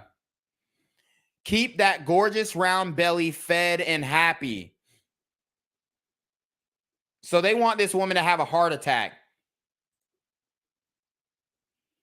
Look at all the comments. She has 2,300 likes. Niggas talking about some delicious. She's beautiful. So no, we don't respect a woman like this who's able to get a whole bunch of dick by, ugly ass Indian and African niggas. No, we don't respect it. No, we don't respect it. Wolf in Sheep's Clothing says if a woman has hella bodies, it means that she just been having sex uncontrollably because sex is so easy to get. Marrying a sex addict, male or female, isn't the move. Wolf in Sheep's Clothing also says so easy to get for women. Van Lee says vegan Gaines has to be bisexual. I wouldn't put it past him. Tesla says, I think Gaines is extremely smart, but he's off base with women. Yeah, I think he's smart too. But yeah, you're right. Off base with women. Van Lee says playing sports versus being a slut recreationally is two completely different things. Exactly. Please stop the comparisons to athletes and these hoes. There's literally no comparison. And with that being said, guys, I'm going to go ahead and head out. I appreciate everybody who joined the stream. You already know what it is, man. It's your boy, Reclaim Your Throne. Make sure you like, comment, share, subscribe. Send your relationship questions to email down below with a screenshot of your cash app so I know you're paying your tithes, man. Y'all need to be on your mark for getting with the BS. And you already know. Reclaim Your Throne. Perfect stream, guys. Appreciate y'all, all y'all support. I'm out.